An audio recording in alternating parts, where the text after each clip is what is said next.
this is the final qualifier into the big dance, Capcom Cup number 12. We're at 12, right? Yes, that's right. People are going to be traveling big time. I know that the scene from Japan is showing up big. I know some players from Australia even are showing up. Players from other parts overseas going to be showing up to this. As you said, it's your last chance. Get in there while you can.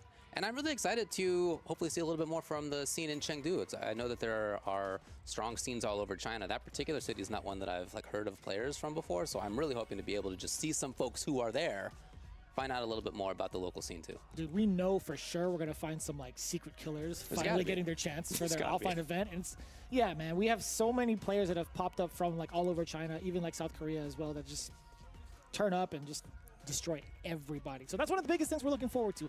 In the meantime, we're gonna gear up towards some other Asia regions. We're actually gonna be hitting Southeast Asia a little bit after this break, so don't go anywhere.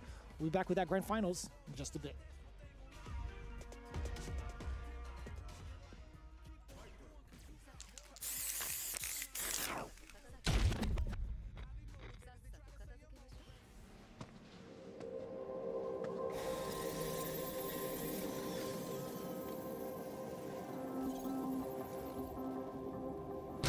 That's the leader of the organization known as Shadowloop. His name is Bison. This is simulation data based on his battle prowess. But, as a research director, I'll have to test what this thing is capable of. Out of all the data obtained by Siren, this one's the most dangerous. We should be able to fight against it. Let's boot it up. Begin test.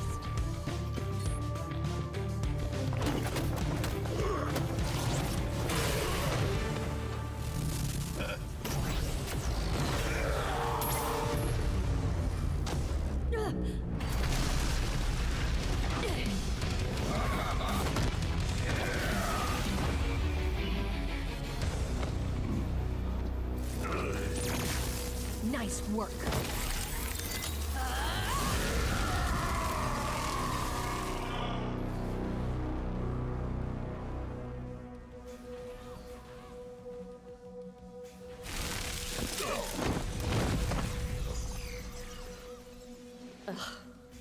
I hate doing overtime.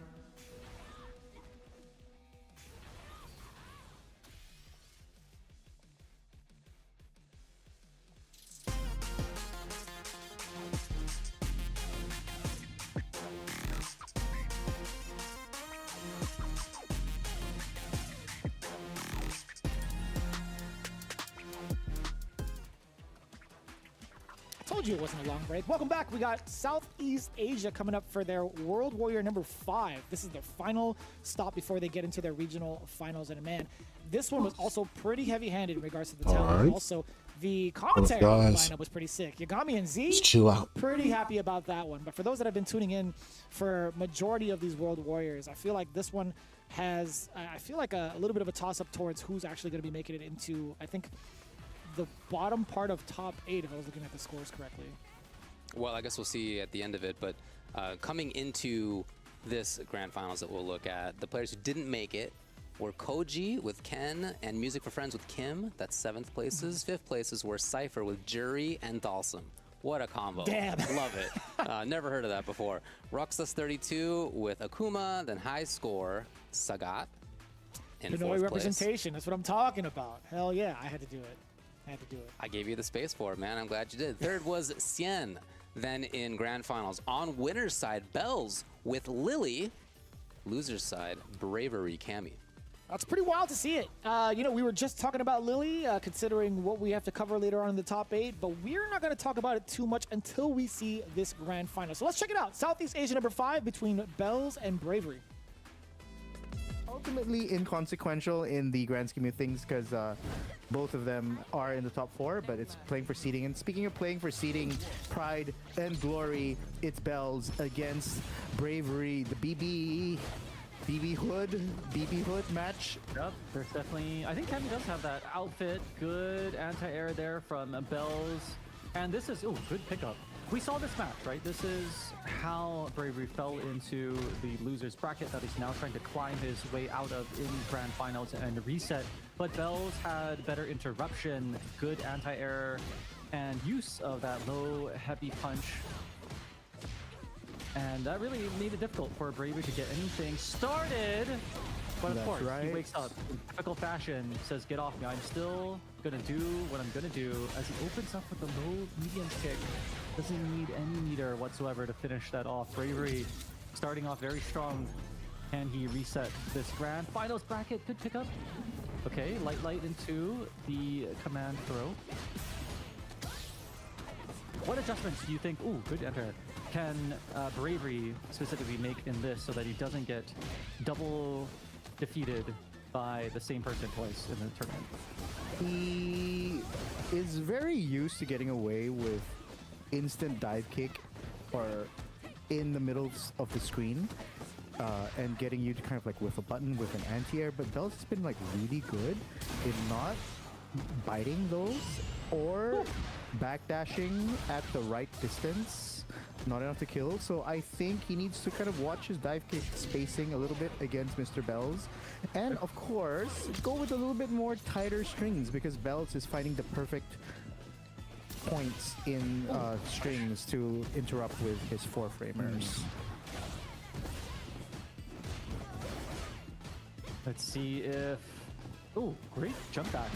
If Bravery can input any of these, but he's not gonna have many more chances here against Bells with a full stock within potential kill range. Bells can kill.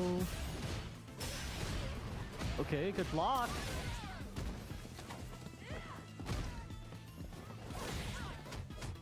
Gonna have all the pressure now. Ooh. As she's burnt out. Just the raw level 3. Yeah, nice. Uncooked. Who cares? This shellfish has not been prepared.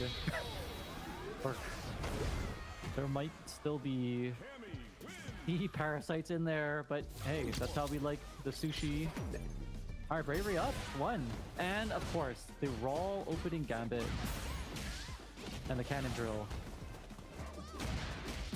Wow. Wake up. All right, so we're just getting kind of word in, like I'm seeing the simulations wow, the as Matrix, to okay. whether I see the Matrix, like Bravery winning versus Bells winning, right? And either way, Bravery is gonna be number 2 in World Warrior Top 8. If Bravery wins, Bells is number 6. If Bells wins, Bells is number 6. So they are both fighting for pride, for glory. The seeding, does the seeding change? Do they have to fight different people? Not really. Wait. They do. All right. So if Bravery wins, Bravery is going to be matched probably against SKZ in the finals. If Bells wins, then Bravery still fights SKZ, but then Bells fights Costco instead of Cien. So it is depending on what you think, right? If you're Bells, do you want to fight Cien? Do you want to fight Costco?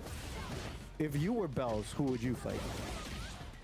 That is something I wonder if Bells has even thought about in this match, but I think he's just trying to keep Bravery, the rabid dog, off of him, and may not have calculated that far in advance. We'll see.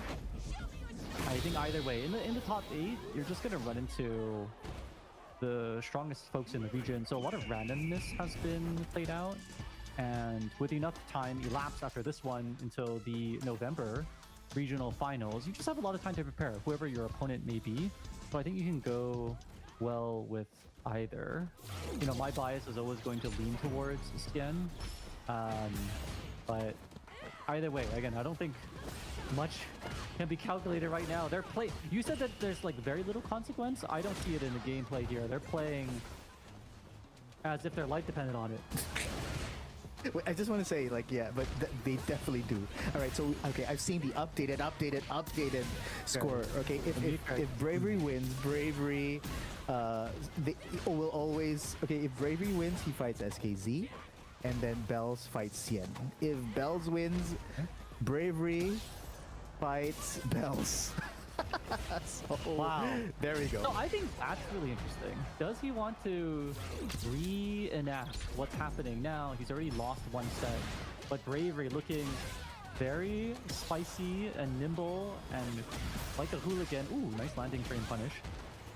And I bet he would. I would imagine if I'm Bravery, I kind of want the revenge type of plot twist. There's obviously recency bias, but he's looking pretty good here against Bells. And I think that he has his homework cut out for him. He's like, okay, Bells has been doing really well with the anti-airs and the spacing. And there's minor adjustments, but oh my god, this goes for the instant dive kick.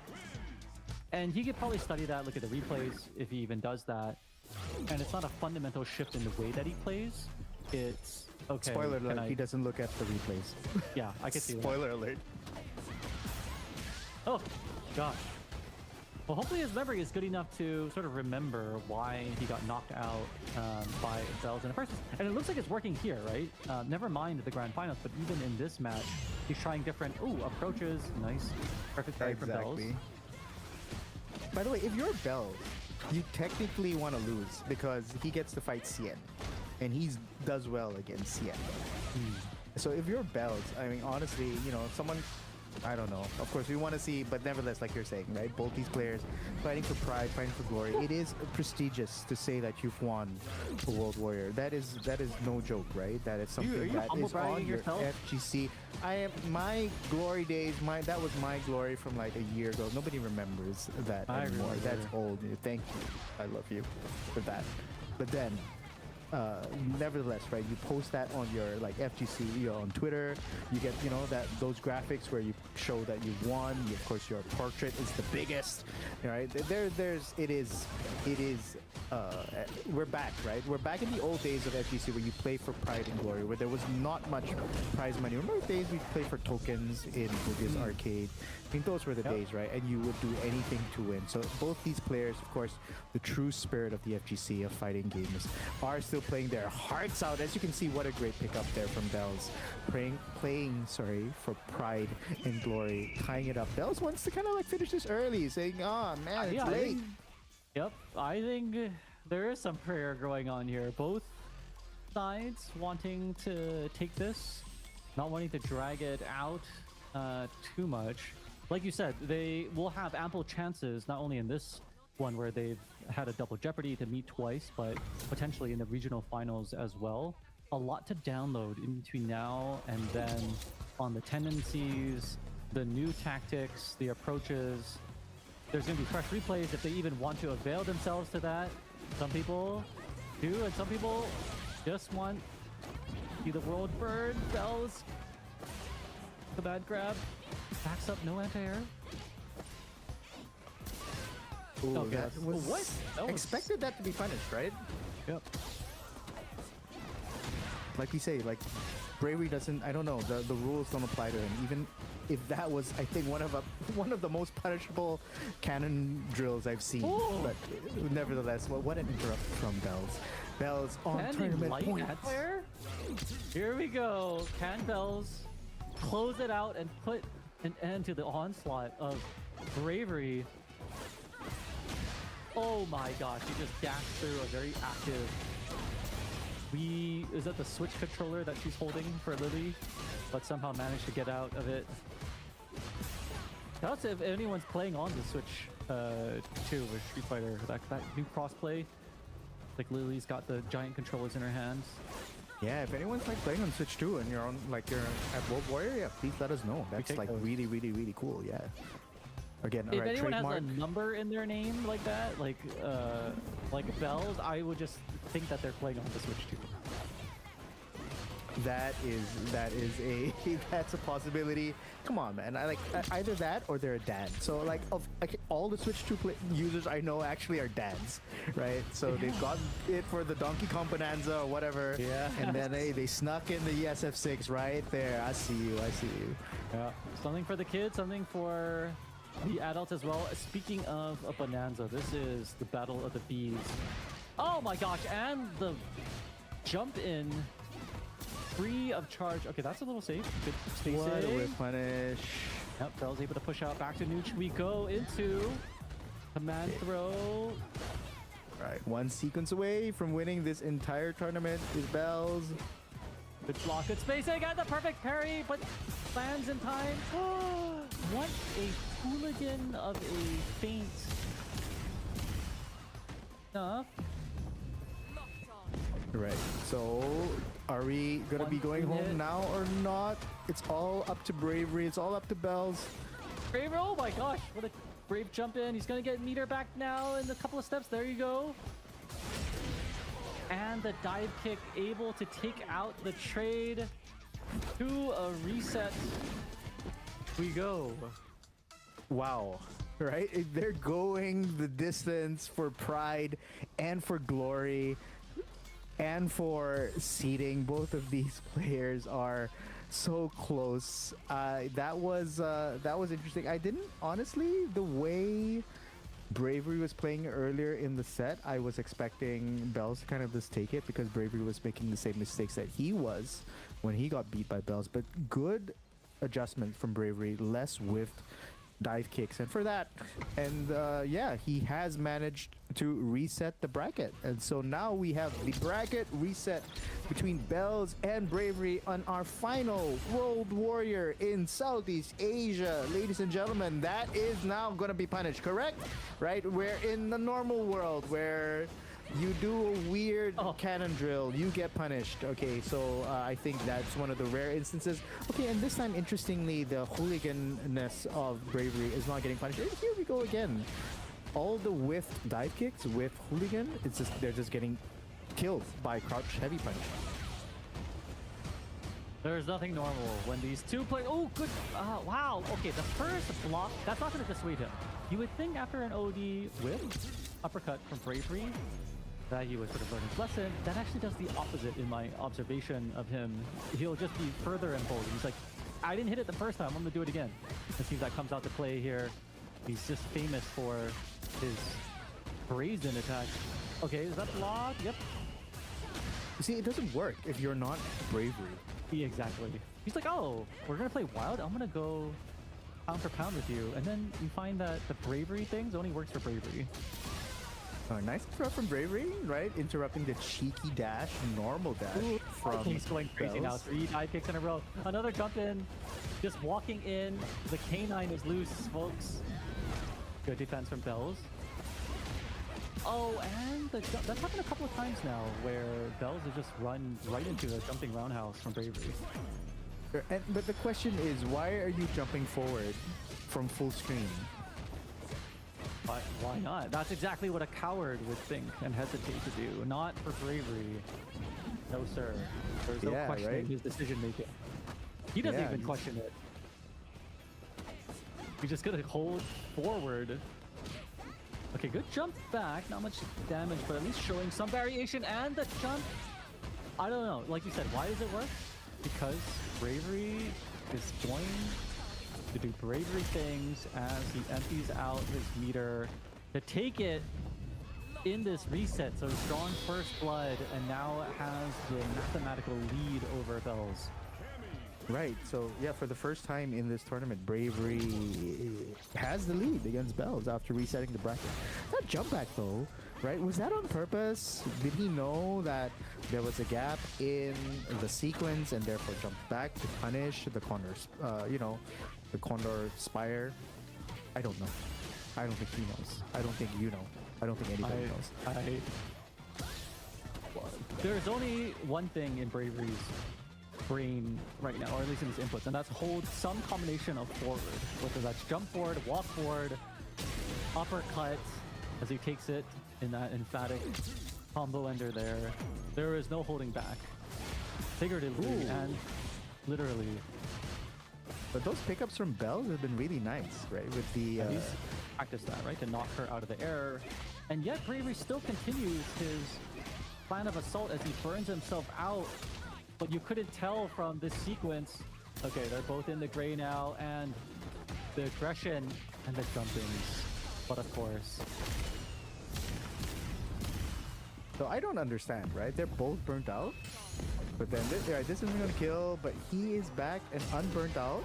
Walk up, hezzy, crouch, middle kick. I mean, why not? Being burnt out is a subjective state of mind.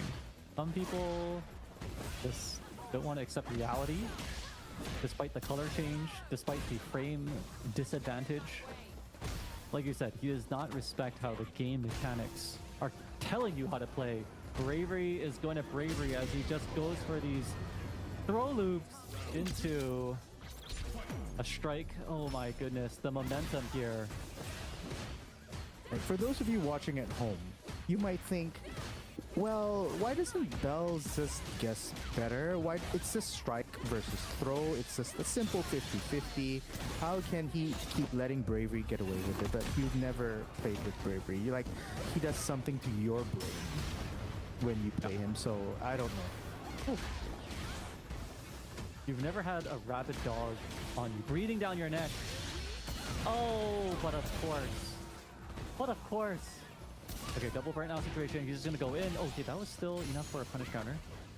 Yeah, it could have killed, but let's see if this is going to bite him back. Speaking of dogs. Okay, no, cheeky dash-ins for you. Oh, he backed off. Bravery with these jabs into... And dive kick. You know, a lot to take away from that entire set, both in like the preliminary part of Grand Finals, then in the run back. Not just in gameplay, but in the theoretical stuff that went on between Kami and Z. That's one way of saying it. Yeah. I loved it. High level theory right there. I enjoy both of them as individuals, but as a group, Definitely. as a duo, it's that much better. I will say though, in a serious note, Bravery had a couple of things going on for him, more so in like the latter half, more so than in the beginning. I felt like there was a lot of, I think, just autopiloting in the very, very beginning of it all. Like he wasn't really cognizant of like what ranges Bells wanted to play at. And granted, I think Lily plays at pretty decent ranges depending on whether or not she has her buff. But in terms of like neutralizing Cammy, I think her normals, Lily's normals specifically, do a great job of keeping her out and also do a great job of like tracking anything airborne.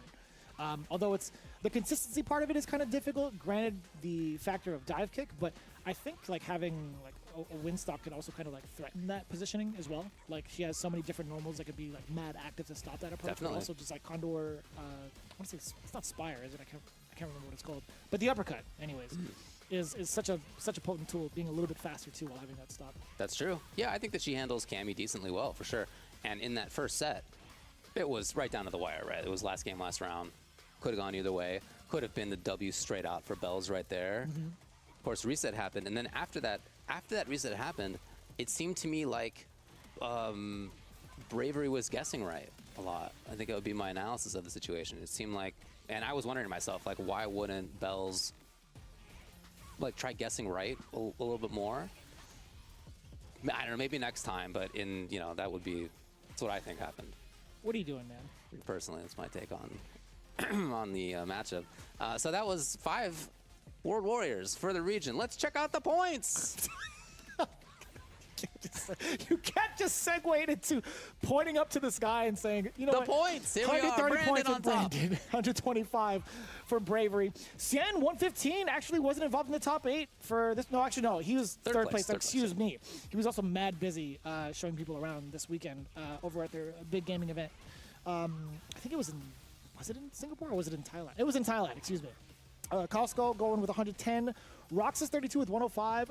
Bells 90. SKZ. Okay. Surprisingly with 80. And then Cypher with 80 as well. So that was a huge result for Bells. That result right there got him into top 8 for the regional finals. That's right. Shout outs to that result. That's amazing. Good work. So this means that, I mean, it's not just that we're taking a look at the leaderboard now. We're looking at who is in winner's side and who is in loser's side of the regional finals bracket. That's right. Yeah, this was number 5. I already forgot about that. I'm like, damn, this is already like locked in for the regional finals, and it's only going to be one that comes out of it. And with the consistency that Brandon has so far, and I feel like with actually Bravery is the one that's being consistently showing up for like top 3s. Dude, even Bravery, he didn't have 80 points before this tournament here. He would have had 75 points going into it. So, dang, he himself also had a super key result. That's amazing that Grand Finals was so impactful actually on the 5 weeks of World Warrior. It is kind of closely knit in regards to like the point spread. Yeah, I didn't realize sure. until like you had really mentioned it. But yeah, I'm looking forward to this number 5, man. I want to see who's going to be making it in from this region into Capcom Cup 12. Super talented, in my opinion. Yes, right? That whole Southeast Asia region has been really stepping it up these last couple of years. There you go. So that's us having taken a look at South Africa and Asia Southeast. Now we're going to take a short break. When we come back, we will be back with South Korea, number 5.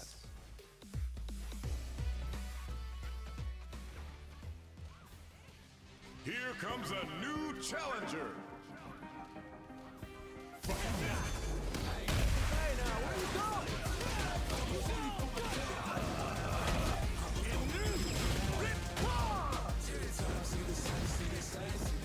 World Tour. Fighting ground.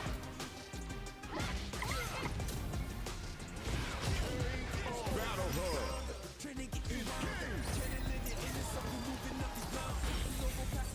Local violence match.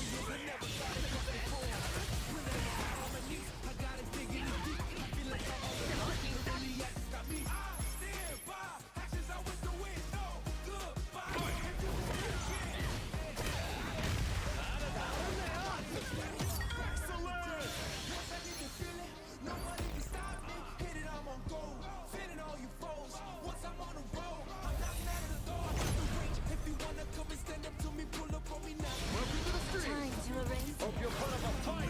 Cry for mercy. I am the bride of the Chillin.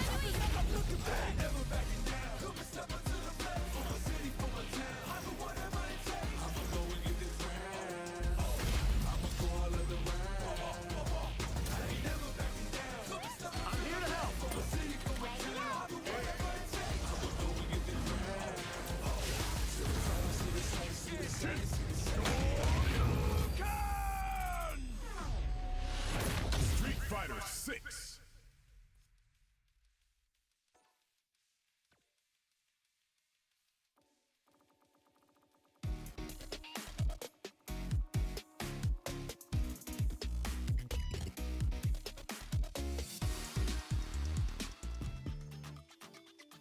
So everybody, welcome back to the show. South Korea is where we're headed now, Ultra David and Vicious.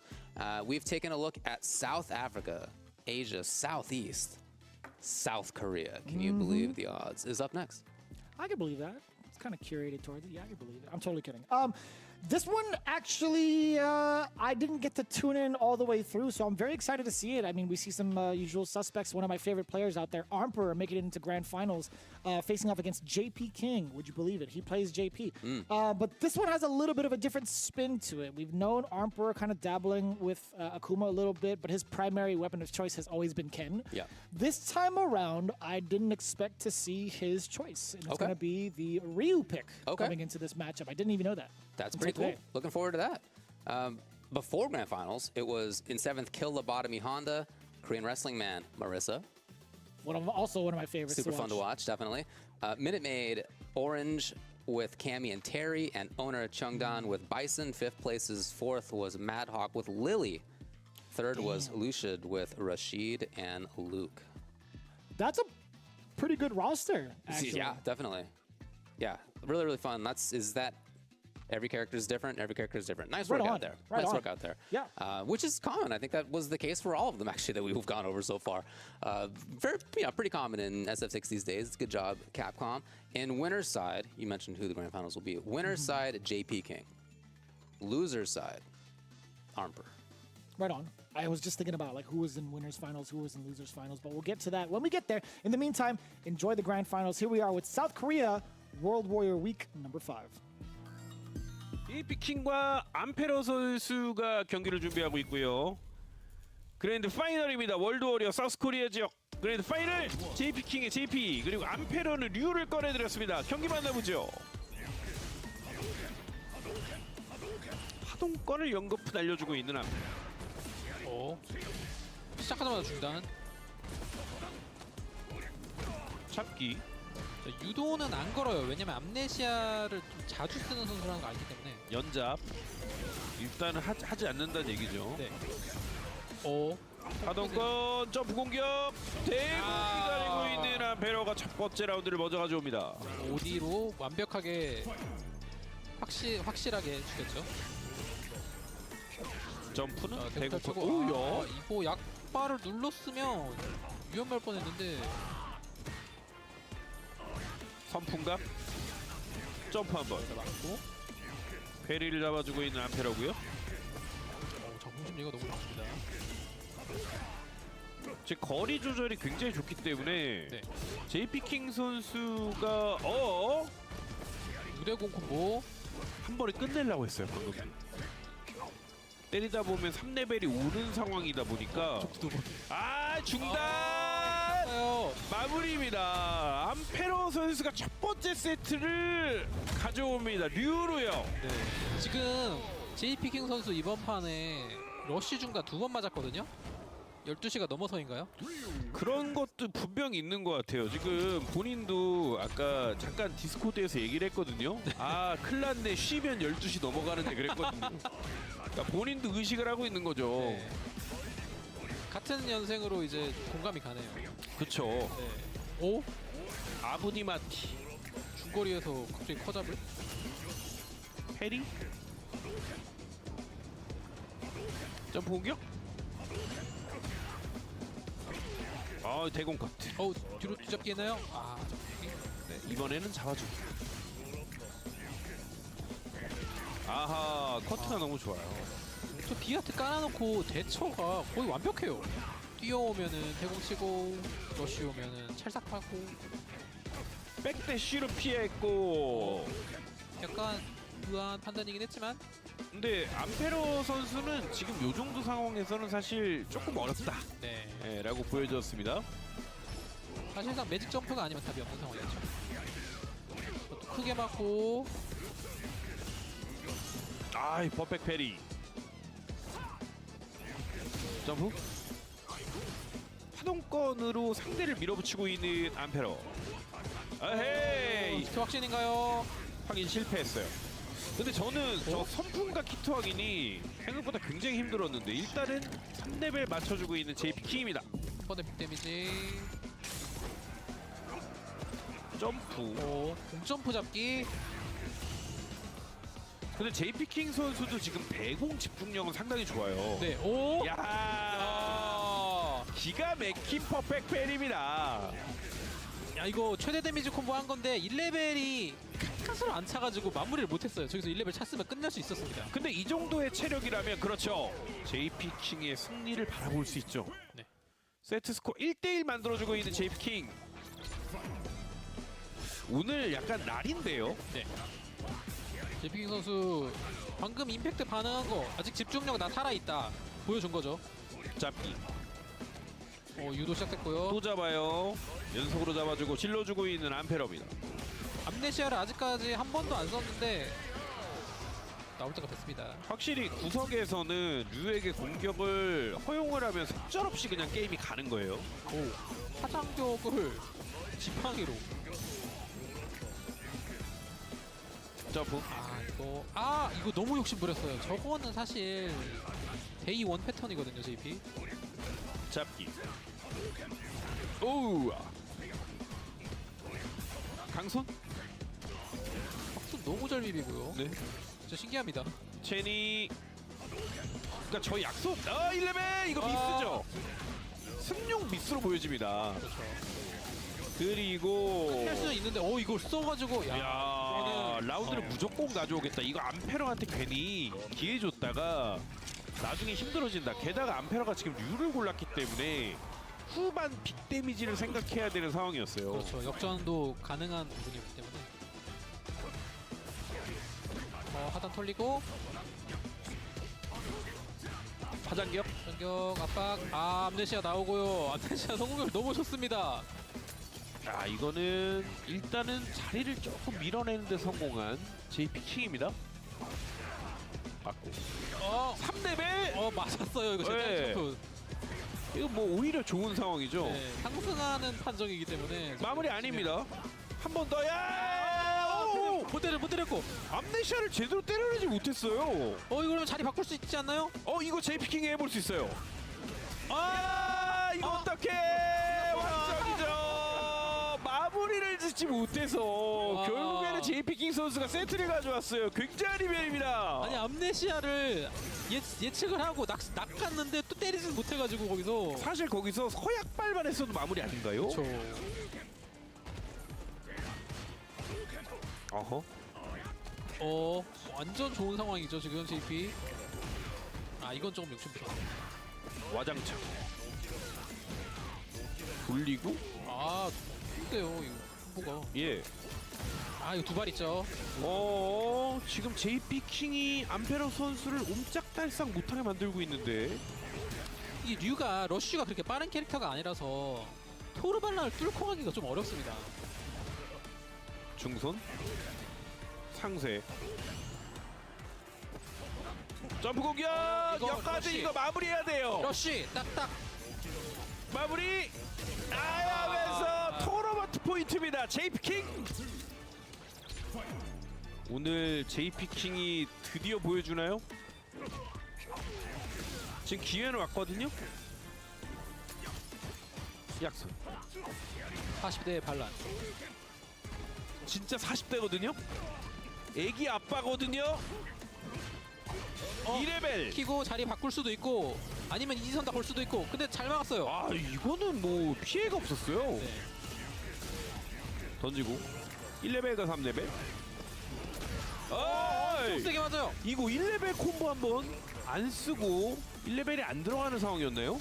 그냥 쓸 수는 있었는데 죽지는 않는 상황이라서. 네 마무리가 안 되니까 승용권. 아, 근데 이거 조금- 류한테 잘못 맞으면 지금 가요. 네 마음 급했습니다. 야! 중손 찰싹! 그리고 월드워리어 사우스코리아 지역 호회차 토너먼트 우승은 JPK!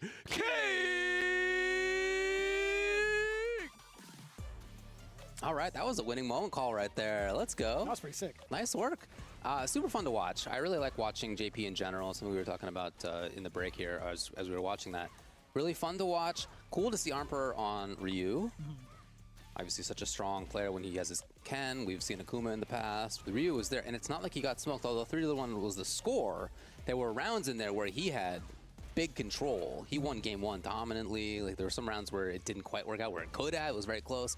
So it was a close 3-1, as you may say. But yeah, fun to watch. I was actually kind of curious. I gotta watch that back one more time to see where it was where Emperor kind of like fell short. I mean, there were some pretty wild calls of him doing like wake up level 3, but I wanted to see what led to those moments. I think JP King's control towards like the middle of the set was just less aggressive, is what it kind of felt like. I was kind of going like back and forth through it. But either way, man, JP King making it rather consistent all the way through from like the winner's side. Had a really close call with Lucian, who happened to be the person that sent Armper into the loser's side. But let's take a closer look at what the current leaderboard looks like and who we have established into our regional final. It's Armper at the very top, so he's big chillin'. Serini with 125, Dak Corgi with 120, JP King getting himself a favorable seeding, at least within the winner's side of top 8. I love that. Madhawk 95. Korean Wrestling Man, 85. Lucian with 75 with this performance. Nice work. Same with Minute Maid Orange. Okay. Right on. Getting themselves into that regional finals right there. That's going to be cool to watch. A bunch of different characters on deck here. This is all different characters too. You love to see that kind of thing. Again, pretty common in Street Fighter 6, and we're looking at it here. Armper himself, maybe it's 3 different characters. Who knows? But we got a Lily in there with Madhawk, Lucian with Rashid and Luke, Minute Maid Orange with Cammy or Terry. That's wild. Wrestling Man is, I guess, just a Marissa player nowadays. I don't know. You know, you got JP King with JP, of course. It's a lot of cool stuff to watch. I forgot we saw him at the most recent like Asia offline event. I was a big fan of the way like Korean Wrestling Man was fighting it out with that Marisa. Yeah, it was. Was fun. that was that this year? I can't even that was at UFA, I want to say. I think it was before that. Genuinely. Okay. Dude. Oh. Hey, it was UFA confirmed. Was it UFA? Yeah, Rashid is the character that I knew him best for, and then he picked Marissa there, and he ended up doing really well. I swear there was Making a another good one run. that we did. That was like another overnight shift that we did, watching Korean Wrestling Man play with that Marisa, and he had to like fight against Armper. Was that really UFA? Are you think you're tripping? just talking about Like, UFA, Are buddy. you serious? I think Damn, so. dude. What is happening in the world? Well, congratulations. Hey. Anyway, that was number 5. So in that region, South Korea, it's all sealed up. we'll be looking for those regional finals coming soon. Yeah, pretty much. So, speaking of which, I mean, we are gearing up towards like so many different things going into the CPT, right? Ways to qualify in the Capcom Cup. In fact, we also have something going into it in the world of Street Fighter League instead, right? We got Street Fighter League US finally starting up. These are the 3 sets of dates to remember. Also, it is absolutely live. I know a lot of chat has been asking about it. It's like it's going to be pre-recorded. I know people have asked me in person. I'm like, no, I have no idea what's going on until today, right? It's going to be absolutely live in Los Angeles, California. The tickets are now on sale. Be sure to grab your studio tickets via that QR code, or you can check it out for free as usual. /Capcom Fighters, both on Twitch and YouTube. These are the dates to mark: November 13th through the 16th for the first phase. Phase number 2, December 3rd through the 6th. And the finals happening December 7th, pretty much the next day. So within the same weekend, at least. But still, all 3 phases gonna be live. Looking forward to seeing you guys there. There's the QR code if you'd like to grab a ticket. Get in there. I'm really excited for it to be live. I love that SFL in Europe was live last time. That was just really fun to watch. It's just like really fun as the viewer to keep track day by day, like literally day by day. Yeah. I mean, there's certainly a charm in it being released week by week. Like I get that too, don't get me wrong, but there's something special for me about this sort of live. You never know what could happen literally the next day. Yeah. So I'm excited to watch how that's going to go. It's going to be a lot of fun. I'm low-key kind of terrified just Yeah, trying to like, commentate it, Yeah. only because of like how the structure of it, you know what I'm talking about, but we'll get into that kind of talk a little bit later. But I hope you guys enjoyed as well. It's a project that's near and dear to a lot of our hearts here that are involved. So keep that in mind. Street Fighter League, US, EU, and Japan, all gonna be going down real soon. So with that in mind, speaking of Japan, we have our final World Warrior to cover, at least here today. This is week number 2 going into it with Japan. That's going to be happening with the full top 8 right after this break. You don't want to miss it, especially if you haven't checked it out yet. We highly encourage you guys to get back here. Top 8 coming up real soon, right after this.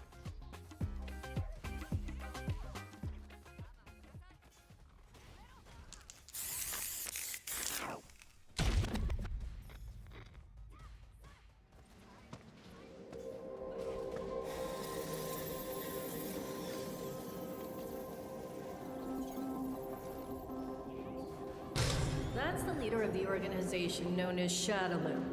His name is Bison. This is simulation data based on his battle prowess. But, as a research director, I'll have to test what this thing is capable of. Out of all the data obtained by Siren, this one's the most dangerous. We should be able to fight against it. Let's boot it up. Begin test.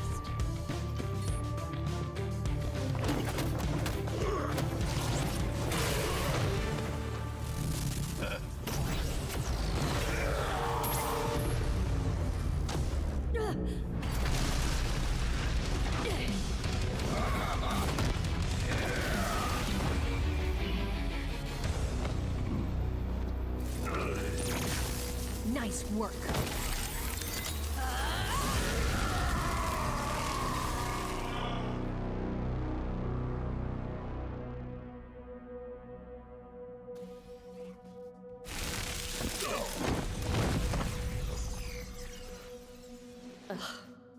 I hate doing overtime.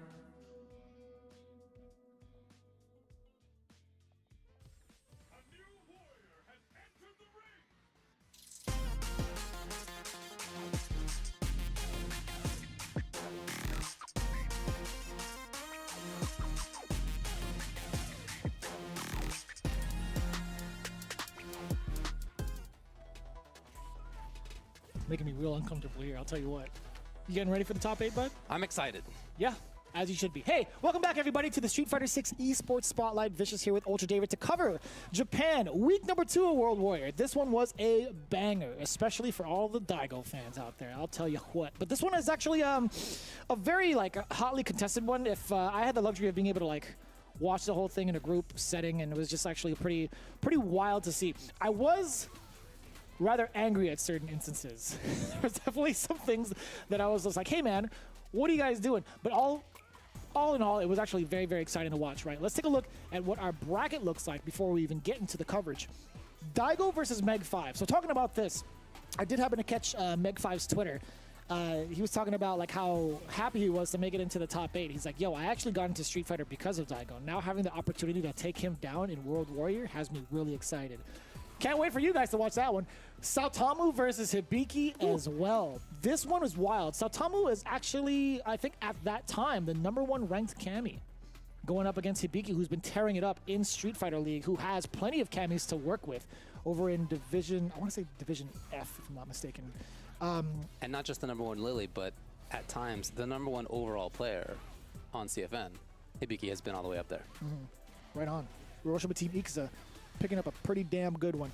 Loser side, however, this one was the one that got me torn a little bit. It was Sahara versus Kawano. I was thinking to myself, whoever wins between these two are going to be making it to the grand finals. Okay. Genuinely. I had that exact opinion back then, and I was pretty confident about it. Boy, was I wrong. We don't know that yet. We'll exactly. see. Nobody knows what the outcome was. Junior versus Yamaguchi is also something that was really, really exciting to see. I think that one is Zangief versus Mai. I've always wanted to see like how some of the premier Zangief players kind of tackle on this matchup. We do get that in the bottom of losers round 1. There you go. Nice little tee up. Reject Beast. Daigo versus AMG Meg 5 is where we start. Age 44. God bless. That's crazy. Meg 5 over there at the old age of 19. 19 and 44 are pretty similar in my opinion. Having been one and almost at the other, they're basically the same. If you put the ages together, that's the year you were born, right? 1944? You're right. I'm not mistaken. I think you're right. Yeah, it looks like Daigo may be a couple years older than that too. But he's still in there. Akuma for him. I really like the Akuma pick for him, although Ryu is strong and many of us associate him with Ryu. For me, Akuma, Street Fighter 6 Akuma, is the Street Fighter 4 Ryu of Street Fighter 6. I don't like how you're looking at me when you say this because I kind of don't agree with you. Street Fighter 6 Akuma is the Street Fighter 2 Ryu of Street Fighter 6. So I really like it for Daigo, obviously great character as well. What are you doing, actually? We're about to start. Winners semis. You're crazy, man. That's a cool tag. Hold on, he got the full Reject Fight Night title card? That was kind of sick. All right, here we go. Daigo going up against Meg 5. This one is something I was actually looking forward to just to see like how it would play out back then. And seeing it now, Daigo already in the corner. Gets a little forward. Nothing too big to kind of get him out of the corner, but it does push Meg 5 away temporarily. The strength of those fireballs are just so tough to even try to manage. I know, dude. It's like Ryu in Street Fighter 2. I gotta go. I'm not even joking. I think that's my legit take about this character, as well as many other things that he does, of course. He's a multifaceted character for sure, but he's got great fireballs. Yo. Daigo all the way through. Oh, tricky. Not quite dead. Ooh! Why not? Against the drive rush, why not? Yeah, interesting decision, works. Had it been a cancelable normal instead of the overhead, level 1 could have been impactful. It's possible, yeah, very difficult though. Yeah. He was committed to the overhead. Yeah. I think if he landed that, he would have gone to level 2. He would have been smooth sailing. I'm thinking about it. Did Daigo have enough life to even like survive like a normal into level 1? I don't remember his life bar. I think he did, but I'm not sure, man. Daigo into the corner.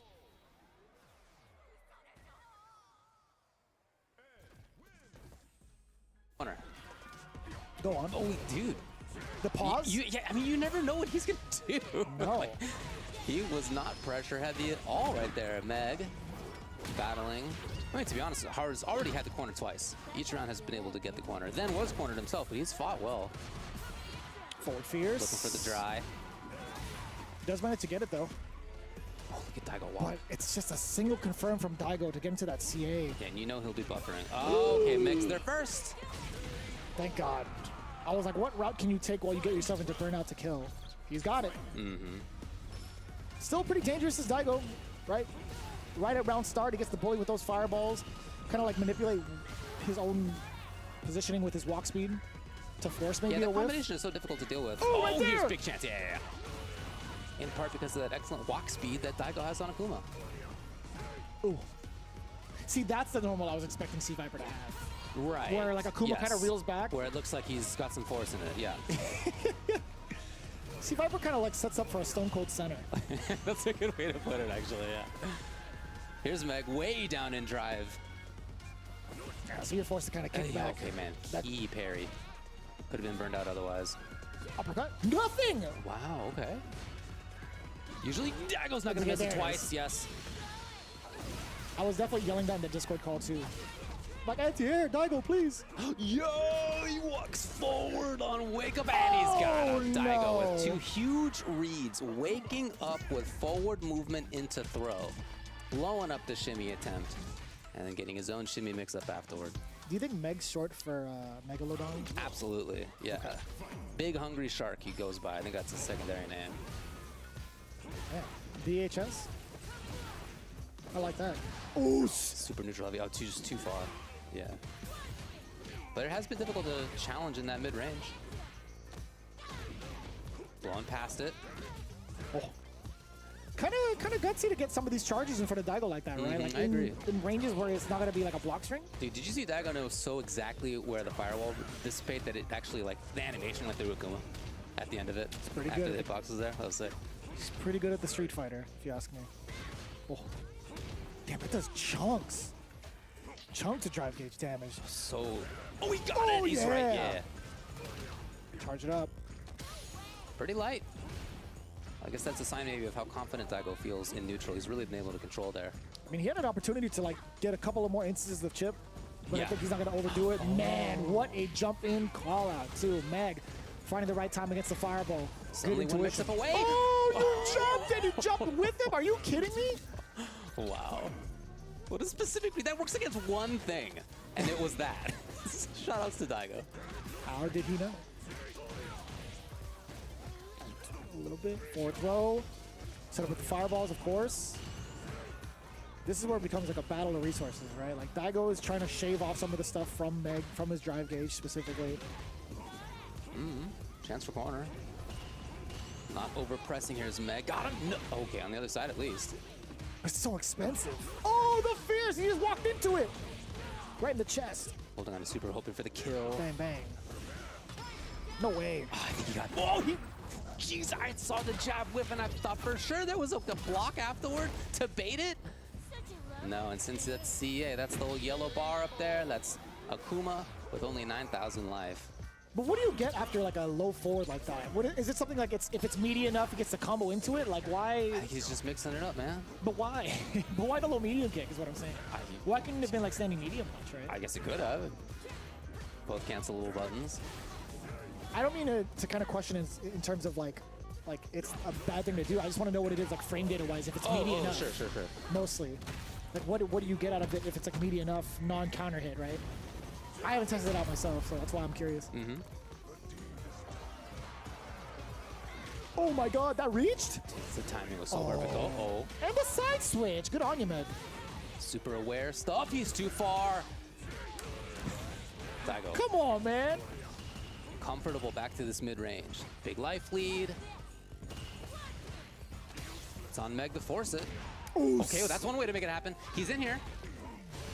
Got him. What You a gotta huge finish. read. Oh, man. For life, by the way. Yeah. My man Daigo does not give a damn. No. And I like that. We've been calling it the Ume Shoryu for the last 25 years. Not too bad of an exchange. Damn, the fireball did more than the second half of that forward fierce. Oh. Again? Oh, my, see what I'm saying, David? You see what I'm saying? Unfortunate. Help me. Help me. Okay, well, there's another chance. Getting a little scrambly out here, folks. Yes! You did it! Do it again! This is the most entertaining Ume. set. I'm big chilling on this one. I can't even commentate it. Like, I just want to watch as a spectator. You guys in the chat are enjoying, like, poetry in motion right now. All open for interpretation. Meg still feels like he needs to move in, even though he's got the life lead. He does kind of feel that way, no? And it causes him a Yes. burnout, right? Yeah, I mean, the way he's playing, definitely. I mean, maybe he's right. His strategy certainly is to move forward. I don't think he's going to have a choice, really. He's going He's to got have to to sit hang back. out now. It's risky even to go into the air. Well, here we go, exactly for this reason. And he can do it again if need be, especially if he keeps chucking the plasma. He does have one bar to himself, Meg. Oh, what a call! That was sick. What? overhead, by the way. Coming in from Right. Daigo from that far. Right, he loves this overhead. But it was mad far, David. It was. I hate you so much. No, dude, I mean, that was sick. Meg, What do you running mean? it, running it. Hoping to have seen a whiff punish there. It wasn't, but Daigo's got another chance. I was so hoping to watch you and Ringe cover this while I scream at the TV screen. Ooh. Overhead doesn't get blocked. Find success. Level 3 incoming. That's all you need. Yeah. Meg. So, yeah, this is a pretty significant one to have, especially with like how much this really meant to Meg.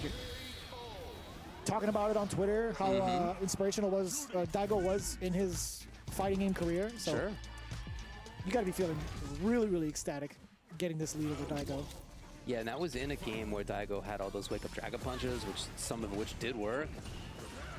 Meg really, I mean, to stay in it mentally after that, impressive.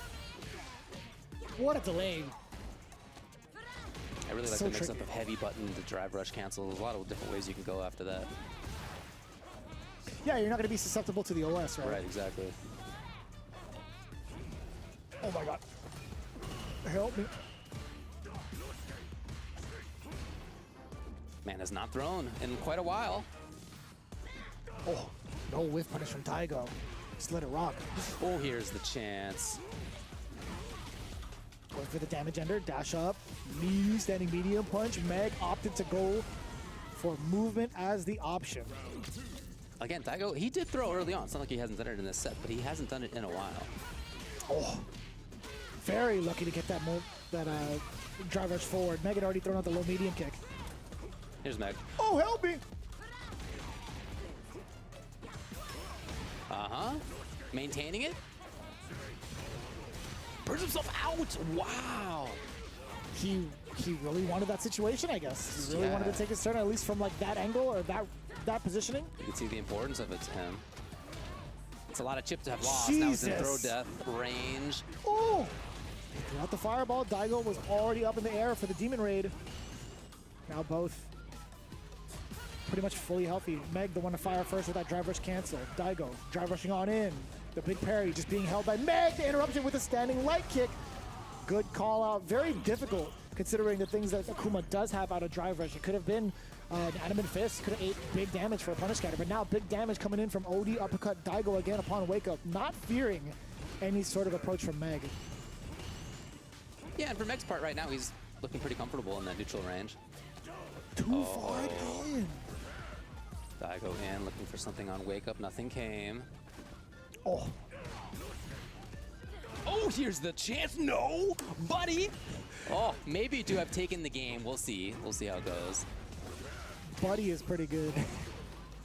Hey, pal. Yeah. You gonna finish that? Meg needs, what, 2.5 combos? Okay, well, here's one. No! Yes. Another big Yes. chance dropped! Oh, Now you no. understand. Now you all understand. 2-2. Oh, my heart. A little lucky. Producer folks, A little back lucky. there, I'm so sorry. I'm really so sorry. Honestly, both players had their luck in that round. Yeah, man. I just want to know what that option was. Like, why? How did he end up airborne?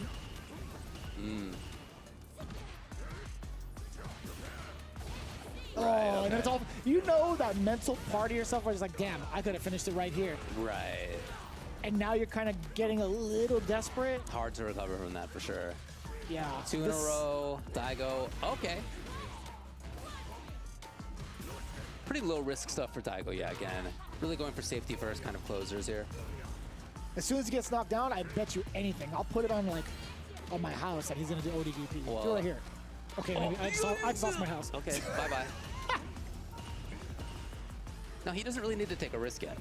But he will though. You know what I'm saying? You never know when he's going to. Look at the man walking.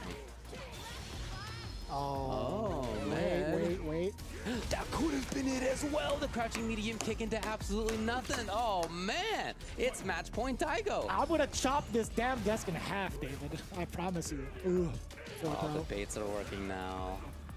Bam, bam. Daigo throwing big time. He did last round here in this round too. And it's on Meg. Finally, he gets it right. It's the third time he's tried that mix-up. Got the level 1 attacked. Yeah, Bang. he gets a chase. Oh, that was sick. Knocking on the door a little bit, still within range. Trap to kill. Daigo knew. Oh, Huge opportunity. Oh, since it's CA, maybe that's it? I don't think there's a maybe at all right here. Daigo, 3 games to 2. I give you that look when you say there's no way, but there have been some real funky drops from both ends. Well, that's a good point. That's a good point. Once the CA was working, though, that was it. Daigo, 3 games to 2 over Meg. It could have gone differently. Oh, it could have gone Meg's way a while ago. It could have gone Meg's way. It could have gone Daigo's way in different ways as well. But yeah, real scrambly. Oh, I definitely broke my pen. I'm with you, man. For Meg, he had it. Right, he could have had it. And once he didn't have it, it was really hard to regain it in that 3rd game.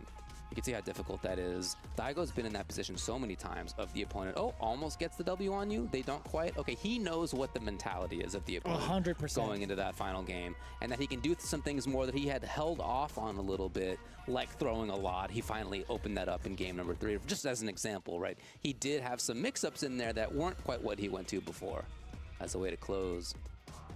Yeah, but what still, like...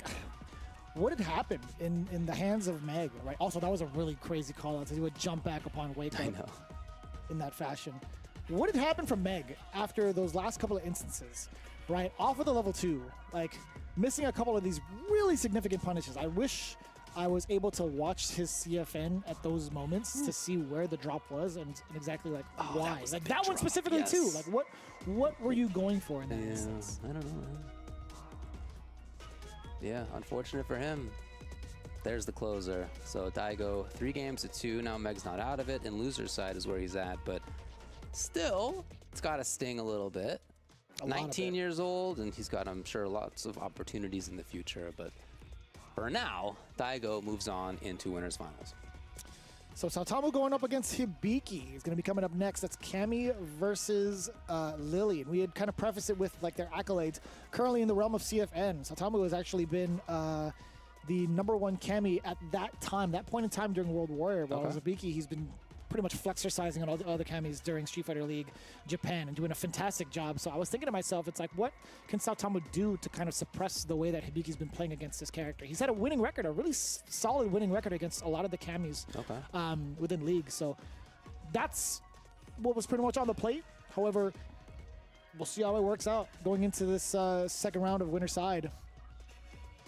Coming in now, Hibiki, one of my favorite players to watch. He never misses an opportunity. The footsies are sick, the hit confirms are sick, his mix-ups are out of this world.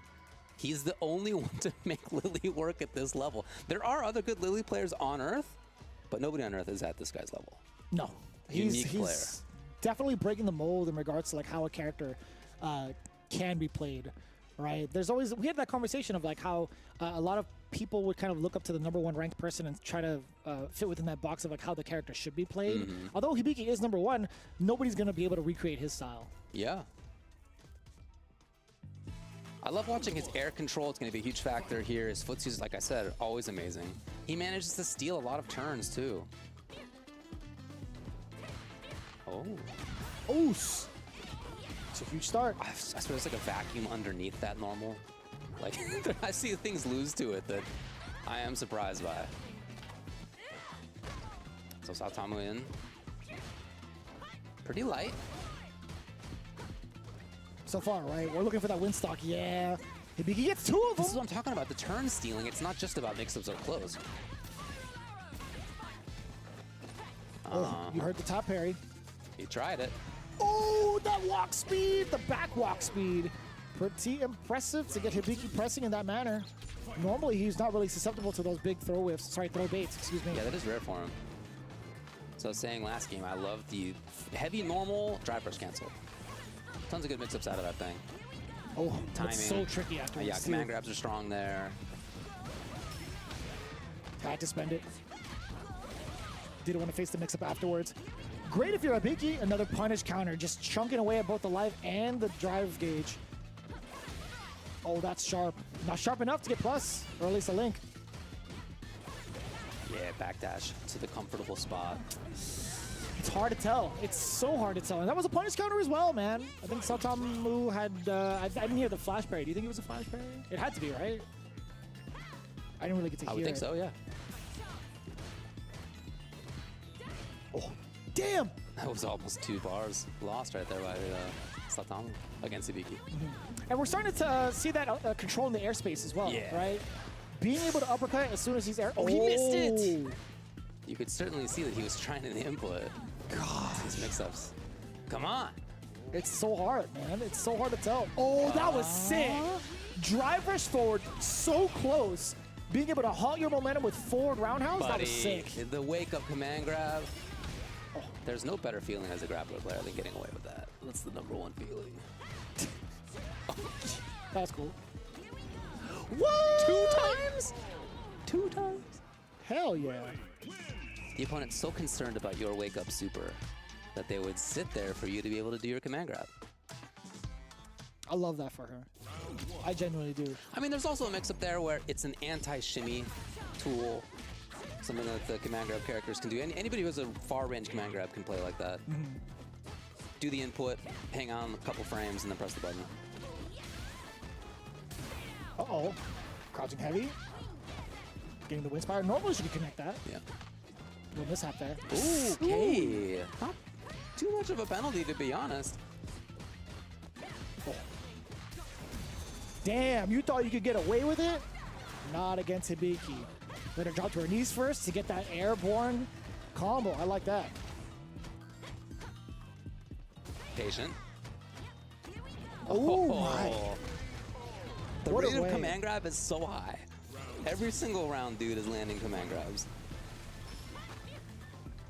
I love being able to like gauge your own like command grab distance with a couple of those lights. Like you know damn well you're gonna be within range, just testing it off of those normals. Yep. So Tom bringing it to the corner, right near the candles. Well, the problem area certainly for Hibiki is that he doesn't have great wake-up options on the character. So I like that Satomu has found that moment and got something out of it, but dude, it just feels like he can't last. Finally, he gets his right. Putting Hibiki into the candles. Did you get it? Oh, I thought for a split second I thought you did. Yeah. Uh-oh. Bang. Oh, No way, confirm, man. Yeah. Genius. That's the kind of thing that I just don't see other Lily players do. And the bar to do it is really high. I'm not trying to be critical of other players. Some of them are very strong, but that kind of stuff is really difficult. Really strong if you can do it. I don't believe you. I think you are trying to be critical. It would be great if everybody could play like Hibiki, right? Like if and if you're a player of Lily, like you're aspiring to it. Certainly, it's just not easy. No, I'm totally kidding. I think you're definitely valid points all across the board. But it's all like a matter of making the right reads and circumstance, right? Yep. Oh, swinging some heavies on both ends. Jesus. Back throw for the readjustment of position. Uppercut, you already know. A little bit off the mark with the command grab. Too far? I don't know. I think it was early. Yeah, it looked like a little early to me too. I think the range was fine. Ooh. I do see him use sweep like that quite often. It's a bait, sort of.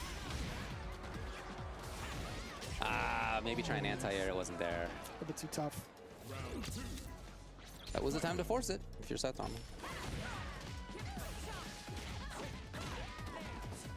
Turn coming for the shenanigans. That's something he's been well known for when you watch his ranked CFN play. Gotta run it here. No. Get out of there. Yeah, just reset. You have that life lead. Why not? Oh, that's a big, decent punish. Just a single hit. Yeah. Push towards the corner a little bit. Uh-oh. Hibiki tried it. Satomu out of it. And he gets to take the game. Nice and easy. Level 1, 2. Even trying to optimize what he knows it's going to be a kill no matter what route. Nice work. A lot of good guesses on the command grab attempts. True. Right? Pretty significant damage output that you would get from both of those whiffed instances. So nice call out. Sometimes you just got to guess better. That's true. It's really good advice. I hate that you say it so That's really, well, straight-laced. fact. You should guess better. True. I don't want you to say facts ever again. Correct. Big truth. Finally, we have the DR coming out. Hasn't really been a big go-to. Holding onto the meter this time, of course. Satomu manages to start it, yeah. He's in. Now, his offense hasn't lasted that long. And again, once again, Hibiki's defense comes to the rescue. Denied. With the drive reversal. Good call-outs, too. That's the way to utilize that, right? He's been pretty much on point. Oh, man. Right as I was about to praise you. Command grab. Drive rush in. Oh, watch it. Oh, he was classic. What a jump timing. Man. That was sick. Every command grab player wants to get SPD after you land. Everybody. Saotamo had exactly the right moment to pick the jump. It's perfect timing. Mm-hmm, yeah. Oh, damn, he just walked all the way past that whiff. Forward throw now. It's out of control. Spin knuckle. A little bit of a hezzy there. Why not? 2 bars. Spend a third for the drive rush to enforce your will, enforce your pressure. Oh my! He let it rip. Yeah. Bit of a risk. Hibiki's comfortable with that, as we've seen. Catches it. Pressure opportunity. Oh. Oh my. Oh. Man grab lands after a numerous amount of attempts. Yeah, you cannot get him not to do that. Caught. Can you run it through? Level 2 should be good to go to match point. Nice work.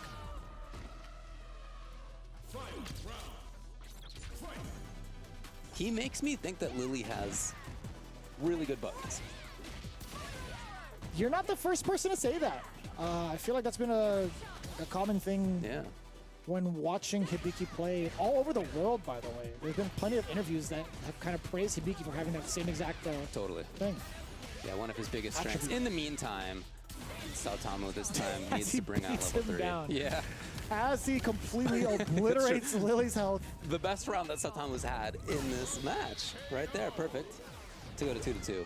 Tying it all up. Yeah, I totally forgot that this was the round where he got that perfect. And I was thinking the exact same thing with my group that I was watching this with. Dude, Hibiki's the only one to kind of like make it feel like she's hard to touch in neutral. Yes. This song's a banger, by the way. Okay. Not something we've seen often. Damn. Double load up. Turn stealing is so sick. Little Condor win action. That's Spire. No DP this time. Ooh. Presses Hibiki here. Counter hit. Still swinging away. Level 1 has it enhanced. Nice work. I think it only matters for level 2, right? Having the Windspire enhancement. Looks like 300 extra damage, right? I don't know if it changes the startup though. Do you remember? I don't think so. Okay. It's just like a damage boost, right? Oos.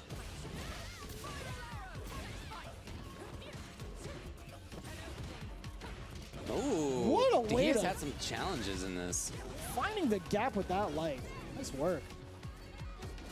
Uh-oh. Perfect time. Saotamo's here. Jesus. Once again, man, the mix-ups need to be there, and it's just been difficult for him to run it. Other than that one round last match, it's been hard to make it happen. Oh. Okay. Oh, what a call! The specific read by Hibiki to go up into the sky in case of drive reversal, which would have been safe if it had been blocked. Instead it whiffs, and Hibiki will take it 3-2. That came just after, by the way, Saotamo had the life lead, had the positional advantage, and the drive advantage, and still did jump in against Hibiki, who had the anti-air and then was able to make things happen afterward. That's part of why that situation even happened in the first place. It's hard to play against somebody who you feel like you need to make your way in against all the time. And I feel like we saw that multiple times here from Saotamo. Similar to Meg in the previous match that we watched. I would agree with that. But going into like the final set, right? Like we're starting to see like the groove of Saotamo starting to understand like when Hibiki wanted to go for some of these grabs. That was pretty pivotal going into game 2. True. We're starting to understand some of the ranges that Hibiki was like contemplating playing at with some of the heavies, right? Kind of waiting for Saotamo to kind of move on forward with like his airborne approaches and kind of get stuff that way. But I did like the ground approach much more in game number 3. This is obviously game number 4 where we started to see a lot more of these whiffed command grabs and a lot more control from Satamu, but it was rather close. I mean, looking into it, it was already at like a match this point. was that moment where Satamu jumped. He didn't need to, but he jumped.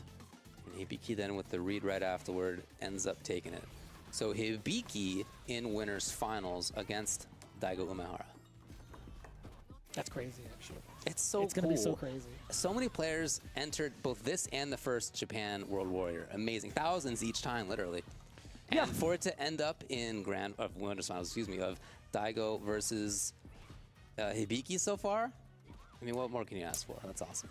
I just know at this point in time, this is the part where everybody on Twitter was going crazy. Everybody was starting to wake up to it. They're like, Daigo in winners finals, and then it got even more explosive later on, but which we'll talk about.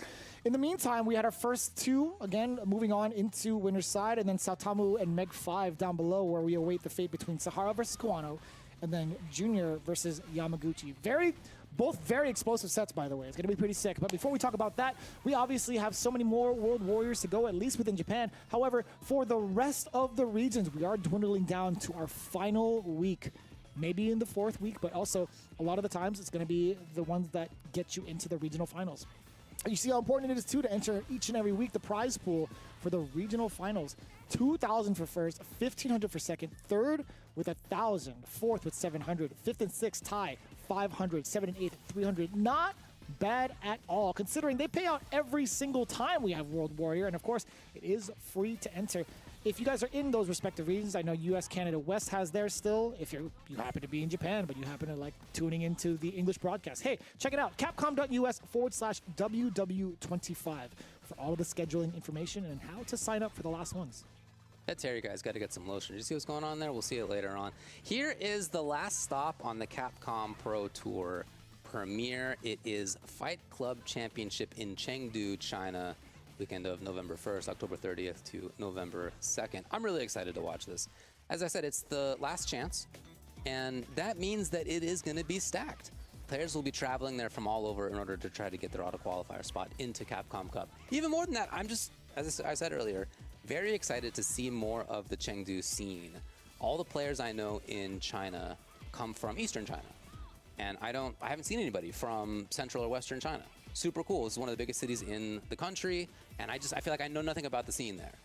So I'm hoping to be able to learn more, checking it out, tuning in on Capcom Fighters. I'm just hoping for like a ton of landmines, a ton of secret killers that make it into like top 8, names that we haven't even heard of, but are probably way common in China. So that's going to be the best part for me personally. I hope you guys are able to tune into it. In the meantime, we are going to switch it up just a little bit as we get ready for the losers side. In the meantime, while we have this break, we also have a little tidbit coming in from our most recent premiere, Evo France. Stay tuned for that. We'll see you guys on the other side of this break. Hang on.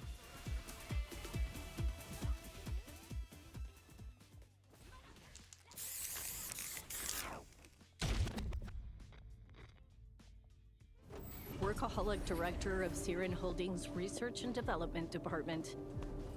Grace Hill is nothing but a cover story. Crimson Viper. My code name. Stay out of my business.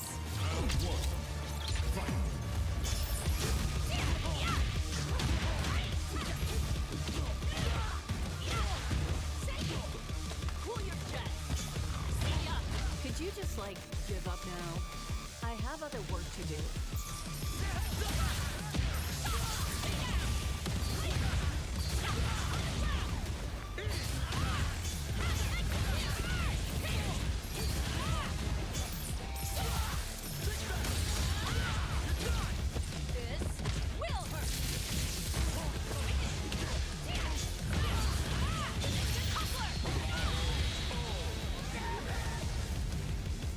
A B+ for effort. Let's rock.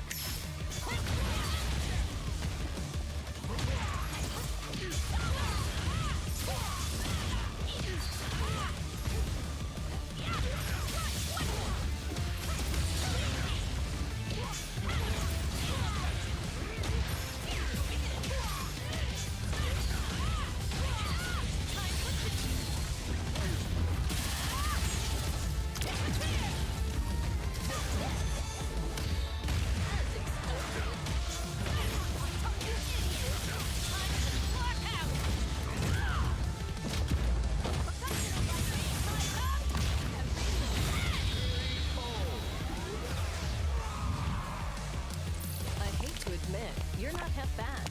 Even messed up my makeup.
Is proving fatal.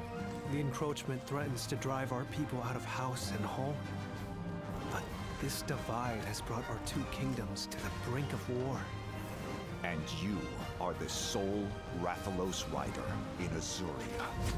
My people have been driven into a corner, and the point of no return is looming before us. Can't afford not to go. I cross the meridian and keep going. Ratha! But it won't be for long.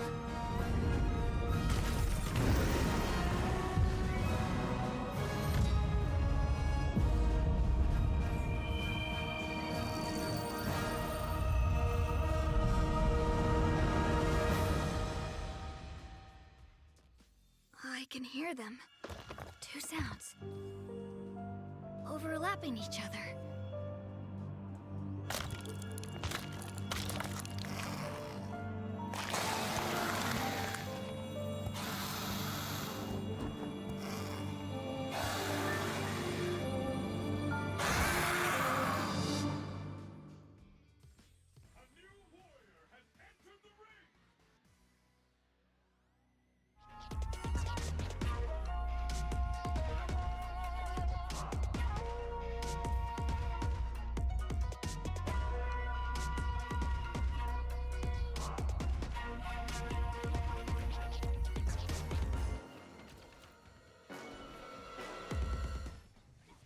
Welcome to a special episode of the Street Fighter 6 Esports Spotlight. I'm your host, Big Hollywood, Rob TV, and I am joined here with my special guests, my dogs, and some of y'all favorites. Jammers from, of course, across the pond, holding it down, and my Midwest brethren, St. Cola. What we got to start things out today talking about is the amazing show that was Evo French.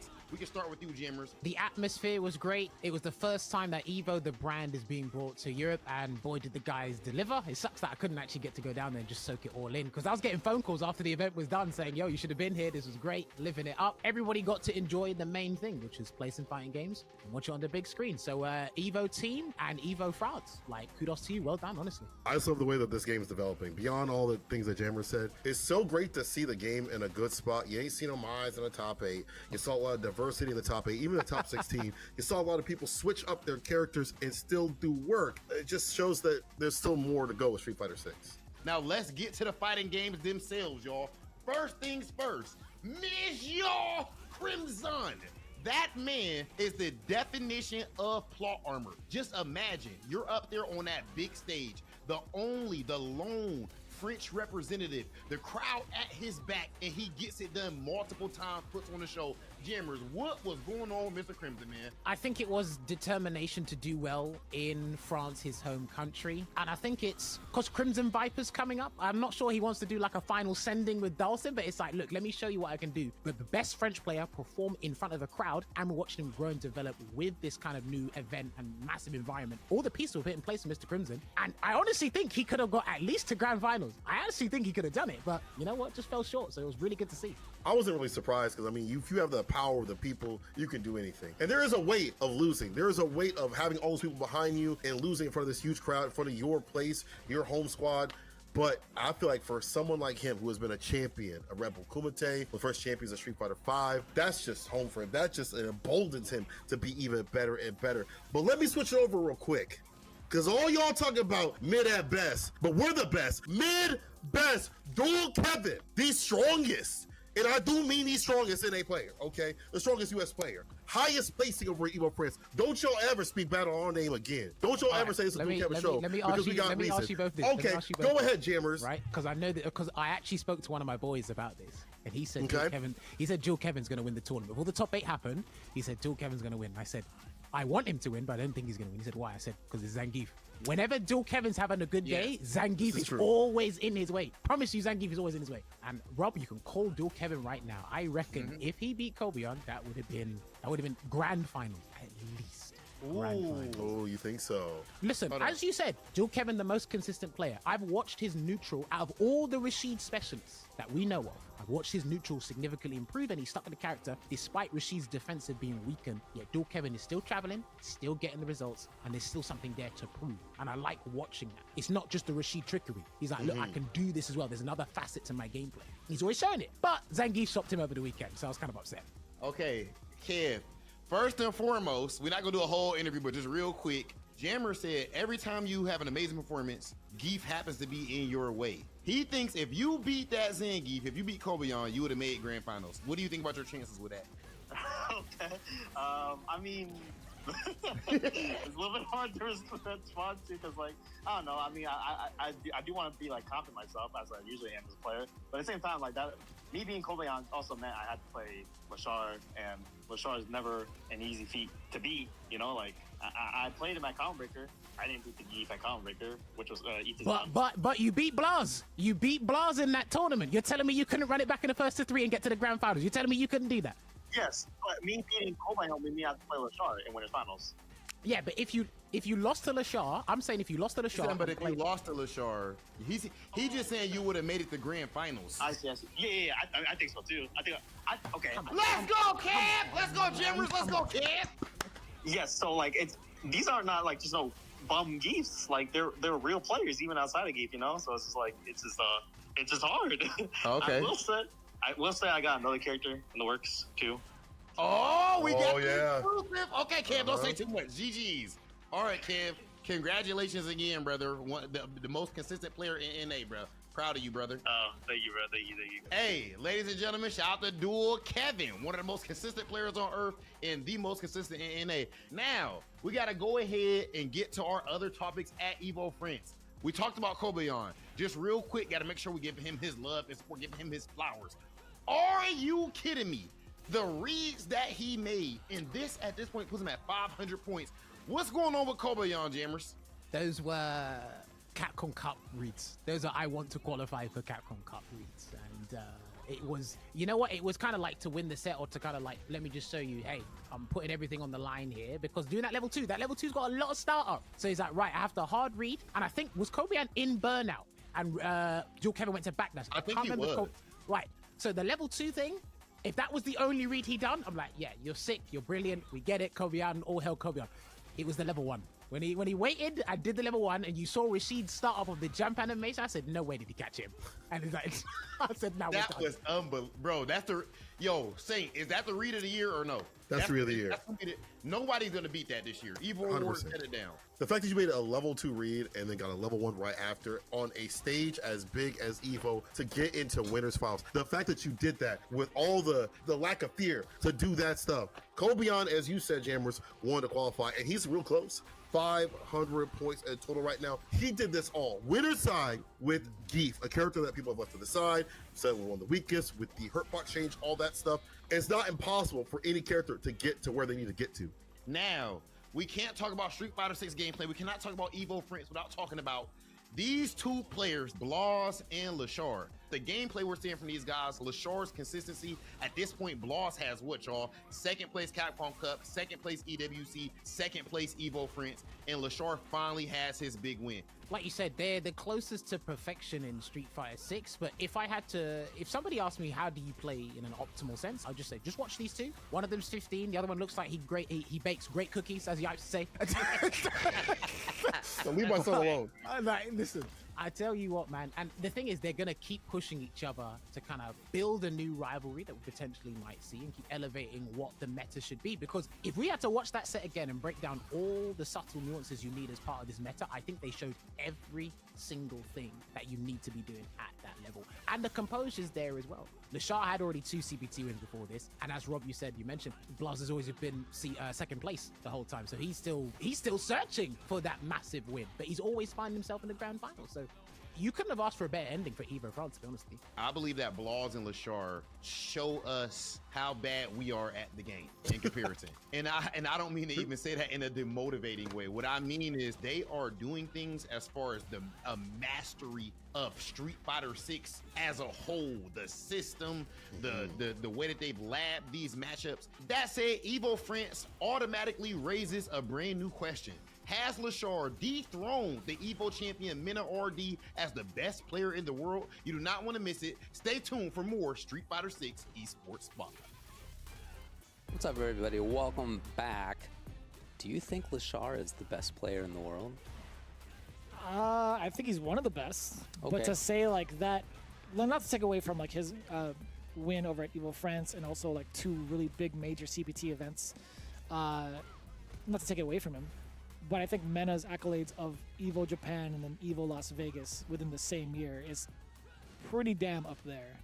I think pretty good. I think it's the pinnacle, in my opinion, with how many entrants there are and how like I guess the inclusion of talent within those 2 events. For me, though, personally. Lashar, I mean, for sure, I can't disagree with that, right? I think that's certainly a strong point. I think for me, it's Lashar's consistency. I think he's only been 9th once. Is my memory of it. He's made top 8 everywhere he's traveled, except one time he got 9th place. That's his worst finishing in a major offline tournament. That is incredible. And a lot of the times he wins or gets in the grand finals or whatever. For me, it's the consistency. Mena, obviously also a great pick. I'm not gonna be like, that's the wrong pick. But for me right now, I think that it's Lashar. I really like watching him. Kind of reminds me of like seeing Punk in his almost prime form, like as he was getting into it with Street Fighter 5, where he got like a ton of top 3s, getting second place a good majority of the time. I remember that. Honestly, with the amount of points or like wins that he had accumulated throughout the season and every single tournament that he was a part of, getting like second place, it's like, man, he just might be the GOAT, despite not getting a first place win, right? Yeah. I think that's where I am. Although again, Lashar has had that. Do you think that it was the greatest read of the year? The Geef level 1. It's not the first time we've seen it, so I wouldn't say it's like the greatest read of the year, because we saw another instance of that with Itabashi, and Mena RD had actually done the same thing through Dual Kevin before. So I don't know about like read of the year. There have been some really wild ones throughout the year. We'd have to like really sit down and nitpick them. I'm not going to just Congratulations to disagree Kobayan on with the him. read of the year. We're going in now to top 8 Japan yet again. Number 2, it's loser's side. Do you feel that's the read of the year? Hold on. Pump the brakes a little bit. Pump the brakes a little bit, David. The chat could read this, okay? But hold on, pump the brakes. Yeah. You don't think that's the read of the year? Do I think it's the read of the year? You think it's the read of the year? No, I mean I think reads like that get made all the time. Yeah, that's what I'm saying. That's what I'm saying, man. It was sick though. It was really It was fun. an amazing read. It was awesome. I had a great time watching it. Shout outs to everybody involved there at Evo France. Seemed like a really strong event. Sahara and Kawano, and then we'll get after that down to Junior and Yamaguchi. But let's start out on that top side of losers. Good 8 squad, Sahara and Kawano. Easily one of my favorite rookies to watch. Although I say that this is like his debut year into like CPT, he is playing at a ridiculous high level. Coming in from like a different type of genre, right? He was like top 3 in Asia for Fortnite, and a plethora of other shooting games. That's sick. I didn't know that. But he had walked into this like he had already been playing fighting games for decades. And it has been so phenomenal to watch his growth. Kawano, on the other hand, pretty much deemed the golden child of his era when it came to like his freshman class. He has still been like nonstop. He has adapted to every form of Street Fighter changes from game to game, actually, and has picked up every single character and put him at a top tier level of play every single time. Sure, it takes him a little bit of time to get warmed up to the character and how they operate within matches, but he does it quick, man. Yeah, agreed. 2 really, really fun players to watch. We'll head in. Sahara and Kawano. 6th overall, jeez. Yeah, and there's Grinder. There's gonna be a lot going into this, considering they're both teammates that actively like practice against each other. Come on. Okay. All right, we're in. I was hoping there was gonna be just like some alpha dialogue coming into this. That would be sick. That would be kind of cool. No voice acting, just text bubbles. Yeah, that would be sick, dude. I would love that.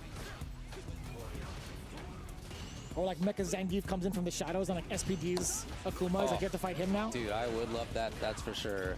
Did you buy that costume yet? Of course I have that costume, yeah. Hell yeah. The noises it makes are lovely. Dude, the Master Chief colorway? Yeah, it's great. Automatic, dude. The Gundam colorway? Yeah, it's For really, sure. It's really cool. Color me happy. It's really cool. Anyways, Akuma versus Ed. Yeah, I mean, a lot of this is, as Kawano often does, he just has fantastic neutral game. His spacing, where he moves around to, he feels comfortable throwing fireballs a lot. Yeah, and it's something really you could do to kind of like reset the timing on that. Like, you could throw in like a spark, throw your own fireball perhaps, but his fireballs are just way too fast. You could just kind of eliminate really the timing, and it'll still be in the benefit of Akuma. But from like, middle ranges, that's where it becomes a little bit more of a threat, I feel like, for Sahara.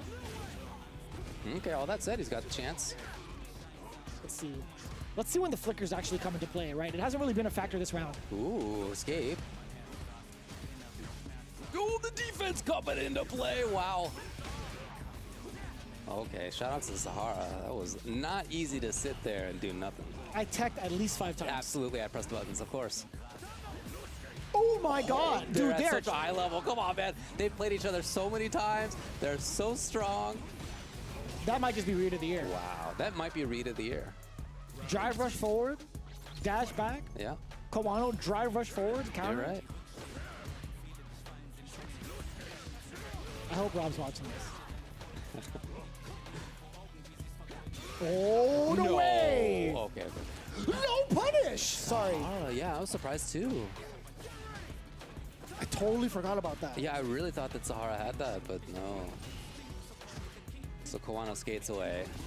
Back to, again, this comfortable spot. This comfortable neutral game. Ah, it's the first time we actually got a dragon from the flicker. Kawano being susceptible to the frame trap afterwards. Big damage, too, all the way to the corner. Jesus, he's not even done yet. No. I wonder if that's plus 43. To be able to just like empty jump like that, maybe a little bit more, but either way, Sahara, pretty solid high damage round. Yeah, it was a round where Kawano started out with big control, but didn't last. No Tried to walk way. too far. Jeez. Oh, on the other side, still get a side switch instead with the back throw. I thought it was going to be a normal. Oh, wee! Damn, that was high up there. Kawano in trouble. Yeah, Sahara just looking for individual hits now. God, he's so cool. A light into a confirm is going to be enough to do it against Akuma. Especially with level 3 attack, for sure. So Kawano a little bit more patient, as you can see. Oh, he stabs in all of a sudden. Right It did seem like he was being a little more chill. Oof, that's gonna hit. Sick. Yeah, I love the pickup. No, it usually does. Or can anyway, maybe is how I should put it. But Maybe a little too late. It's either that or like the angle that Akuma was hit at was a little bit. Yeah, it was probably too late, huh? Interesting. Requires some specific height, obviously. But yeah, I've seen it work. Oh my god. Driver's forward Oh, he's face. turning it on. Pretty low on the drive gauge. No, not cleared for takeoff. Recovers in time for the DP. Important tech. Still low. Aye, here it is finally. Kawano down in drive gauge, was down in life. And there's Sahara taking game number 1. Ooh. What a way to call out the gap. Kind of scary to do so. Yeah. I mean, Sahara could have held it. Maybe like kill rush backwards too. When you have 1,000 hours against like one player, that's how it looks to me, then I guess you can make that kind of read. Walks forward for the grab. Ooh. Oh, okay. Looking for the DP, nothing. A little bit of a hezzy from the fast fall from the Demon Raid. Standing light kick, more than enough for the level 1. Yeah, both of them really trying to mix up around, making the opponent lose drive gauge. With parry, whatever it may be. Trying to play so closely when it comes to stuff like that.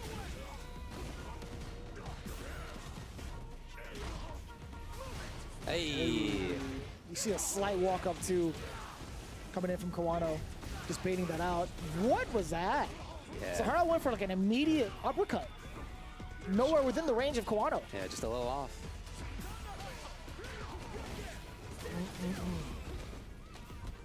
Saw the counter hit. Kawano opted for buttons upon wake up. Demon Raid all the way in. It's one combo. Okay. Yeah, you got to dump everything into this. Level 3? Yes, he will. Okay. Yeah, and just in case, level 2, just to be super sure. He had built level 3, but why not? You already got the root in mind, and it was plenty. So much more damage on the table. Didn't need it. Tied up 1-1. Kawano, how do you approach Sahara again? Knocking on the door. Sahara ready with buttons this time. Does get the counter hit. Still within this space, right? Kawano wants to keep it tight-knit. Oh my. Just swinging for the fences of Sahara. Not quite as fireball heavy here as Kawano. A little bit more about walking forward. Even drive rushing forward at previous as we've seen. Gets exposed by the crouching medium punch though, just well within that distance. OD uppercut. Well worth the risks, apparently, to Kawano. Overhead blocked! My man says detonate, but he pronounces it the first T. Okay. Keeps it simple. Yeah, you're starting to see like Kawano try to force a little bit of an awkward scenario, being within like close to middle range where Sahara can whiff those normals out. Like, although he's in like the optimal range to like maybe throw out flicker, some of like any of the kick normals from further out, Kawano's utilization of the walk speed, making it whiff, has just been so important for him. Uppercut. The delay on the crouch short. Yeah, that was sick. He can kill on the next hit. Sahara's in trouble. Hard not to take the grab here because you know it won't kill. Yeah, exactly. But this mix-up, you just got to make the bad read, and he made the wrong one. Hit you with the Debo, what mix-up? I don't know what you're talking about. It's back-to-back-to-back throws. Hard to contest against, man. Yeah, it is. Been a real hot topic this year. Kawano starting out. Fastest he has in a round. Oh. Ooh. Not there on the whiff punish. Back to this fireball heavy style. Here's Kawano. No, not for long. Opportunity for Sahara to move in. Beautiful. Now he one combo away. Oh. To the reads Kawano's willing to make. Oh my god. Again, stays up in the sky due to air fireball. Fireball, drive rush, a little bit of a delayed normal. Sahara trying to stand his ground and wait for that timing, waiting for his opportunity to catch Kawano, walking back perhaps. Hey. That was it, and Kawano knew it. Crouching medium punch, a little bit faster with 6 frames. Did not get the kill. Giving Sahara the chance, slowly creeping forward. Tried to challenge and just wasn't there in time. It's so tough. A lot of his approaches have been pretty safe, right? It's been fireball, drive rush forward, kind of just like walking up as well. That last instance, delay on the overhead as well. And that's the second time he's gotten caught, actually, with standing medium punch right after. It's going much faster now as Kawano.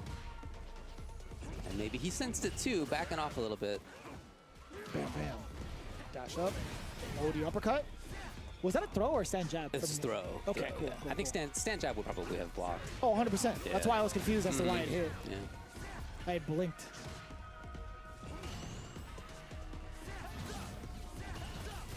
Kawano again can kill on the next hit. Sahara already in that mode of needing to creep slowly. No, he's there. He built up a little bit of bar for himself for that second extension. He did. Oh, man. That was actually so lucky from Sahara. That tiny sliver that allowed him to do the dash cancel yet again. Yeah, that was huge. I don't know that he kills without that. I don't think he does.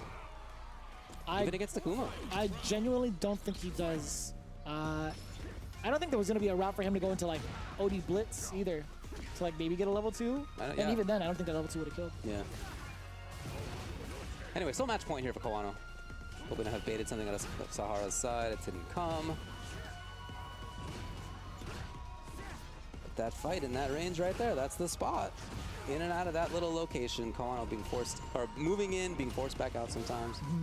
A lot of it because of the, I want to say the flicker choices coming in from Sahara, yeah, right? A lot more active with it in this round specifically. Oh, that's all she wrote, That right? is it.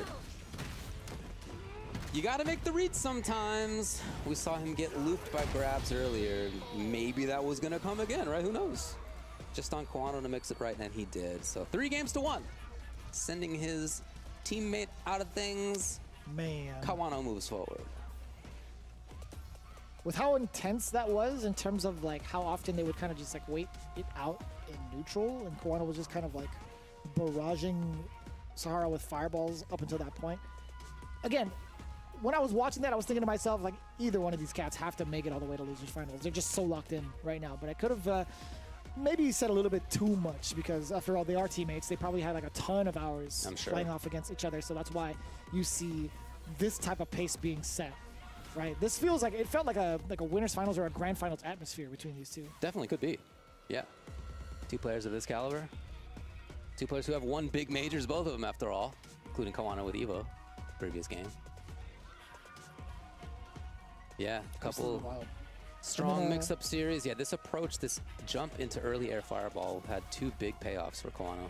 I'm not misremembering, right? Sahara won UFA? Sahara won, yeah. Okay, cool. I remember who won it, but I guess I can't remember the preliminaries prior to it. But there you have it, man. Sahara getting eliminated by its teammate 3-1. Kawano gets rewarded with playing against the big #1 Kami player at that time, Saltamu. Moving on into it, though, yeah, Kami versus Akuma is what you could expect, but Junior versus Yamaguchi coming up. Zangief versus the My Pit. Yamaguchi getting off of the DJ.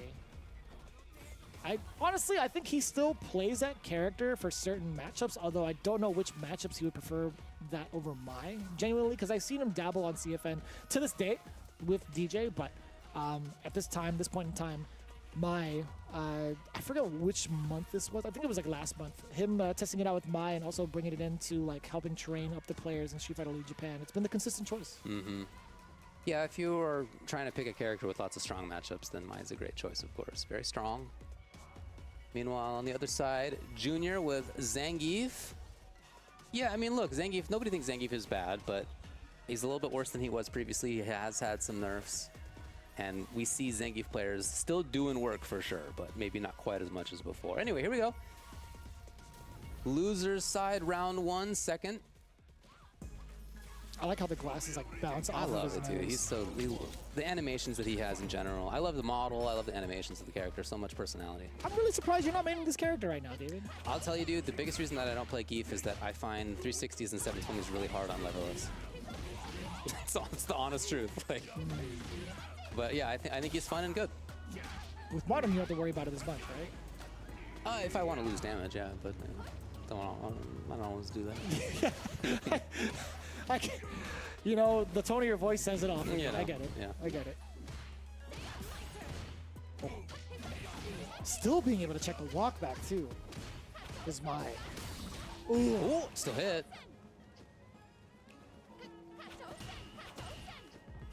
Controlling that screen really well is Yamaguchi there. Oh! Ooh! Damn, the snap of the fan. Yeah, you can hear it. Bam. Very difficult to contest. Yeah, he's got to use that heavy punch for sure. Either armored up or not. If you know Yamaguchi is willing to settle for normals, yeah, that trade-off way more so in benefit of Mai getting that trade-off. First round of Yamaguchi. Oos! Nice whiff punish against the Fierce. His footsies have been sick. Junior looking really good. Light pressure. I don't think Junior's too worried about it yet. Yamaguchi trying to force corner. Yamaguchi kind of weary of that level 3 also. Yeah, he does not want to play close, you can tell. Trying to be at a range where he could get whiff punishes too. He could have. Was that on reaction, the Ryu Enbu? I don't think so. I don't know though. Oh, that still hits. Okay. Damn. Another read of the year. Could be here though. No, not quite. Willing to spend it to put himself into burnout. He just at level 3, right? A single hit confirm, a single whiff punish. If Junior manages to throw out a limb, that's out of control. Okay, we talked about that confirm. Coming in. Plenty of time after that Ryu Enbu. It was a game where I liked a lot of what Junior did. I thought he had great footsies. I thought he whiff punished really, really well. I thought that he gave some space to Yamaguchi to hang himself a little bit. And yet, Yamaguchi still takes game number 1. Showing some really strong play to stay alive in situations like that. Damn. Got the SPD. Oh, the whip punish again! He's so fast with it. Yes. And who expects wake up, walk forward Pierce, which is what Yamaguchi did there. Oh my. Fans not going to be too much of a problem for Junior right now. This range I really like as Mai. I feel like there's a lot of strength here at this exact spot, and yet Junior's whip punishing, his moving forward, his ability to navigate fans have all done a great job at neutralizing that. And it's mostly just been block, right? He's been in a space where Yamaguchi's not going to be comfortable enough to charge up fans. And also, if he wants to get that mix-up going, he's forced to spend meter, as we saw it for the first time, right? That OD fan to try to get some momentum towards him, but Junior's been standing his ground up until this point, right? Oh, it was a little late. Damn! And even if you do charge the fan, you're eating a fierce. Yeah, there you go. The Junior playing it slowly. No real need to move. Doesn't need to take a risk. He can get hit a couple of times and not die. Oh, trade! Oh boy, next one though. It's CA if it connects. Can't throw a fan now. Level 2 intact from Junior. Oh, the overhand! He did it! He had not really turned on the juice like that.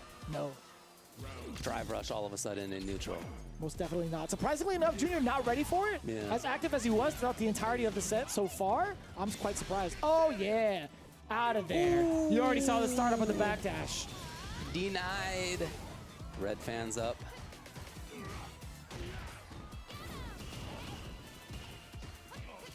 Yep. Keep it going. Yamaguchi still a couple of red fans left. And this time it's him who doesn't really need to take the big risks. He can hang out. Yeah, it's definitely Junior who needs to take the risks. Sitting on a perfect. He's got one more left for a red fan. There's SPD. No jumps out of Junior. Very grounded. Okay, so no more burning fans. He was worried.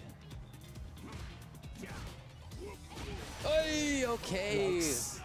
After so much strong footsies by Junior, the ends of both of those rounds were kind of different. It was Yamaguchi turning it on with drive rush at the end of the previous round, and that one it was his whiff punish to get the kill. I didn't realize the title card on Yamaguchi, the little jury in that like artwork, eating a little lollipop. It's just oh, I didn't notice. Oh, okay. A little flat and round jury, just like wham. That's cool. I gotta see that again. There's a lot of really cool art in this game like that. Yeah. Okay. I thought that would be a little bit too far for a conversion. Oh. We're starting to see Yamaguchi kind of like pick apart some of the buttons that Junior has been opting to go for within this range. Sniping it out with Fierce and also checking some of the drive rushes now with meter. Yeah, I do like this range. I think it's difficult to contest. That's why I was impressed by Junior doing it earlier. Man, it is so hard to do a perfect parry when the opponent does slow fireball into drive rush just before you wanted to do your perfect parry. It's super hard. It's been a common trend. Yeah, we saw it a bunch last set too.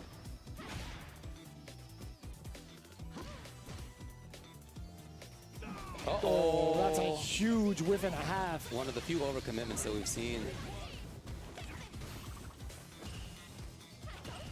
Funny enough, level 2 for the carry.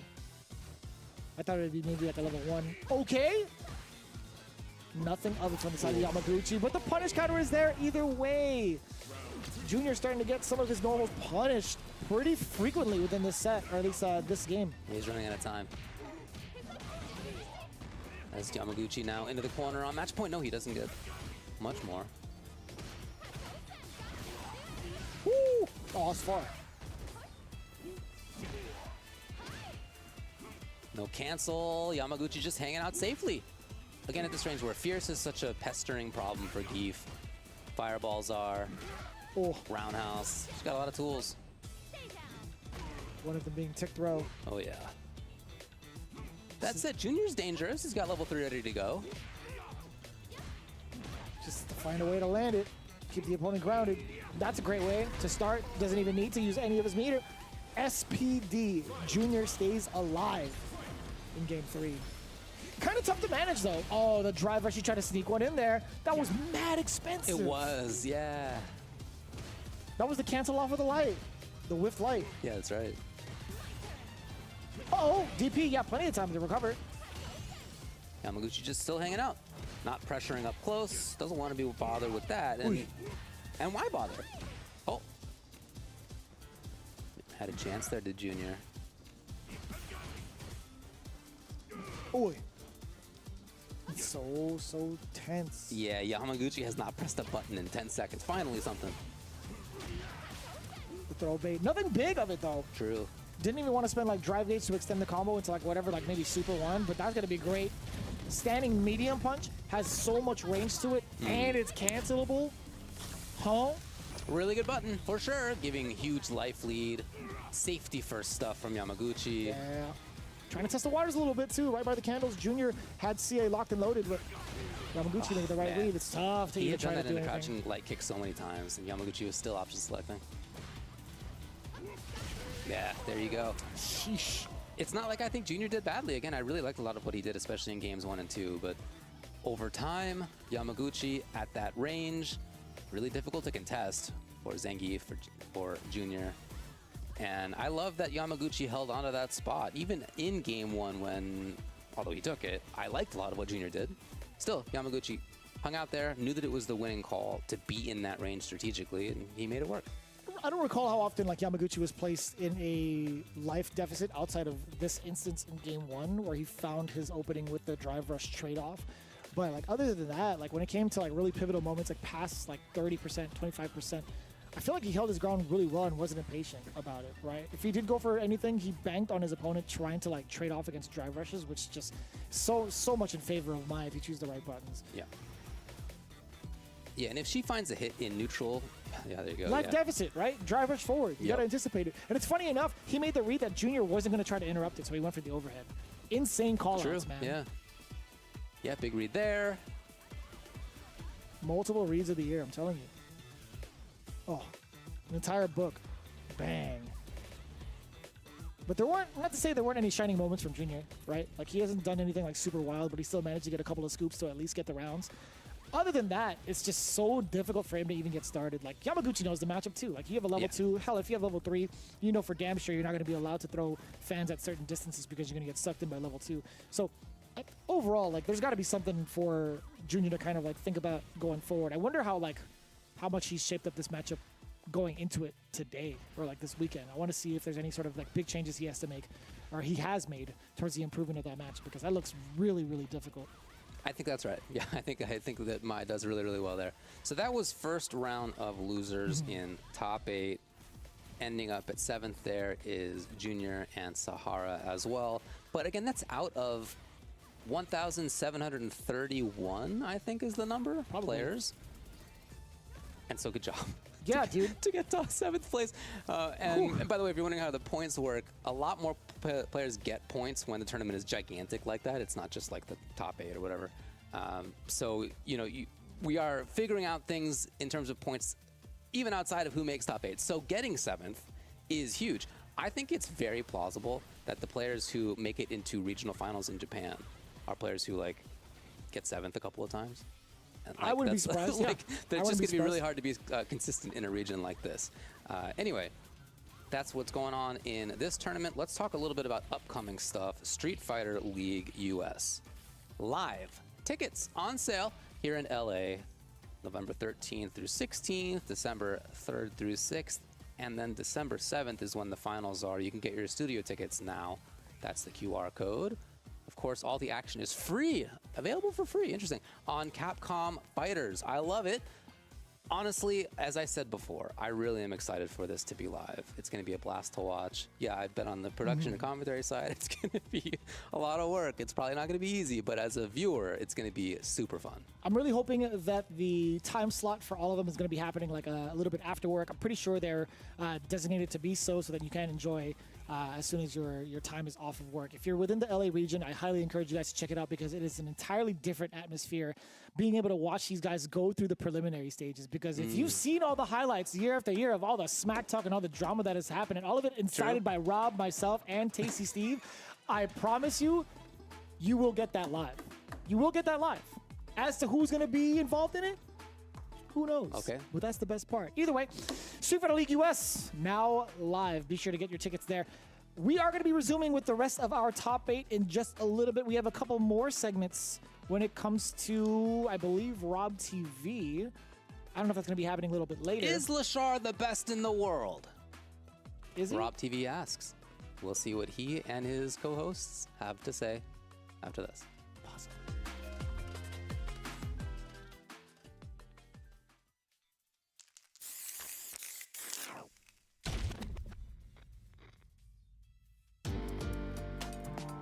Taking a life and giving life?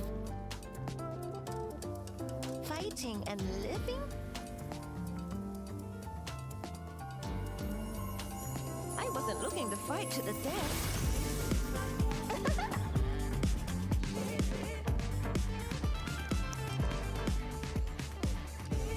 Time for us to dance! Round 1. Fight!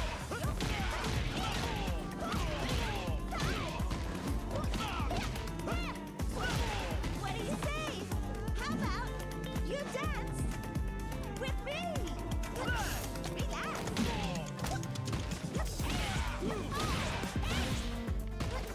Up you go.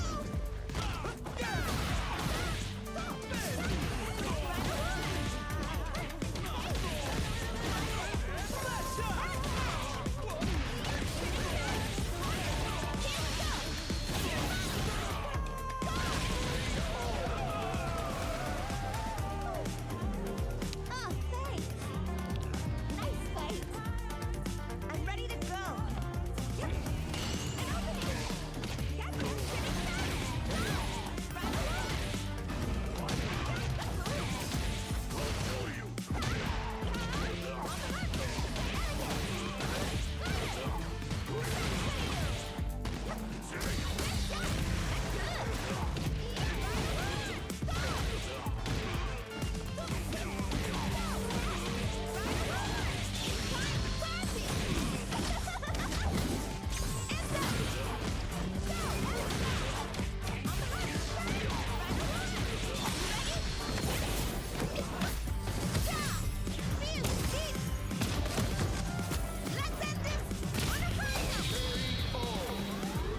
All right.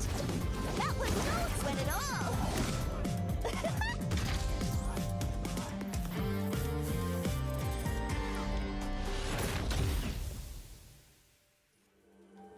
It's time to party.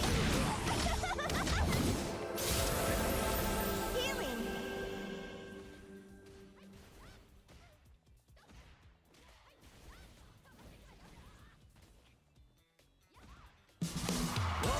You ready? Top player We repeat. see you on the scene. Prepare. Poison's on the menu. No mercy for you. Ready?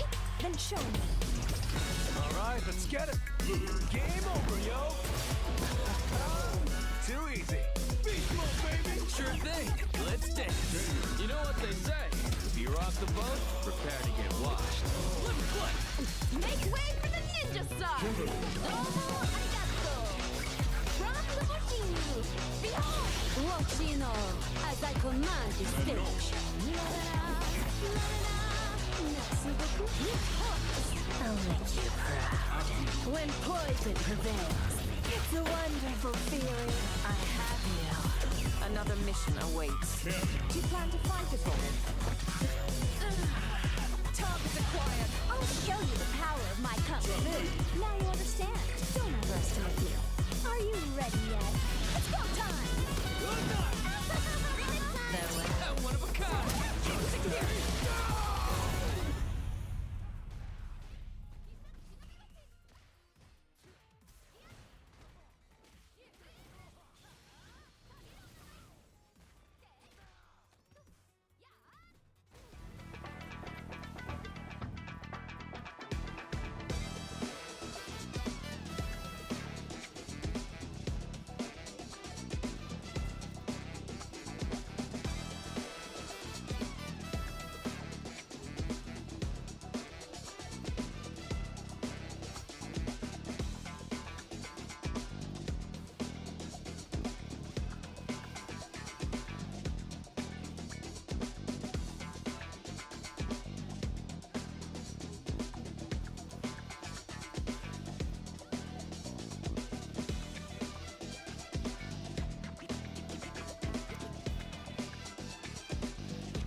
my goodness. If you know one thing about Big Hollywood Rob TV is that I love a good debate. And today we are about to get into exactly that. Of course, I'm here with my dogs, Jammers and St. Cola, two of the best in the business. And we are about to talk about who is the best in the business on the player side of things right now. Lashar, fresh off of winning Evo France. But of course, there is some recency bias sometimes. Mena RD does have accolades of his own.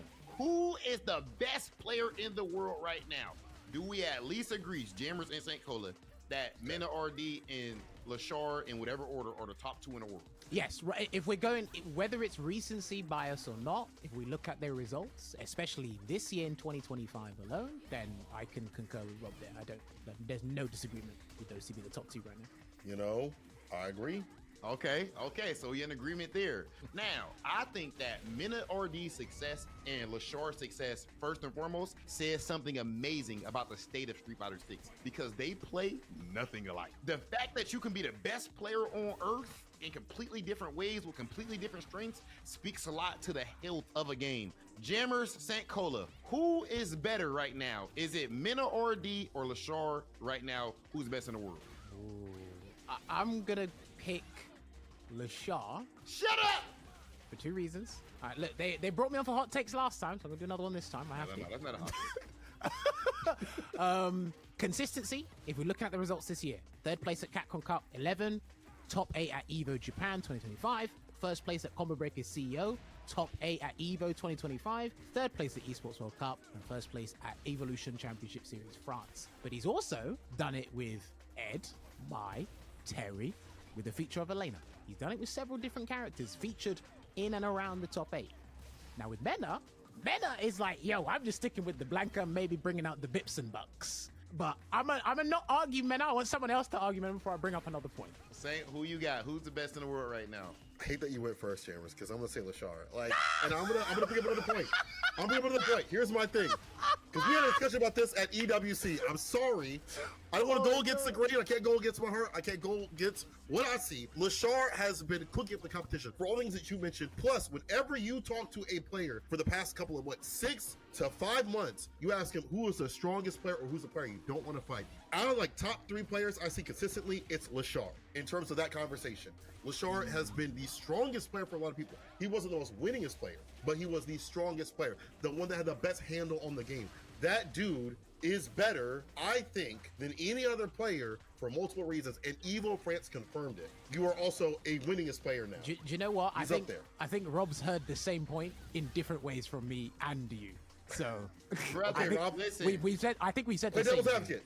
Lashar is amazing, and I believe that he is the most skilled player in the world. I'm gonna go ahead and say that first and foremost. All right. But the best player in the world, the greatest player, is Mena RD. That guy from Dominican Republic. Do you know why? You just told me that Lashar confirmed it. Respect to Lashar, amazing, by winning Evo France. Do you know? Respect. I'm just saying. Okay. Nah, talk. I need to hear. I need to hear. Evo France because of visa issues. That's true. I'm not even gonna say his name. The 2025 Evo Japan champion. The 2025, same this year, Evo champion. I don't even need to add Vegas because we know what Evo is, correct? I get you. I don't worry, we're on the same page. I get you. Okay, so there's only one Evo champ. That's Mena RD this year. Last year was Punk. Now, even though Lashar, like skill-wise, is so insane, right? We got to remember who is Kakadu. Don't let my boy being a little under the weather, being a little sick or whatever, forget. Let's not have recent bias and forget who that is. They both cut through the competition at Evo. Do you know what Mena RD did? Grand Finals is 7 minutes long. Wrapped it up. You know when that's less than. Listen, when you know there's videos that are less than 8 minutes long, you know somebody. Belt to ass. It was belt to ass. So the core of my argument is this.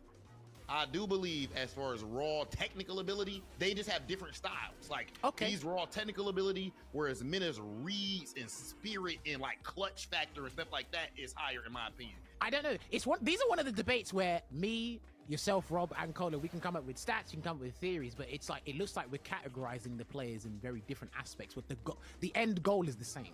if I say like Lashar's the best, I will come at it from a technical standpoint. We're not saying Mena isn't technical, but that's not why I think he's the best player. Does that make sense? I agree with that. And the same with Mena. It's like, yo, if I needed someone to just go cutthroat, go straight for the juggler, it's like Lashar, he doesn't look like a person with murderous intent. It's like he'd do it, but he'd do it according to what was on the job description. Mena's like, I'm gonna do this my way. Yes. Yeah, I agree. Yeah, it's interesting. I don't know. Like, again, recency bias in Street Fighter 6 is so powerful. I promise you, it's so powerful. Because like, yo, I just watched this Red just beat down a bunch of other dudes last night. It's like he has to be there. I think it might have to pose a new question, Rob. It's like, right, would you prefer like a punk season in 2017 where you were just dominant over the regular season, or just give the guy the Grand Slams? Which one would you rather have? You'd probably hear people. Yeah, you'd probably have people just say, I want the Grand Slams. I think so. That's me. But then in reverse, it's like until those Grand Slams happen again, it's like, is that person weak? Because then the recency bias comes in for somebody else while they start getting other victories on the wayside for like the quote unquote smaller tournaments. You know, it's like, oh, after 6 months' time, is that person still the best? They have to keep proving it over and over again. Yeah, bro. Honestly, this is definitely a splitting hairs argument. It's interesting because I believe before Evo France, this was not debatable. To me, I believe it was not debatable. Now, if you tell me Lashar is the best in the world, to be honest, I can't be mad. I'm not mad at that. Like that. No, but okay, I got you know Mena, what? but You know, at that point, wouldn't that make it null and void because Mena wasn't there? So, are we still allowed this conversation? We're allowed it, but it all comes down to weight, and it lowers the weight. Okay. In my opinion, a little bit. It's still legendary, amazing, and if somebody else would have won Evo France, it wouldn't have hit the same unless it was Blas or Still got to keep the Mai represented. Lashar, he's already Mai and Viper. I got Mai as the backup, keep the execution at ease. Then I got the Viper. But he was missing Main, it's a good day at Street Fighter 6. It's a good now that day. he has that, it's kind of a different type of version of when Punk finally won Evo. Not saying it had that gravity because that was years of build up. Punk had everything else, and his career was just missing a big Evo or something like that. I think Lashar this year had everything else and was just missing one of those, and now he has that. I will say, I hope at like imagine that Capcom Cup, Blas, Mena, Lashar, Mena, top 3. Boy. Wait. Let me just make sure. Right, you heard it here. Rob said this now. So if it does happen, someone's gonna need to clip this real quick and then put it on social media because he predicted it now. It is a very difficult job that we have as far as actually trying to pick between Mena, RD, and Lashar. But let us know in the comment section, who do you have as the best player right now? No matter what, make sure you guys do not go anywhere because we're about to come right back with more Street Fighter 6 Esports Spotlight. Yeah, really difficult question to answer who the best player in the world is. Something we were talking about earlier. Who's the best player in the world? I mean, Lashar and Mena are great choices, but you know, here's a different question. Who's the most skilled player in the world? That, I think Rob had touched up upon that a little bit during his argument, saying, you know, like technically speaking, he feels like Lashar is pretty strong. And then he brought up the argument of Mena being like instinctually strong, spirit-wise as well. Spirit-wise. But I mean, if I were to really put it on paper, I think like Mena RD, he has like a handful of characters on him. Like Blanca has like some technical savvy to him, at least with like Lightning Beast, like setting up Blanca-chan. He has a Zangief as well. Yep. Certain technicalities to him as well. Luke, if he still wants to play that character. But who's the most proficient player in the world? It has to be Lashar. It has to be Lashar. Like the way he hits every single confirm to like max damage level 2s have been insane. Okay, but who's the most like adept player in the world? You're smiling already as if you already have an answer. I'm not sure. Who's the most masterful player in the world? That's a tough one. Who do you think is the most efficient player in the world? I live in the West Coast, so I hit up that I don't. Bahe's event out there. But I will say, but yeah, TFC, Final Round, NEC, Summer Jam. But I will say, like, if you were to say who's the best player in the world, if you were to say like, whatever you want to call it. The thing that I had a little bit of a gripe with was he may not be the most winningest player, but he is the strongest player. That just doesn't tie in together for me. If you were the strongest player, you would be winning everything, or like a good majority of these things, right? Which Lashar has been doing, but I feel like there's different like scales to like certain events. Right. It's not going to be. I guess it really depends on like the talent pool, like how many players had signed up for that event to really say if it's like a super premier kind of status. Here's what I think. I think that it is all of us biding our time until the answer is clearly Blaz. Maybe Kakaru. It's going to be Blaz like next week. He's so young. He's got so many second places. Yeah. Also. Yeah. Like that not being in the conversation as well. Like he's also he's not the most winningest player either. Good luck everybody who's old, meaning Lashar and Menard, the old people. Blaz, the Kakaru old guy. Is he old? Nah, they're all like 20s, dude. Yeah, wait. They're all young, but Blaz I know, is so I think young. Kakaru is younger than Menardi. Yeah, I think he is and too. He's like early 20s, I believe. Anyway, let's get back to this thing. We have the next round coming up. Losers side, Saotamu, Kawano, and Meg5 and Yamaguchi. Yeah, so we talked about the way that Saotamu was playing against Hibiki, leaving it off at 2 to 3. He had some pretty good instances of like trying to make these reads against Hibiki just a little bit too late. Now, this is a little bit of a switch up though. Going up against Kawano with that mentality of having to face off against a grappler, I'm sure he's pretty relieved having to face off against a Luke, which I don't know if he knew at the time or was prepared for, but Kawano has had this Luke in his pocket specifically for certain matchups and also against Mai. He's been pulling that out for like UFA, for Street Fighter League as well. He plans to do so, at least from what I've heard on like streams for World Warrior, a little bit more consistently. I don't know how much of an effect that's going to be, but this was like one of the big previews of that transition over back into Luke. Interesting. Okay, let's head in there. See how the pick works out.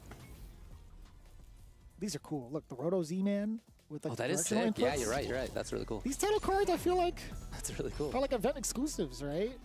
They have to be. But you have to be home for that. We're always traveling for these things, man. Either way. Kawano Luke. In trouble already in the corner. Pretty quickly. Does get the perfect parry on the Sandblast. Kawano trying to find his way out of the corner, mostly with drive rush, which he's doing a pretty good job of, except until that Sandblast, it happens. So Tabu would actually perfect parry the first one. You know he's got the timing down. That is tricky. But that was sick. As cool as it is. Oh, he's gonna try to go. Yeah. God, he's so good, man. Is he the strongest player? Maybe. Is he the most bestest?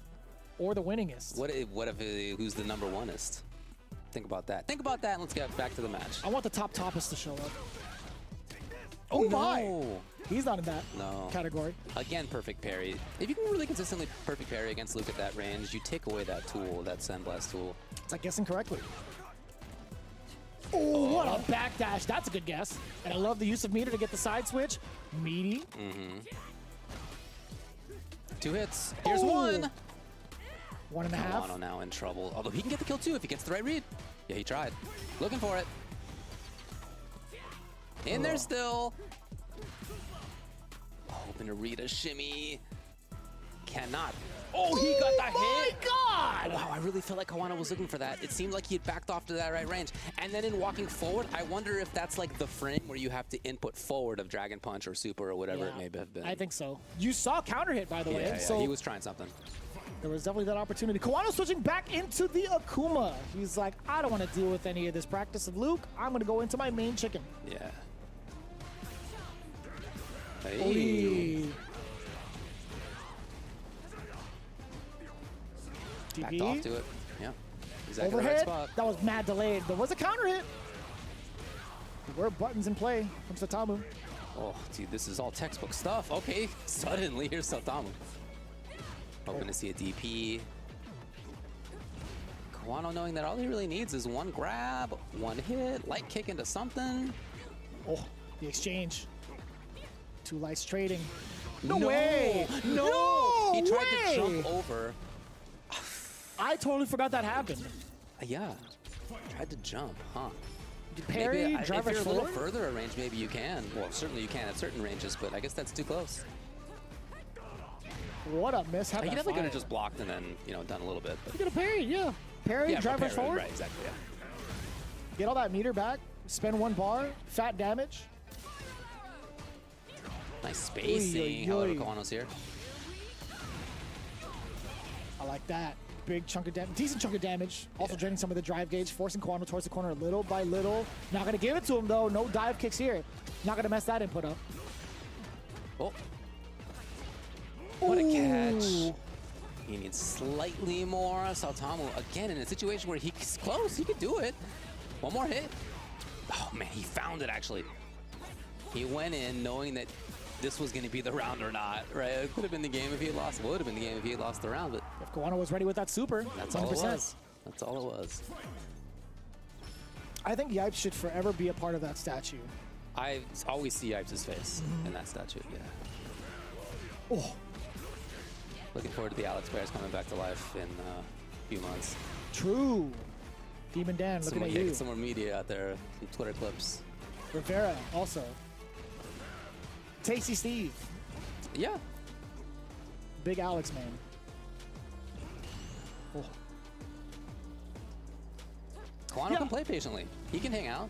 This is definitely that range where he's totally comfortable chucking out plasma, kind of like irritating the opponent within that distance. Yeah. Walking back and forth, He's trying to make it ambiguous. Up.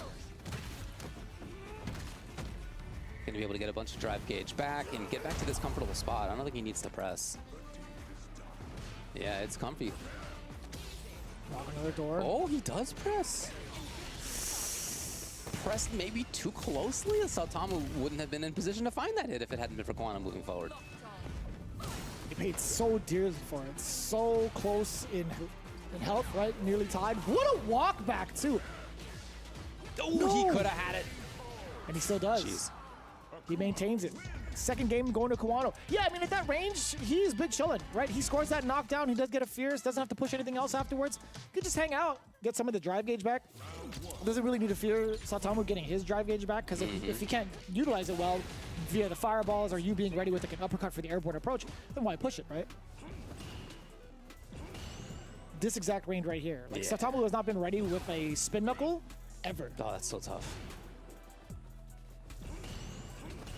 Yeah, he's been much more confident. Oh, he did try it. More preemptive than anything. And now the check against the drive rush. Kawano in a real tight space to do that, leading him into the corner. Crouching heavy punch, that had to be a big error. Yeah, I would think fireball. Whoa, okay.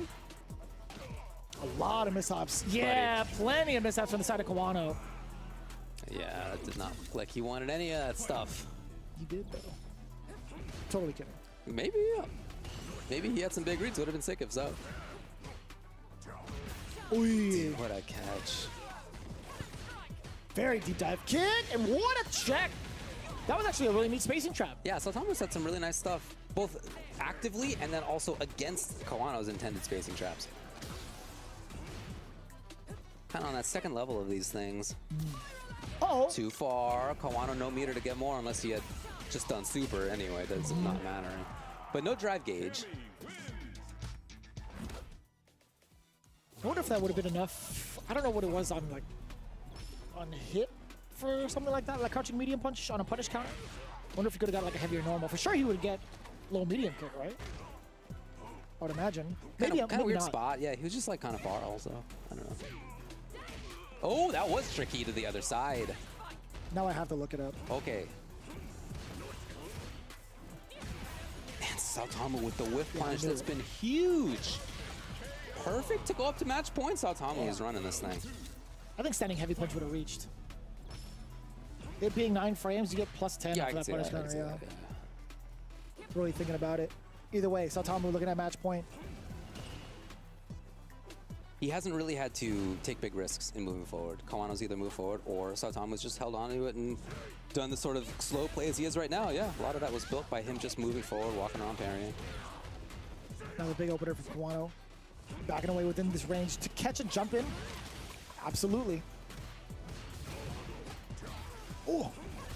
Oh, that could have been. Yeah, if that had been jumping on ounce or fierce, just regular ones, would have been huge. Not what Kane, Kawano. OD. That's the fireball. Got the slicer, leaving him plus. Uh-oh. Oh, he's really trying to make it happen. Kawano, you would throw a fireball? Okay. He would have done it. Yes. He would have done it if Saotamo had not taken to this guys. Oh. This is so dangerous too. As that forward throw coming in from Saotamu, being able to dictate the pace now that he has the life lead temporarily. Kawano push to the corner. I really think this is because of an error by Saotamu. He's chilling here. Missed DP. Yeah. Nope.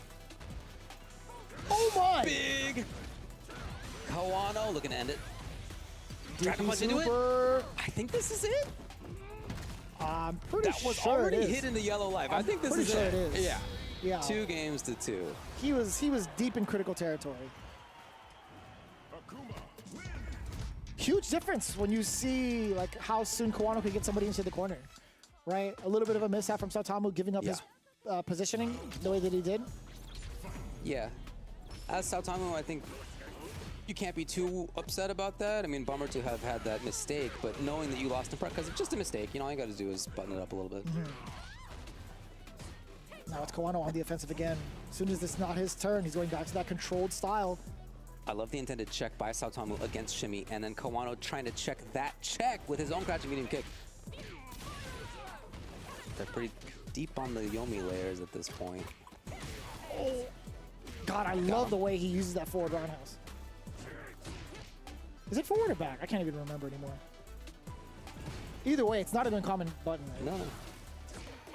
Oh, here it is. Into it, yeah. Level 1. It's going to be, again, match point, Saotamu. It is forward heavy kick, because the back one is that cartwheel looking one. Part of like the lift upper. Back medium punch, back roundhouse. For the launcher. Oh boy! Well, not a lot of damage to take. Counter hit again! Dude, and great confirm, by the way. Oh. Instant confirm. I think that's what he's wanted the last couple of times he tried to interrupt the overhead. Mm-hmm. Not even a jab, just like a slower button. Again, sweep whip punish. DP! So close. Oy. He's there first. Match point for both. Got him. You know it. I wonder if level 1 would have been enough. But I like him securing the round with Yeah, level I think 2. you don't take the risk. Either way. With only 1 bar on the side of Saotamu, you're about to build yours, but this is tough, right? He's already started the beat down a little bit early. Kawano pretty damn close to the corner, right? Saotamu, if he scores this knockdown or an interruption against the drive rush. Ooh, the uppercut kept it again! up. There's no way that's going to be the end of it, right? Oh, he wanted something. No! Saotamu wanted even more. Kawano. Okay, Saotamu's out of there. Oh, the danger of that mid-range game. Out of there. Drive gauge. Saotamu trying to make it happen to avoid drive gauge damage. He finds it. That's so much He's damage. moving in. That was punish counter, too. No Big way. read. Is he right? He is.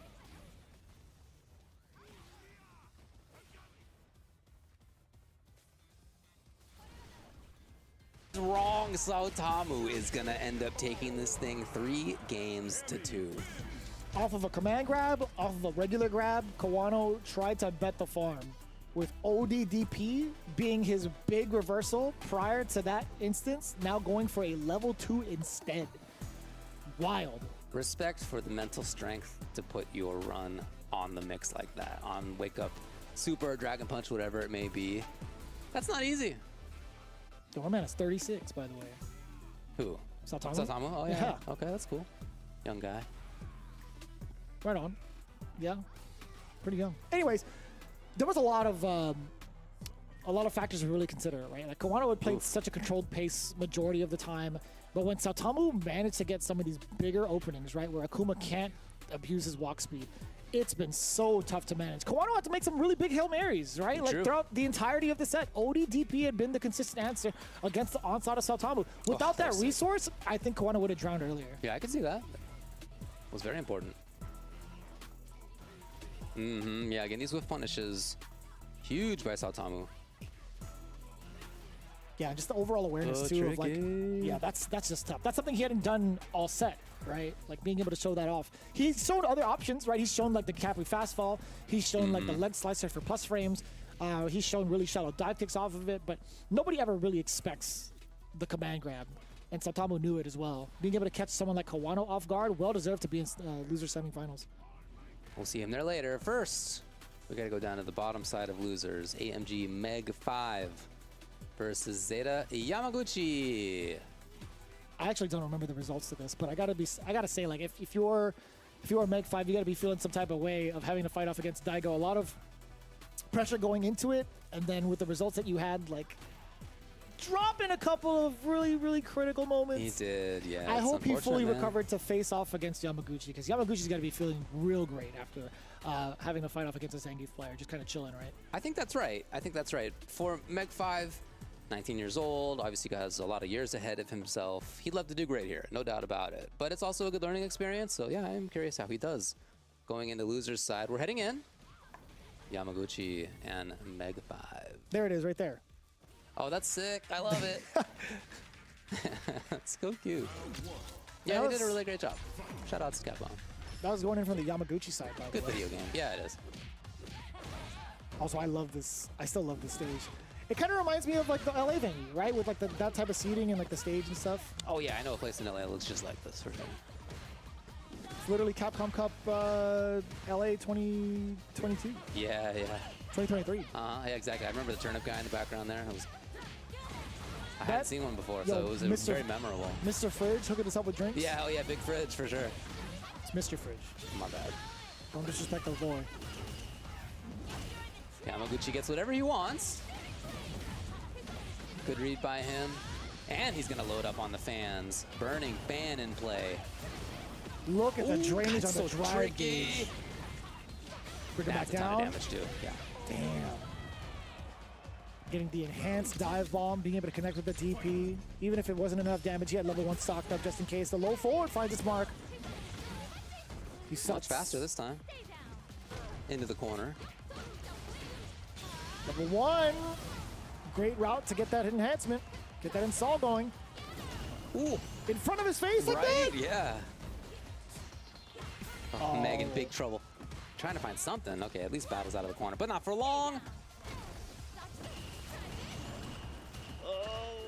Okay. All right. Temporary momentum. But not for long. Willing to bet the farm on that. I mean, partial farm, I would say. He had so much life behind him either way. I think that's the time that you take the mix-up like that. Free. You take the risk. Later on, if you had been hit and you're risking losing the round, a little tougher, but right there, good call. Woo. I was so far. Yeah. Meg trying to move, but nope. The fact that the crouching jab connected after that is what's even like wilder. She's got a fan. I mean, you know, it's pretty long. Yeah, I guess so, David.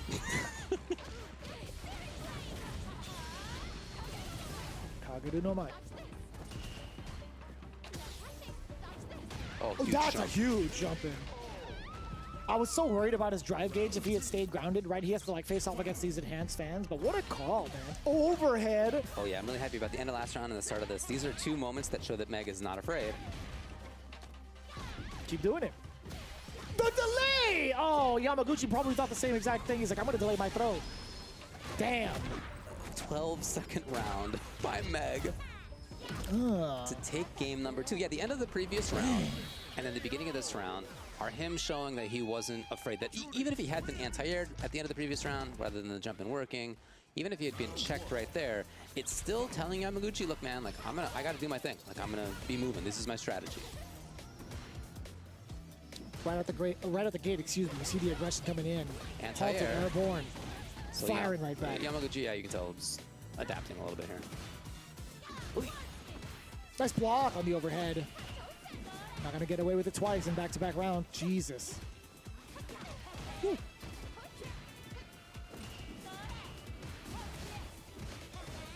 Much drive gauge damage. Yamaguchi moving.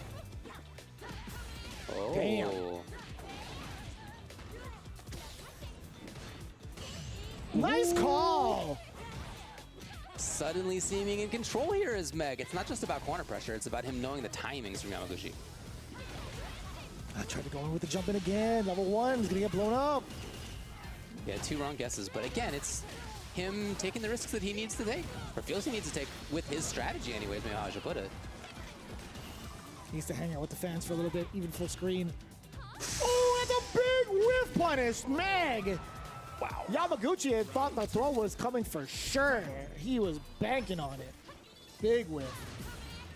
Overhead blocked again. Still trying to throw within that range. I love the walk back decision from Yamaguchi. We got to see maybe a check on the walks eventually from Meg after a driver sequence. Ooh. Delayed. Different timings being shown off from Meg. Walking in and out of that dangerous range. Got him. Oh. Oh. Nothing too big of it. Yeah, not a big concern. One of the few drive rushes in by Meg. Uh-oh, Yamaguchi in trouble. Oh. Forcing in to grab. Wow, Yamaguchi has been so consistent about having option selects in that situation, but there, no. So 2-1. That was like, what, low forward driver? Yes, it was. I see. Kind of wild to see that option select not in play in that moment for sure. Oh. Those are the hardest moments to do it, right? End of round, end of game. Scramble. I feel like at the level these guys play at consistently, it should be in the back of their mind the majority of the time. I mean, you're right. I think it is majority of the time. Good call by Meg as to when it may not have been. Here's Yamaguchi now, corner pressure, burning fans. Uh-oh. Punish counter as well. A lot of drive gauge being drained, even more so now with the impact of fans, but just out of the range of that fierce. Meg making the most of it, surviving that onslaught, surviving burnout. Yeah, he needed to be active to get away from it. Uh-uh. Third drive rush in neutral. The backdash! No! Oh. Huge error. Yamaguchi in trouble. Now match point Meg. Oh, man. And again, drive rush. It feels like it's opening up now more for Meg. And that was to stay alive within this. Like, at least have a round on the board. Oh, Throw dude. again against Yamaguchi. Dumping out the level 3 now. She gets pressure. She doesn't need to make that decision that some characters need to make. Am I going to pressure or do damage? Nah, she's got it. Here it is, nothing to kill. Again, Meg, don't crack. Uh-oh. You know he had game right there. Oh, yeah. Oh, match, yeah. Absolutely. Is this not reminiscent of the Daigo matchup? I'm worried about it too, yeah. Oh, no. Too many opportunities for Yamaguchi right now.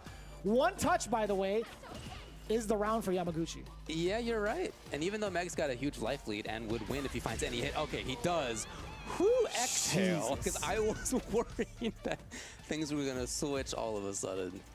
So Meg finally finds the moment to move on. I was just hoping it wasn't another Daigo instance. Agreed. Like, that would have been a very, very big drop. But Meg 5, swimming through the sharks. Again, I don't know how often we get to see Meg 5 in a top 8 scenario, but my man is actually doing work against a premier Zeta player, Yamaguchi. Yeah, definitely. Showing some moments of good defense by Yamaguchi. This round, though, in particular, is when it felt like it really opened up to me. Or began so, I guess, at least in terms of pressure. Later on was more neutral open up, but here Meg totally dominant round. It's so much to consider when it comes to like Meg's offense, right? His timing has been all over the place, and as soon as he kind of had Yamaguchi guessing one or the other, whether it's a strike or a throw, or even a delayed strike, him going for just the basic option of throws over and over again was totally fine. But that big mishap from Yamaguchi, that could have been a huge turnaround, getting that round within that game. Yeah. But overall, man, a lot of interesting mishaps that had happened between those two in that set, but it's only going to be one, and it's Meg 5 facing off against Sao Tamu as his reward. Not too bad. Not too bad. No, not for the guy. Yeah, I think it's great. It feels really bad to be in winner's side of top 8, and then not only to lose twice, which could have happened, but also to lose knowing in part that it didn't need to be like that, that like you could have had moments that you could have capitalized on to have either stayed alive or to, you know, have even won in winner's side. For his sake, I am glad that ended up working out. Truly. But, you know, Yamaguchi had his moment there where he had his own drop and some of his own issues, so it can get scrambling in moments like this. It's just not easy to And be he was a little bit Does, frustrated. most definitely. But There's let's some see frustration players there. here. I mean, like Saotamu obviously, Meg 5 obviously continuing And on. he want to run the set. I would love to see Yamaguchi just a little bit more. Now he's like slowly starting to put the pieces together for Mai in certain matchups. They still have 3 more weeks to go. They have another one coming up next Sunday. And speaking of which, again, there's a lot of World Warriors, at least to be watching these next couple of weeks. I see what you meant about the lotion. The prize pool for the regional finals, man. first place for $2,000. That's a pretty going on damn with good amount. 1,500 for second. Bicep there, I don't know. That's the The tricep. elbow. That's $1,000 for third, $700 for fourth, $500 for fifth and sixth, and then $300 for seventh and eighth. However, we are talking about the pricing. There are still a couple of weeks left, depending on your region and where you're tuning in from. Like, I know U.S., Canada, West is going to be happening real soon. I think next weekend. I think there's one going on in the Midwest right now as we speak. But for all the information that you need, capcom.us/WW25 is where you need to go. Sorry, I'm just thinking about the tricep still. It's quite a sight. Fight Club Championship coming up October 31st to November 2nd. Of course, it's going to be streamed on Capcom Fighters. This will be the last stop for the Capcom Pro Tour premieres. Your last chance to auto-qualify. And so as a result, lots of people are going to be going out there. Check it out. It's going to be super fun to watch. As we've been saying, not only will players who you may know be there to try to qualify for the last auto-qual spot, but it's also just going to be really cool to see more about the scene in Chengdu, China. So, we have now gone through half of this top 8. We have 4 players remaining. We have the winners finals coming up after this.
This is gonna be a match to remember. Fight!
Here comes a new challenger. Hey now, where you going?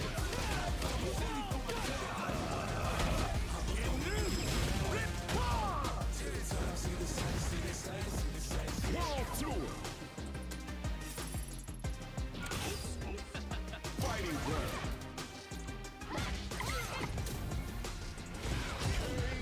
Battle hall.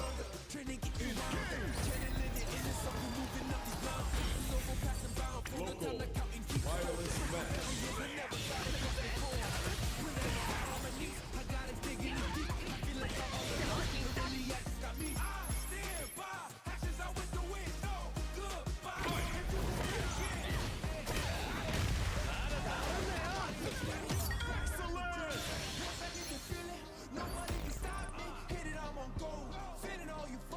Once I'm on the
After an amazing CPT season, we are finally at the tail end. Only one CPT event remains, and that is, of course, the China Premier. St. Cola, Jammers, let's take a look at these standings.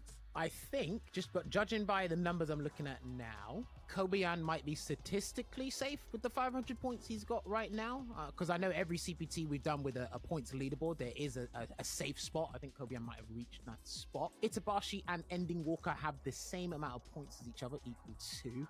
But Ending Walker, his position's interesting because I hope he's signed up to the China Premier and he'll go there and try and earn some points. If he doesn't do well here, he still has the contingency of the UK World Warrior Regional Final, which is going to be difficult with all the players in there as well. So he has got 2 options. He has got a fork in the road, but he who chases 2 hares gets neither. So he's got to be careful.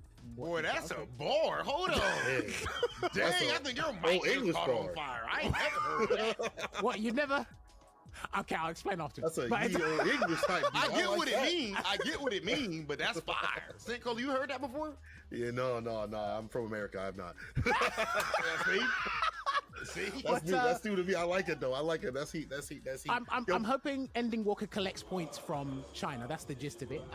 Other than that, I think these are the guys that have been the most hungriest in terms of traveling around. So the points actually lines up with what these guys want with the Capcom Cup, I think. Well, you're missing one person though. Dual Kevin, just sitting above by 20 points, 460 right there. Him getting that top spot over at Evo was super significant. Just like you said, like Ending Walker has the ability to win through his World Warrior, but it might be a little bit more difficult just to simply qualify out there. And as you mentioned, splitting time might be kind of difficult. So I hope he goes out the China Premier and I think he signed up. Work. I think he announced it on his. Oh, he did. He signed up. So he's going. Yeah, he's going. Perfect. Well, he's going to be out there, and then we'll get another top spot so he can secure himself out there. There are some people that aren't so secure, but they'll probably make it though. Punk, we saw on the Ed. He switched to a character who's been on the downtrend. He's even said it himself. I think with him on the Ed now, with a few more weeks time behind it, is going to be significant. I would not be surprised if he makes top 8, 4th, or even finishes 1st in the tournament. By that point, that character is going to be ready to go. He'll have his dreamy combos on with the Ed, and if need be, he'll still have that scammy cami. All right, so I got to make sure we do bring this up while we look at the points. Blaws, of course, already qualified for Capcom now at this point from Evo France. But how about somebody having 770 points and the next person has 570? That's absolute insanity. So his season is wild. Now, as far as you bringing up Punk the God right there, I believe in China Premier, Punk is going to make sure he qualifies for Capcom Cup in that event. I do think the pressure is on though, because although he's the favorite to win World Warrior East on paper, this is one of the hardest regions in the world, and it's one bracket. As you said, Jammers, Ending Walker, he still has World Warrior UK that he could go and win, but do you really want to deal with that? That level of pressure when you have the most pressure out of anyone in that bracket? Ideally, these guys would like to go ahead and get it done. Now, real quick, hot takes just to close this out. Who do you guys think, who are you pegging to have a big performance in China? I think Noah the Prodigy has a great chance to have a big performance, and the reason I say that, Noah the Prodigy is very consistent still. We haven't seen him get in these like top 8s and stuff like that, but he's really like right up there consistently having good performances. And I do believe he is a player that performs well under pressure, and I also believe that his play style is one of the hardest to go against the higher that the pressure is, and the pressure doesn't get any higher than what we're about to have at China Premier. So I think he's in prime position to get some good points. I think Tokido with the JP. Ooh, I think he's trying to hate on his JP. I think he might be able to whip out like a win with the JP, maybe a little bit of Ken on the side somewhere, but I can see a surprise performance from Tokido coming out, because when he wants to qualify, he can do it. He did it last year against LeShar in Grand Finals for the CPT Japan. I think you pull one out here. Mine is going to have to be Ryukichi. He's really high up in the points. He's like 4th right now, but to solidify himself, I'm going to be real. That Mai that we saw at EWC, it was okay. It was mild. However, now that Mai is looking really sharp, it's in form. Looking over at Street Fighter League, he's got the kid. He's keeping all these characters up to task, and I do believe that him having that combination, it'll probably be the first time we ever see a Mai in a top 8, at least in a long time. I think he'll take her up there, and I think he might do maybe 4th, maybe 3rd. I think he's gonna have a good performance. Yo, Saint, you saying somebody's Mai is mild is a bar. It's a bit of a James Chin type bar, but a bar nonetheless. That said, the bar could not be set any higher than what we have for China premiere. You are not going to want to miss it, just like you're not going to want to miss the rest of Street Fighter 6 Esports Spotlight. We'll see you guys soon. I mean, if you're 4th in standings, I think you're in a pretty comfortable spot. I think if the person who wins like the Chengdu Major is auto qualifying, I don't think you have to worry too much if you have one auto qualifier ahead of you with Blaz. I think you're big chillin', actually.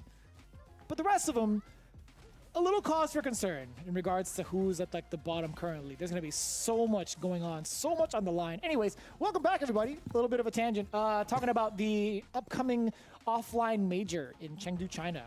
That one's going to be insane to watch, right? The potential talent pool for that, on top of the well-known players that we are so used to seeing every single time in an offline event, this one is going to be full of killers that you may not have heard about. I hope and I love that. I love that potential. I'm definitely looking forward to that. I hope that that is the case. Personally, I think my pick, going on a limb, I guess, I think my pick to be the next qualifier for Capcom Cup is whoever wins in Chengdu.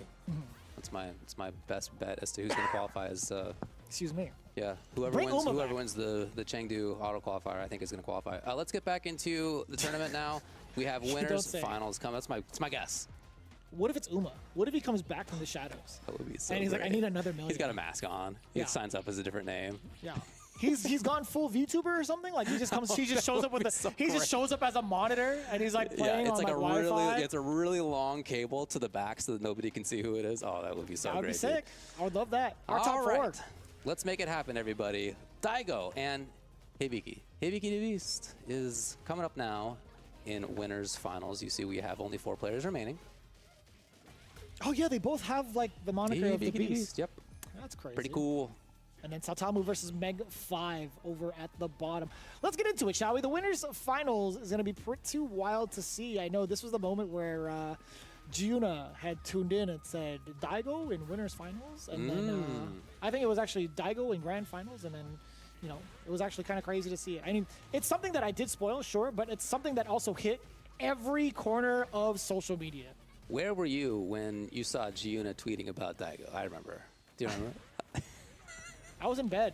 Oh yeah, I guess I was. I woke up the next day and I was like, oh, that's pretty cool. I was watching it all like happen live. Daigo and Hibiki. So sick, right? Look at that. It's really cool. Yeah. The title card. I'm with you. Man, a lot of spoilers on my end today. Damn, that neutral jump was everything. He just came out swinging with the jump roundhouse. Are you kidding me? Daigo already in trouble. Okay. Is that the read of the year? Oh man, maybe it's tough to beat. Daigo maybe looking like the best player. After that, maybe the strongest player.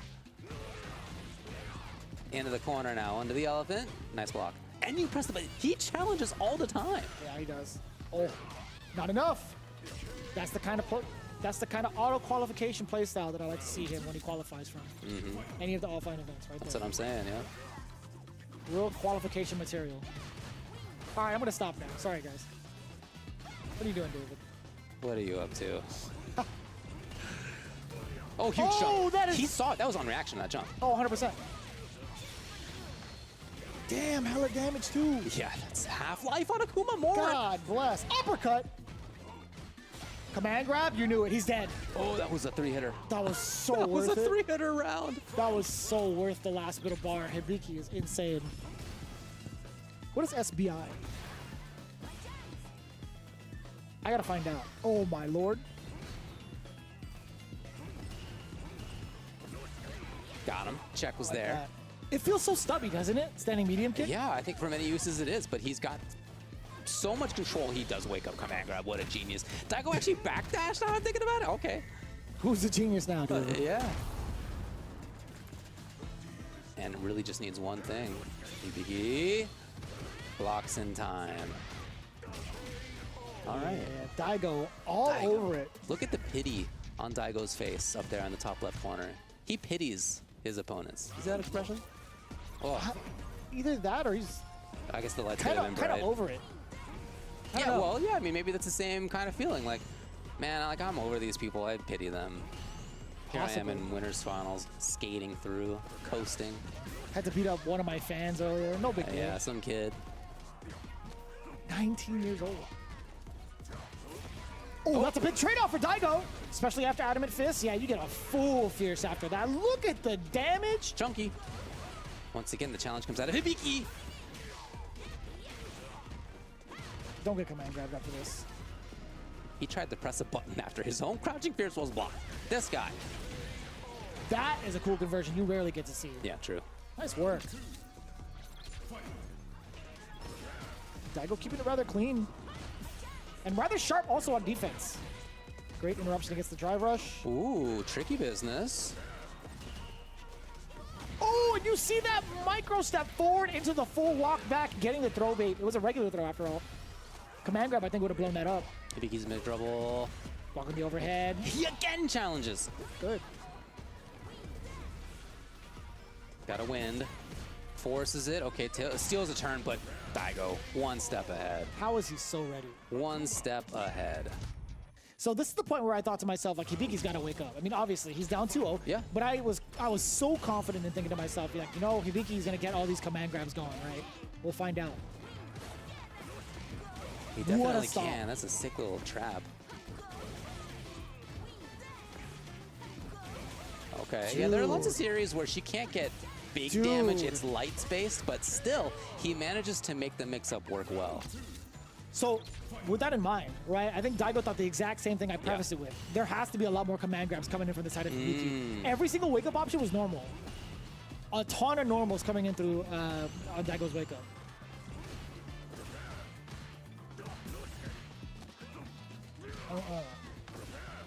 Oh, here comes Daigo. Okay. Neutral game suddenly, though, it's much more about offense. Oh my. Looking for a wake-up grab again, maybe? We'll take that. Absolutely worth the bar. 2 bars, excuse me.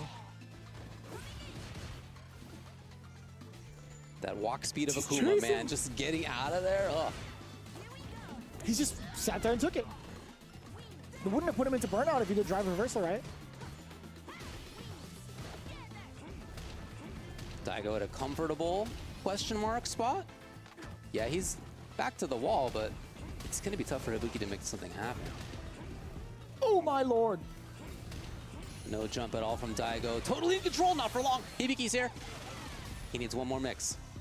What do you got, Daigo? Button! Hibiki finds it. Not too bad. Very aggressive, too. Not a single command grab, right? Within that game. Always a killer on mix-up.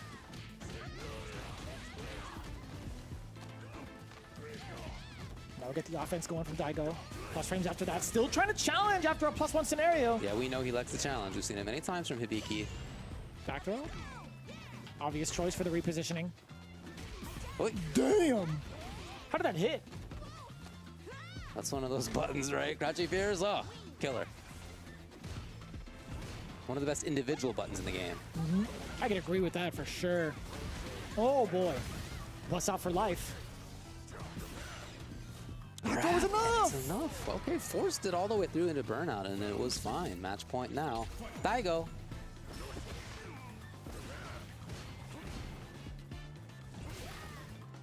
Maybe he's still on this approach, this slow approach. Oh. Jesus.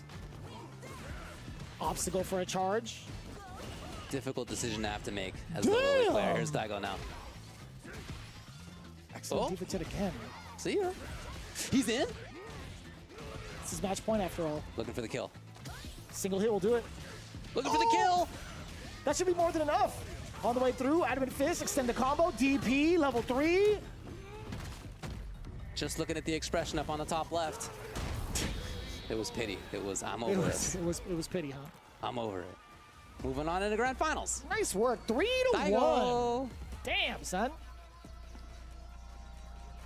The demon has awakened. This is the moment where Giuno had popped off. Giuno woke his own baby up. They're like, yo, can you believe it? My Lord and Savior. You gotta wake up for this moment. It is really cool to see Daigo in a situation like this.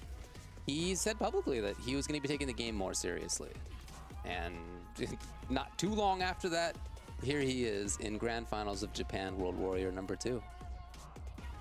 Yeah, a lot to really consider, right? I think it was more so on the behalf of Hibiki being rather stubborn in certain scenarios where he's not allowed to press or pursue offense. Yeah, he likes the challenge. Yeah. Even outside of like frame traps, like if there was moments where he was like on knockdown, right? He was still trying to offer buttons upon wake up. Granted, his stubbornness in this particular case was excellent, right? Opting to go for the same exact strategies of let me enforce my will with normals rather than try to mix it up a bunch. I think just going for rock the whole time for that particular round was great against Daigo Scissors. That's right, you heard me. Yeah, no, I think that's right actually. It is close to that for that particular mix-up because the amount of damage that you take for getting hit by like light into Spire or Dragon Punch or whatever is just not a lot. Doesn't really make you reconsider your strategy of it's time to get out of here. So yeah, the mix-up between command grab or getting hit by lights is like, it is about 50-50. It's really not that big of a deal. Shout outs to Daigo, honestly, for continuing with his mix of, his chosen mix of how to handle the situation. But ends up working overall 3-1. We're now going to go down to losers semis, Saotamu and Meg5. Damn, the two players that have been taken down from their initial bout in the winner's side, right? Saotamu fell short to Hibiki, Meg5 fell short to Daigo. They find themselves just close to losers finals, but now they have to eliminate one over the other. Let's see how it plays out, right? The Cammy, number 1 Cammy, versus Meg5 after that brief stint in winner's side, making it all the way back. Jury College, the team name. Okay. What a decision to start. I'm not mad at that at all. I think that's cool. How was Saotamu even ready for that? Can you believe it? Like on top of it being a pretty big choice to do like drive rush overhead, the fact that Saotamu was ready for it also, damn son, that's hella damage off of the punish counter. It's so quick that you don't get to notice it, but as a spectator, Jesus, that's a lot. Uppercut, please. Really? I'm surprised Saotamu got there first, and that he didn't go for the kill.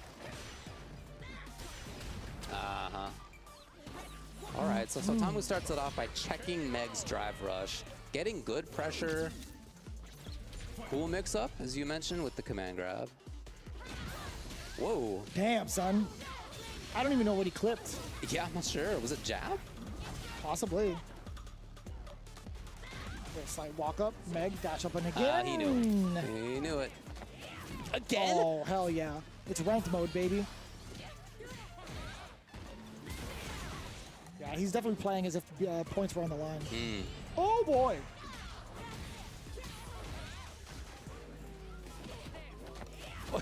You know what I'm saying, David? You see what I'm saying, David? You see what I'm saying? Wow. My man's playing ranked. I guess points literally are on the line. Man. Here in Japan, World Warrior number 2. Trying to get more and more points. Again, it's going to be difficult for anybody to get top 8 multiple times in this set of World Warriors. So any points you can get going to be very important as things go on. Yo, shout outs to the TOs that put on for that. That is such a grind. That has got to take a while, yeah.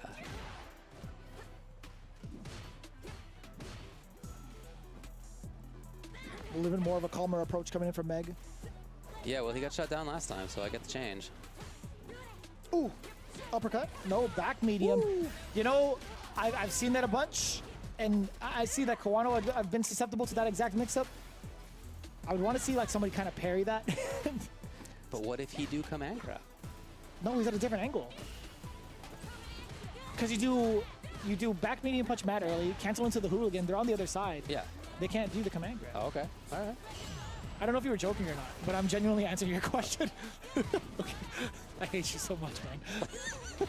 I saw your head nod afterwards. I'm like, dude, I don't know anymore, man. It's late. Oh, wake up button. No, he's way too far. Yeah, maybe a little too much. Meg's starting to shut the hooligan business down. I don't know when to take you seriously, David. It's hard now. Oh, thanks, man. It's my trademark. Oh, that's a great stop. Sending medium punch now the tool. Could have killed. And it ends up working out. A lot of wild activity from both ends, I'll tell you. Yeah, Saotamu's approach is so strange, honestly, in this match. It's effective. Here he is. Maybe going to go up 2-0. He's certainly putting himself in a good spot for it. Yeah, and again. Jeez. But he is making some choices that you rarely see. Very hooligan heavy. Damn! Huge neutral jump at a range ignore. Again, you rarely see it. Oh, can he kill? Can you kill? Level 1, This guy is sick. That was so cool. This guy is sick. I don't know that I've ever seen a cooler Cammy combo. No, not ever. That's the first time I saw that combo too, over at that World Warrior. That was sick. The double back roundhouse, jump cancel into the level 2. This guy's kind of nice, man. Cammy can be cool? I mean, go on. As everybody knows, Cammy is cool. That sounded like such a Simpsons line. Everybody knows that Cammy can be cool. I was saying boo earns. Jesus. What a combo. Someone clip that. Yeah, really, really cool. In the meantime, it's been really tough for Meg to get anything going. The offense that he's tried has been shut down. The wake-ups that he's tried, Super here, EX before, have been shut down. That's so neat, too. So effective, so optimal. Going for the side switch prior to the last hit. Oh, yeah, he's been in training mode. You can tell that. No. Oh, Meg. Megalodon. Each of the 3 times that we've seen him up here, he has had execution errors. I mean, that's a bummer. He's made it very far. Like, great work. Like, he's, you know, beyond 1,725 players. Like, that's awesome. But he has had some errors that I'm sure he's thinking about. Oh, God, I love the usage of that forward heavy kick. Hey. Oh. Super active now is Sautom. Full throw. No uppercut. Yeah, I'm surprised as well. Oh boy, Sautom starting things off. That's so sick looking, dude. He juggles with a crouch medium punch, charges up the DP. This guy's sick. He really is making Cammy look cool, man. He really is.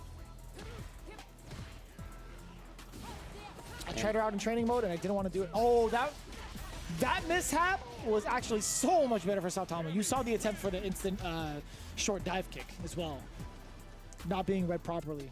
But man, that was a lot to really take in. At 36, my man's still swagging out. Mm-hmm. A lot of creativity coming in from him. Things that we don't necessarily see, and it paying off dividends. Getting himself into losers finals. He really had a lot of cool stuff. And he started off strong. He started off immediately checking Meg's intended approach. Right away, second one, he was ready for a drive rush in. This drive rush overhead was the intention even. And Sautom shut it down and seemingly never let go. His own mix-ups were sick. I'm sure we'll take a lot of looks at these things. Yeah, hooligans were all over the place. Other side was there. He had great reads even as Meg was waking up too. He read a couple of big intended EX wake-ups. He checked again and just was firing on all cylinders. Yeah, every single offensive approach for sure just got shut down immediately too. And the callouts too with the drive impacts, not too common that we've seen before, but this right here, like, how did you know? How did you know that he was going to be fishing with a heavy normal? Jump roundhouse there. I mean, he, I guess, was making the specific read so he could do the raddest combo Kami's ever done. So sick, dude. That was awesome. Yeah, that was just a little... Yeah, the drive rush from Jury screwed up his inputs probably. I think so too. Yeah. That's so wild, man. Anyway, dude, Sautom made me a fan right there. That was really, really cool to watch, honestly. Yeah. Hopefully we get to see him again within the rankings of top 8 for the next World Warrior, because honestly, like, it's no easy feat to be considered #1 of anything in Japan. With how competitive it is. Like, I've had like first-hand experience just like watching people playing ranked myself on my laptop. It's just so wild out there. So him being able to traverse like all those sharks and all the pro players that are actively playing every evening to get #1, it's pretty damn impressive. And he sees himself at least minimum top 3, right? So Sautom versus Hibiki is going to be coming up. Daigo waiting in the rafters, just hanging out in grand finals. We got some more action coming up for you in this tournament, and of course there's a lot more action coming from Street Fighter League as well, where the US is gearing up. Los Angeles is where we're going to be hosting in November 13th to 16th, December 3rd to 6th, and then December 7th for the finals. Check it out with the QR code right there. Get your studio tickets now, or you can watch here, of course, at /Capcom Fighters. It's going to be live, for reals. Show up if you can. It'd be awesome to see people out there. I'm going to go take a look myself. It's going to be a lot of fun to watch. I really enjoy the live aspect of this. It's much easier for me to follow. It's much the sort of instant import of it, I really feel. And it's nice to have things on, as I'm sure many of us do. I'm like doing work and I have something on in the background, right? It is both appointment viewing for me and something that I have on in the background if I need to do something else. When it's been, for example, when it was 5, we got the 5. Good shit. Europe last Tough time, Bison. I watched like almost the whole thing. Good shit. So I'm really looking forward to it for this one for the US as well. Yeah, and for those that do scan the QR code, to be real specific, the first 2 phases, stage 1 and stage 2, as we get like past the preliminaries or at least introducing all the teams, that's going to be occurring in Burbank, which is going to be a little bit north of like Los Angeles directly, but the finals will be held in directly in Los Angeles, I think at Capcom HQ. So that's going to be in full detail if you scan the QR code. So if you are from Southern California or within California in general, be sure to plan for that. Anybody else coming from out of state, highly encourage you guys to check it out. I mean, especially during this time of the year. I mean, we still have lovely weather all year round, so be sure to do so. Yeah, we only have these hoodies on because it's freezing in the studio, but That's outside right. It's like 80 degrees. Yeah, it's nice. It is big chilling outside. So we all welcome you with warm arms for sure, and just like really nice chill days. But either way, Street Fighter League US live is going to be godlike. You don't want to miss it. In the meantime, we're going to do a little bit of a switch up, right? We have to get ourselves ready for our top 3 players here in Japan. Week number 2, a World Warrior. In the meantime, we do have a little bit of a check-in with Street Fighter League Japan with Rob TV and guests. Check it out.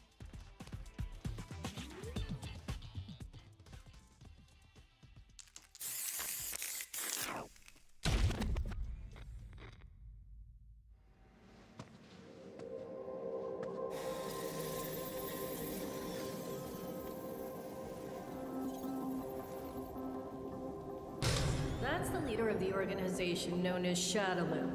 His name is Bison. This is simulation data based on his battle prowess. But, as a research director, I'll have to test what this thing is capable of. Out of all the data obtained by Siren, this one's the most dangerous. We should be able to fight against it.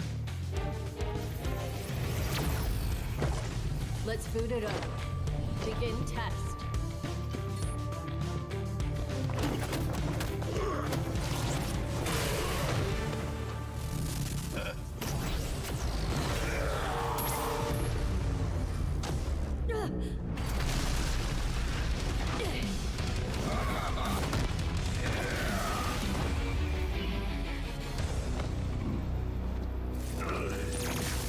Nice work.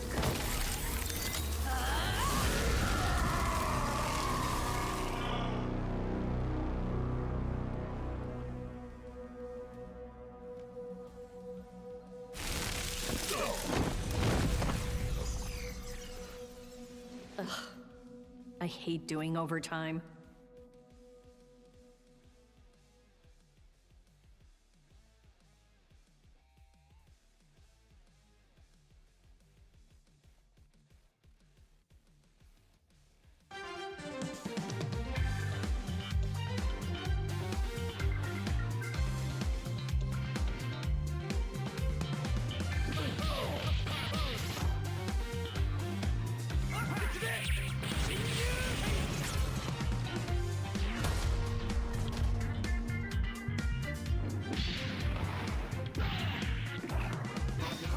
Repulsor blast! Unity! Repulsor blast! Yes!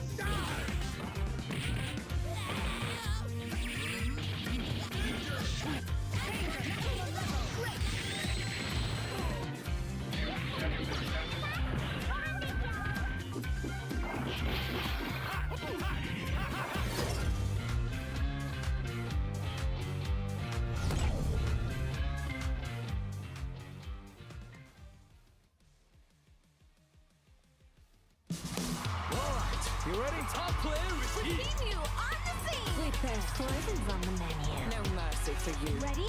Then show me. All right, let's get it. Game over, yo. Too easy. Beast mode, baby! Sure thing. Let's dance. You know what they say. If you rock the boat, prepare to get washed. Left foot. Make way for the ninja star! Domo arigato! From Little Watch you know as I command this stage. I'll make you proud. When poison prevails, it's a wonderful feeling. I have you. Another mission awaits. Do you plan to fight us all? Targets acquired. I'll show you the power of my company. Now you understand. Don't underestimate me. Are you ready yet? It's go time! One of a kind.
As you all know, Japan is the land of fighting game godhood, and they have been proving it back to back to back with every episode of Street Fighter League Japan. Saint Cola is, of course, our English representative that we have over there, bringing us the action on commentary alongside Vicious. What is going on with Street Fighter League Japan? Been some weird developments over there. Kawano picking Luke against Amai. I didn't expect that. I don't think anybody expected it unless you watch his stream. And when you watch his stream, it's just him messing around with that character. You would think he pulled out of League, much less Amai. He's got Akuma. That's a top tier character right there. But he switched over, and I don't have the full data of why, but I can see sort of the vision. The fireball, stopping the fans with the quickness, more rewarded for crouching medium punch, and just having more health kind of helps out when you're fighting a character like Mai. So I like seeing the switch up here. That was a big win for a Good 8 squad. They take the top spot. They are 30 up on their opponent right there. Once again, Kawano picking Luke once again shows that Street Fighter League, you don't know what to expect, what character they're going to pick out, or if it's even going to matter at all. And then we have Mochi versus Marshall throwing down not Mochi, the Dawson player, not to be confused. Jammers, what in the world is going on there? I mean, this is just typical high stakes, high level play in Japan, right? There's going to be matchups that probably might not have that kind of magnitude of a top Street Fighter storyline. But hey, these guys are collecting and earning points where need be. So it's great that Mochi got the dub. But Cole, I'm pretty sure you know the 4-1-1 between these two. Is that right? Yeah, so this is a storied matchup from previous games and other games, I should say, all the way over here in Street Fighter. This also happened last year where Macho beat him, but Mochi took it back, and he's been absolutely on fire. It's good to see him transition from other titles as a champion and make waves out here, because last season he was kind of getting far for points, but this season is a stand-out star. I can say it because he's cooking now. He beat Shuto so bad, I think Shuto might be switching the character up. But switching up a little bit to the next crew, the Crazy Raccoon crew. They were training against Blanca for 3 hours, it felt like, practicing the Blanca matchup with Kings Vega to get ready for this next throwdown. They had to fight CAG Osaka, okay? They had Tagaki in the anchor position and Bonchan go up for them. Bonchan beat the brakes off of them. 40-0 in total for that team. That's what happens when you get together as a collective, as a team, and practice the matchup and put it to work. And work is exactly what Japan is known for in the world of Street Fighter. The absolute best, bar none. You guys do not want to miss Street Fighter League Japan, the best level of play possible. Hopefully you have enjoyed the Street Fighter 6 Esports Spotlight. I've been Big Hollywood Rob TV with my dog, Jammers, the man them from across the pond, and of course, mid-best Saint Cola. We'll see you guys next week on the Street Fighter 6 Esports Spotlight. Thanks a lot to Rob and guests for the conversation. Always cool to listen to. A lot of interesting, different ideas. I really like watching SFL Japan. I wake up the next morning, get myself a nice cup of coffee, I do my morning exercises, I make myself a nice little breakfast, and I sit down there and I watch what happened the night before on YouTube. It's great. It's always killer matches. Such talented players, the different characters are cool. It's got a really good character variety, really good player variety, lots of interesting little storylines going on. So yeah, great job. It's really, really fun. I think it's one of the few times where we really get to see like character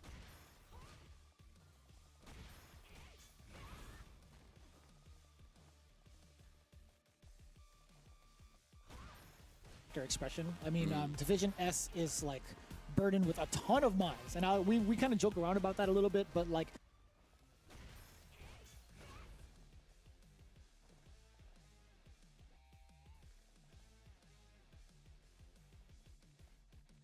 you get to see like how often some of these matchups do get blown up sky high, even if the character is controlling mine. We talk about how strong she is, and then you have Division F, where it's much more diverse, much more well thought out in terms of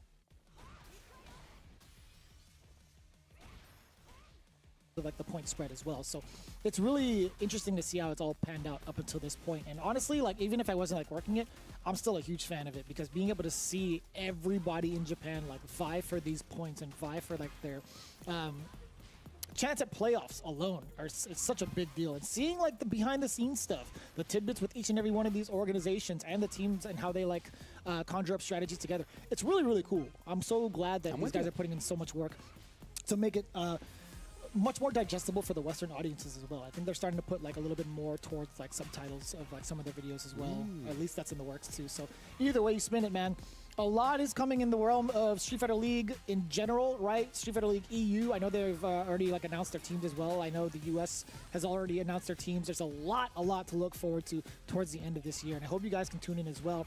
As you guys have been tuning in thus far for the Street Fighter 6 Esports Spotlight, we have our top 3 remaining for Japan week number 2. Let's take a look at who is left. Daigo the Beast currently in the throne on the winner side of Grand Finals. Can you believe it? Losers Finals down below, Hibiki versus Saotamu. There you go, and that's where we're headed. SPI Hibiki Saotamu, whose match that he just played was awesome. He played great, he had great strategy, he looked sick doing it. When you win and you look cool, everything is going great. Again, 1,731 players entered this baby, and these are our top 3. I wonder if we have our numbers already, like up until this point, for World Warrior number 3 for Japan. I know a ton of people. It's gonna be a lot. Have just signed up right out the gate. As soon as that registration was open, it was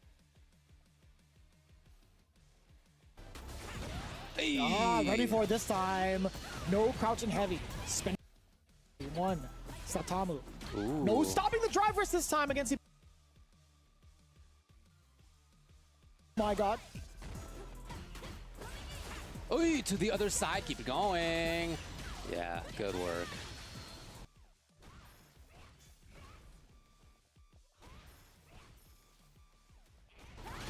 Hibiki. Nice work. Finds the path.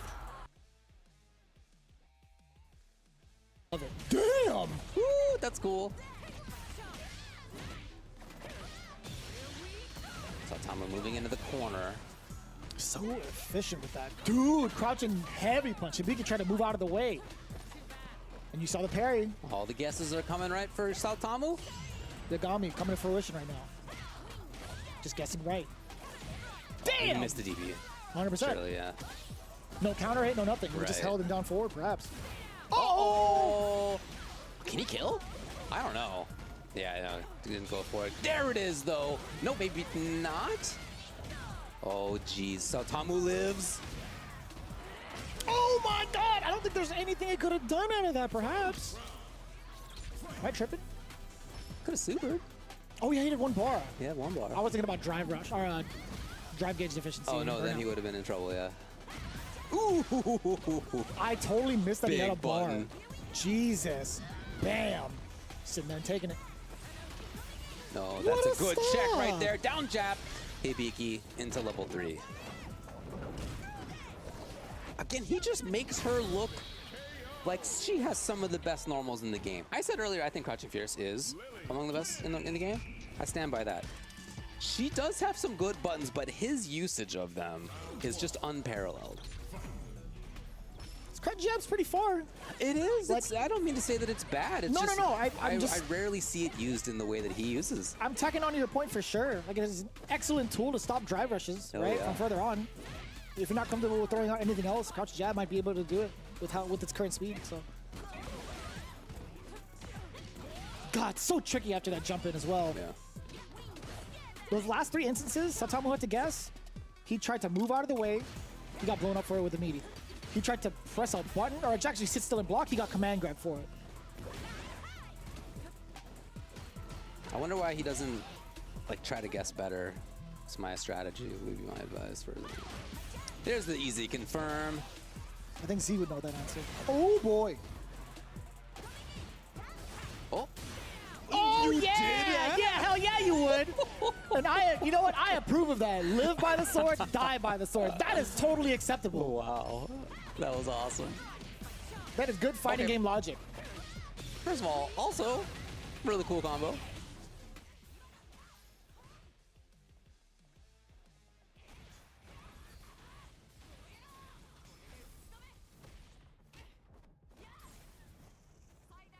Jump media punch dive kick cancel? Yeah, like at that specific spot, you really see medium there. Yeah.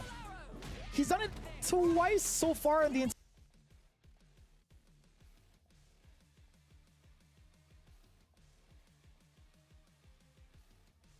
high. Okay, pressure denied. Oh boy. Oh boy.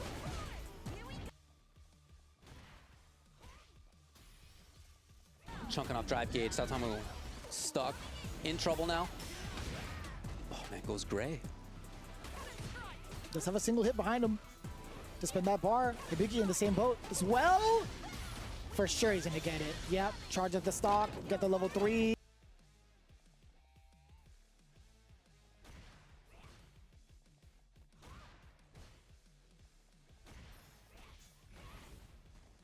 Should be more than enough. It's cool how serious she is in a regular level 3 and then she gets real goofy during the critical art.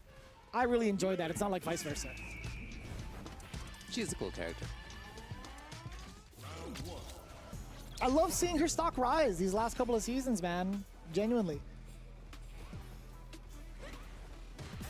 All right, Satomu moving. Costume's kind of sick too. Yeah. No, she is cool. I do like her. Oh no! Uh-oh, too late there with Satomu. Hibiki didn't get it either, so it's a chance now for Satomu. In the corner. Ooh, very scrambly now.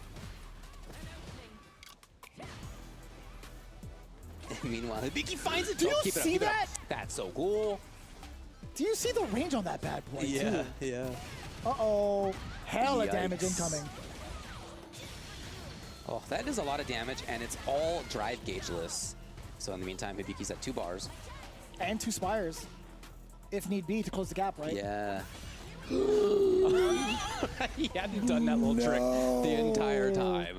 And now to go to match point, it's what he brings out. Light canceled into drive rush. Instant with the dragon punch there. Oh my god. And you get the OD charge up? Jesus. Satomu is really in bad shape now. Corner. Yeah, forcing the burnout on his own volition. I love that, by the way. Oh. EX on it is enough. This guy, David, is having the time of his life right now. It's cool to watch Lily in grand finals of Japan #2. That is cool. Cool news. Hibiki the Beast in grand finals. Man, I mean, look, I really like watching Satomu's cam. As you mentioned, I do think he's super fun to watch. He's got a lot of really cool ideas. In this set, though, the way that Hibiki played was somehow to know what was right every time. And all jokes aside, we have been riffing about this, but like, if you're guessing right a lot, it's really tough to beat you. No doubt. And Hibiki, on his own defense, was right so much. On his offense, was right so much. Yeah, he uses her normals like nobody else. And it's just so proper too. Like he's not only had coverage for like what Satomu had in mind from further ranges on the ground, but more importantly, checking the air that consistently, whether it's like uppercut or even throwing out the longer limbs of the law. He's been doing it so damn well to cover both approaches, right? Like guessing or not, he's had a game plan in mind every single approach. That's very cool. It's a cool combo. So, Reject Beast Daigo in winner's side already in grand finals. having beaten Hibiki 3 games to 1 before, now faces again in the run back SBI Hibiki the Beast. It's crazy to see Satomu fall short 0-3. The way he was on a hot streak too. Right. But very cool player to watch. Looking forward to seeing him in the future. It's just over for now. Again, though, getting 3rd place is going to be, it's really difficult to replicate that. I just don't know if anybody's going to get into the top 3 twice in Japan World Warrior 1 through 5. So getting a lot of points at once, super, super important for you to be able to get into regional finals. I didn't realize the Twitter handle for both. That's why you've been saying it, but the Beast. Totally forgot. Rejected. SBI open up. Hibiki going up against Daigo.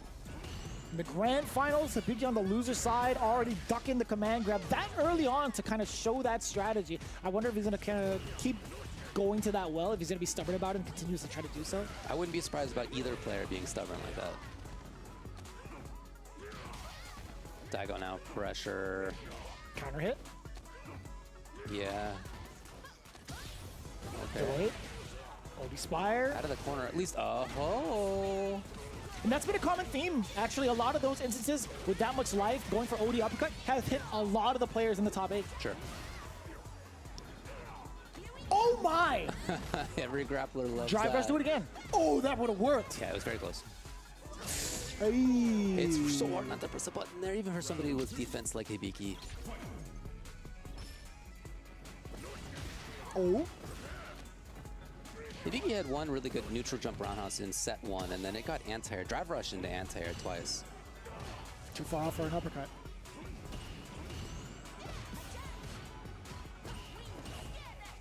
He is stealing some kind of turns, man. Back-to-back fierces too. So much, so many chunks being shaved off the drive gauge. Uh-oh! Again. Second time. 3rd time, perhaps, actually? Yeah, it happened twice in the previous set as well. Okay. Daigo. That's what he wanted the last time he tried that, right? Yeah. Yeah, the jab to make it whiff and then the low. It just looks weird. And he takes a very convincing game number 1. Yeah, most of the time people would think it's going to be like a fake tick throw setup where it's just like the jab's going to be coming in whiffing and you're thinking the throw's going to happen. Yeah. It's a good call out. Ooh. I think perhaps those neutral jumps were in preparation for the fireball. Does catch it this time at the start of game 2. Oh. Out of there. That walk speed from Akuma. Pretty good. Gets him out of traps that many characters cannot.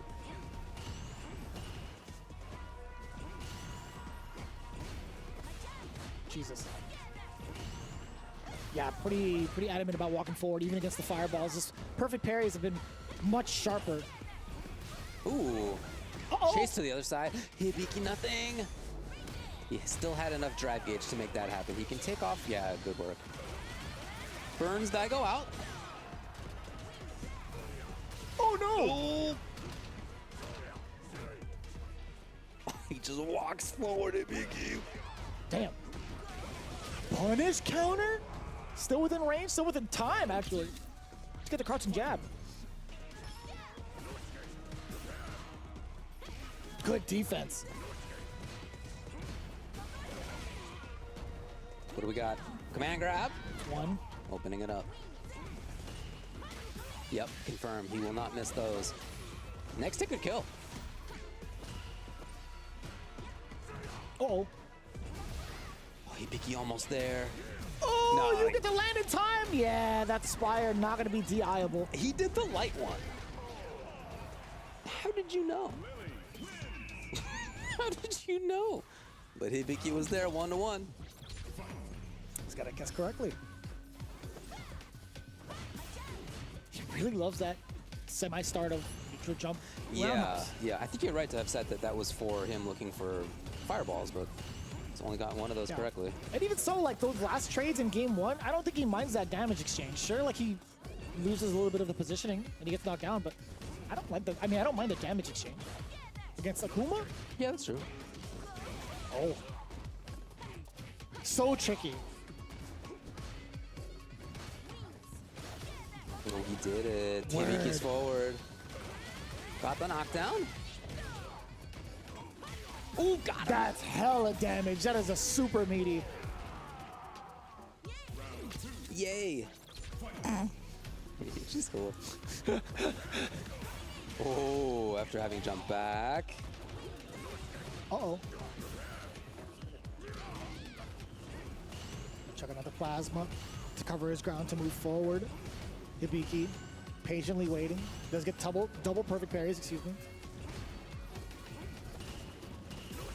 Holding on to for dear life. Manages to let go before the throw happens. True, Not too bad.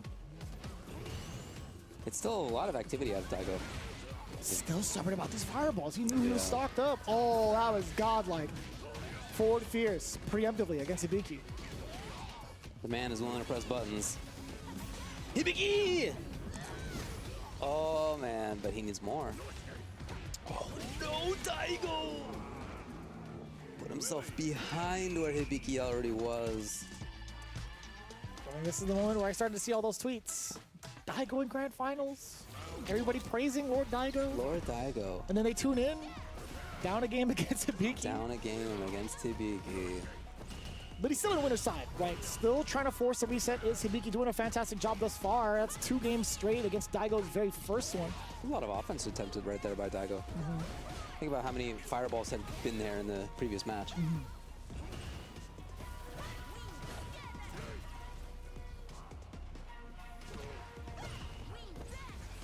Oh, if that was command grab, right, dude? that would have been sick.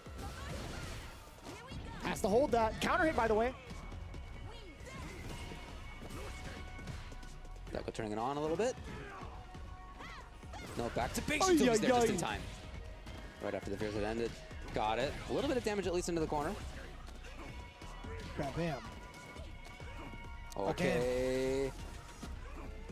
Hibiki in trouble. Do it again. Oh, and he thought the exact same thing. Daigo giving a little bit of an extra shimmy. These are the kind of mix-ups that you need at this point. It's cool to hear like the Japanese commentators like use the word shimmy as well. Yeah, I've shimmy heard that too, yeah. It's so sick. We were just talking about Utuk's moving backwards, man. I don't remember who came up with the term shimmy, but it was someone around here. Oh, I blame Sanchez. Very possibly, man. I don't Oh know. my God, that's hella damage incoming. It's just so active. If I had to bet on any one person, it'd probably be him, yeah. I think so. I put money on it.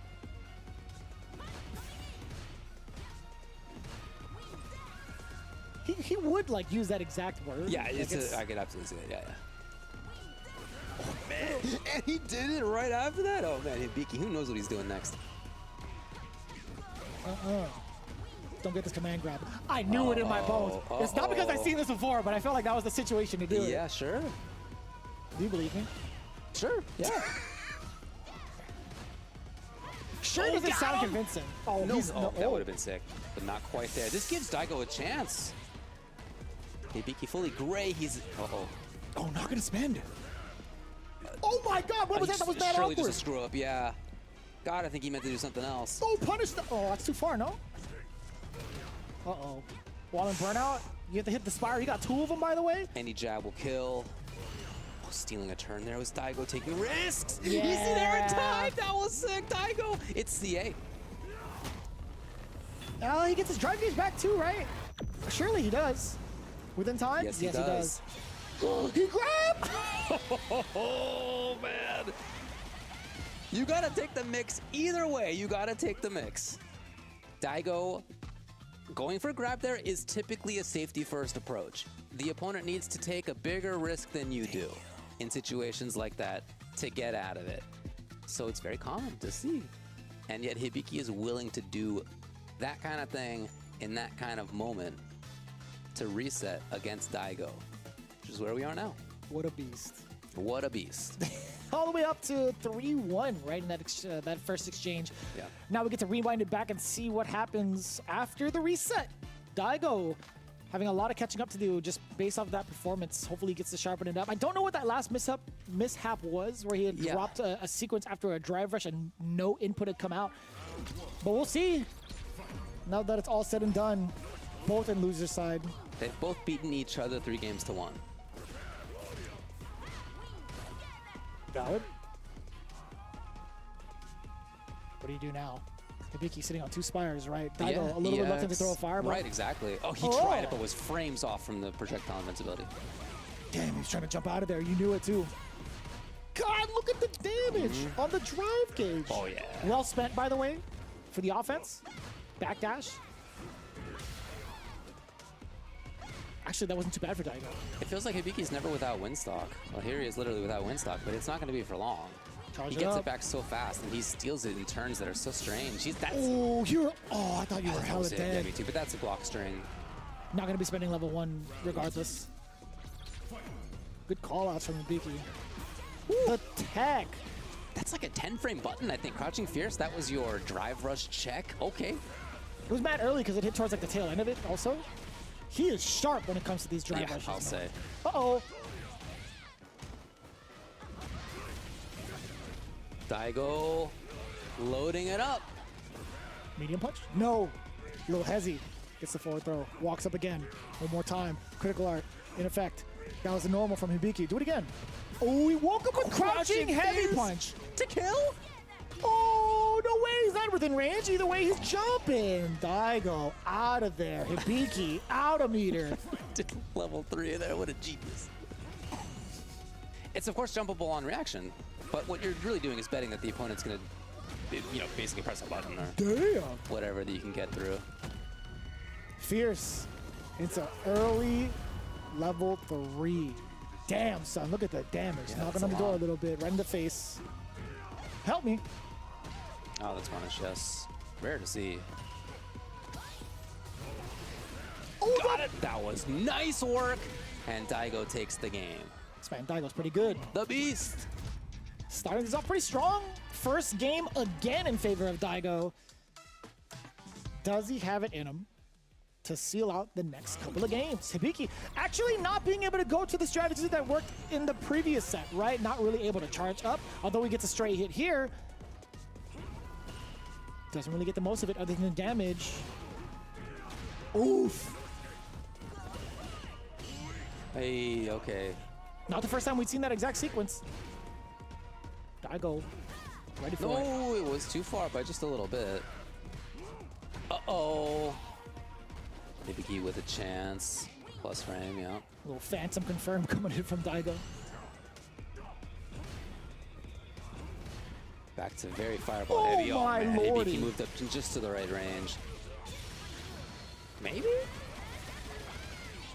It's not there, but he knows any mix-up would have done it. It now gives Daigo a chance. Oh, he's big chillin' though. He could wait out all these fireballs if he wants. Chip damage is not going to be too imperative, or sorry, too much of an impact against Hibiki. Oh, I feel like he's lost 25% of his life to it. He didn't die because of it.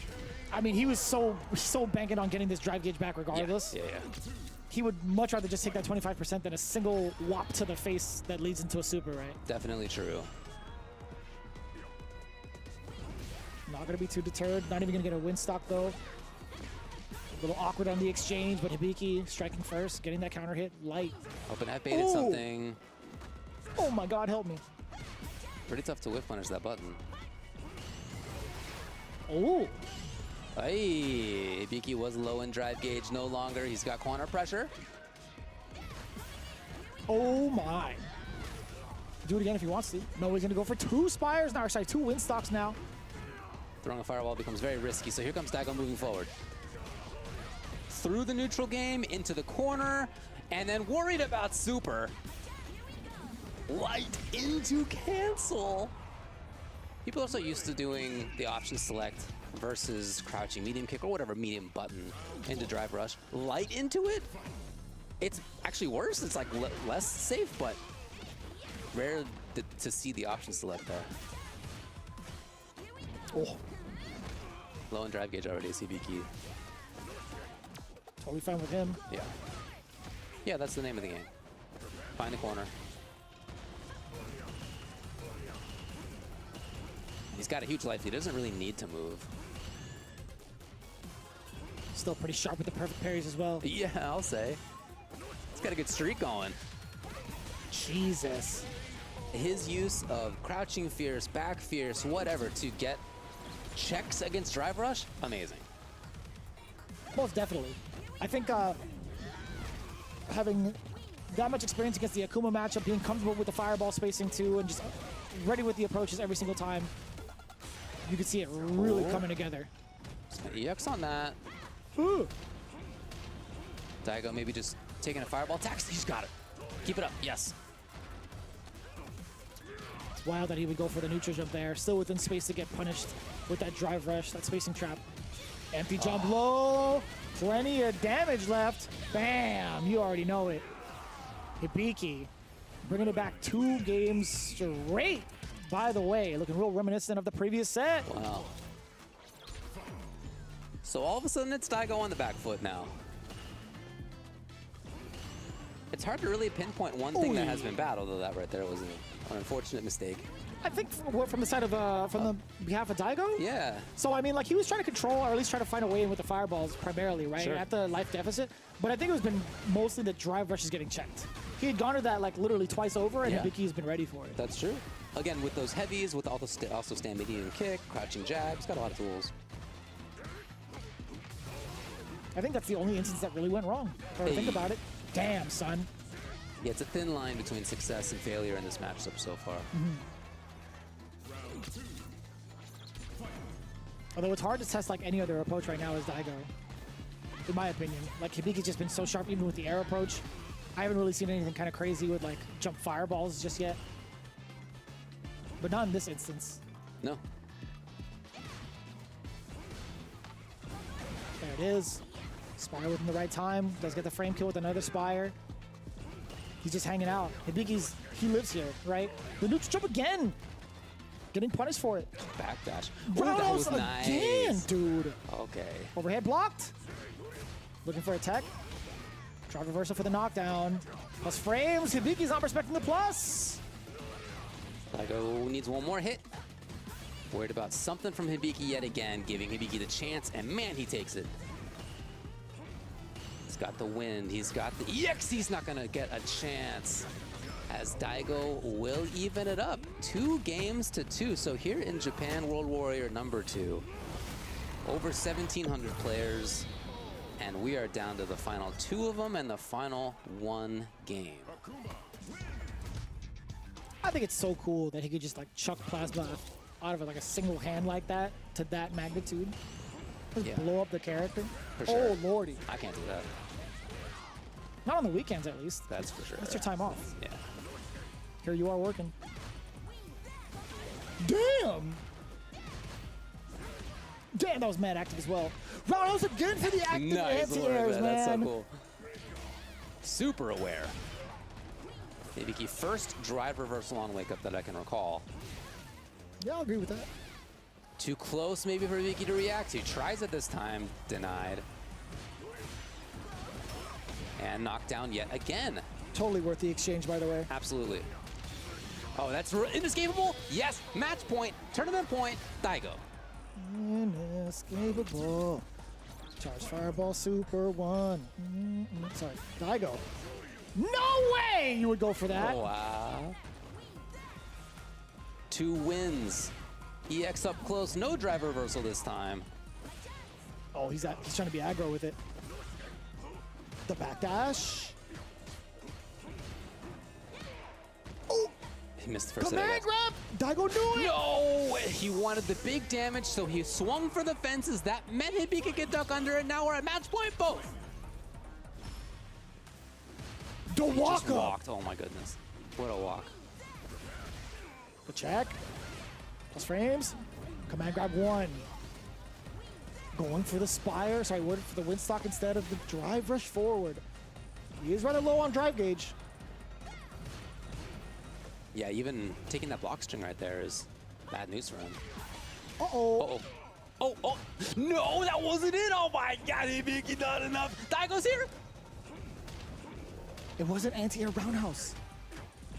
Daigo suddenly very active, very meter intensive. And Hibiki weathers the storm. So completely reversal now. We got Hibiki fully green. Daigo in trouble in drive and in health. And Hibiki hunting for the final hit. He's moving in. Daigo against the wall. Not a critical territory just yet, but he can't take a hit. He does, though. It's the Spire. Confirmed into the level 2, and Hibiki making dreams come true for all the Lily players around the world, taking down 1,700 plus players of the best in Japan. Your World Warrior Week number 2 winner against Daigo Umehara. It's Hibiki, the Beast. Shout outs to Hibiki. Unique player. He's so strong. Love to watch him play. And great match overall. Down to the wire.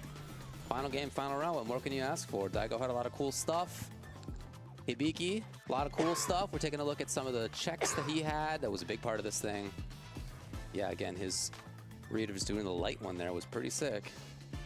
Yeah, the comparison between like the pace being set against Daigo going into like the second or third games, right? He knew that the drive rushes were going to be like the death of him, right? We're seeing it get checked immediately from like the first set before the reset had happened, but like going into the fireballs to try to like infiltrate Hibiki's current stance, right? It was just only a matter of time before those fireballs weren't going to work out. But Hibiki, man, throwing in some of these command grabs and then immediate offense afterwards, it's so hard to tell what you're supposed to do next with how extensive her normals are. His mix-ups are amazing.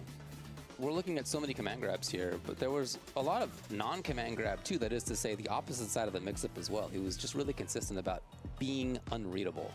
That was so sick. I love that setup. Yeah, Full that was cool. screen. Uh-oh.